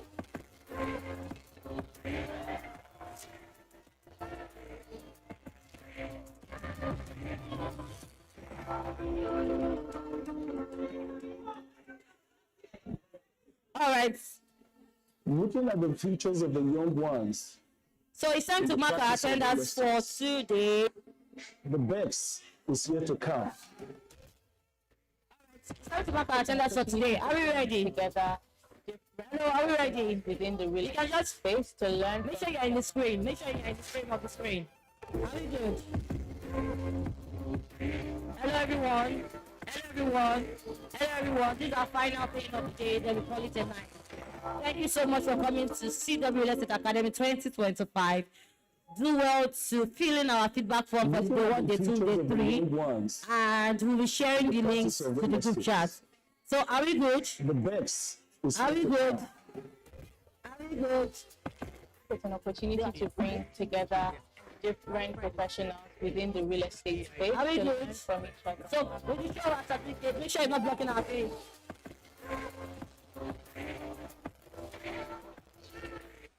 Please, will you show our certificate? Are we good? Is this everybody?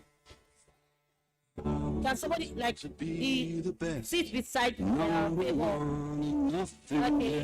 Are we good? Me to my destiny. I have waited patiently. I have vision, oh, I believe. Can count on me to stand up for the champions, for the champions.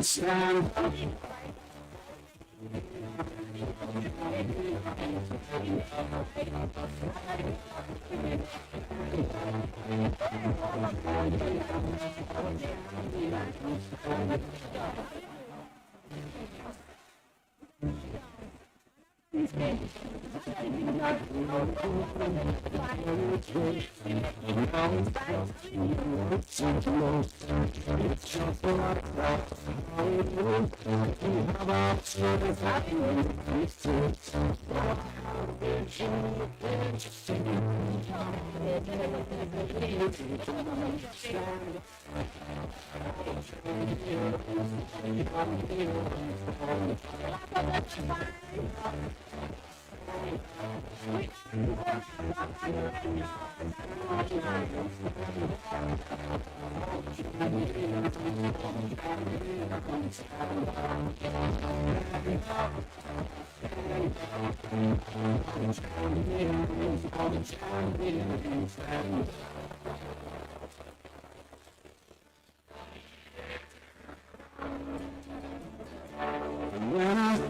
down. To pick myself back up when I fall down. To pick myself back up when I fall down. To pick myself back up when I fall down. To pick myself up.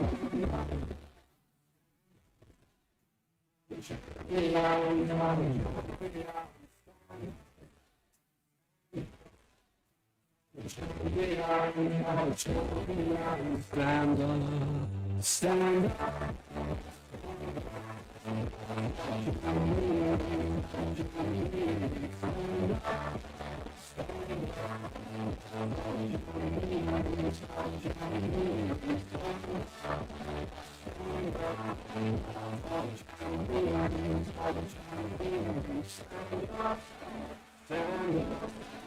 For the champions, stand up.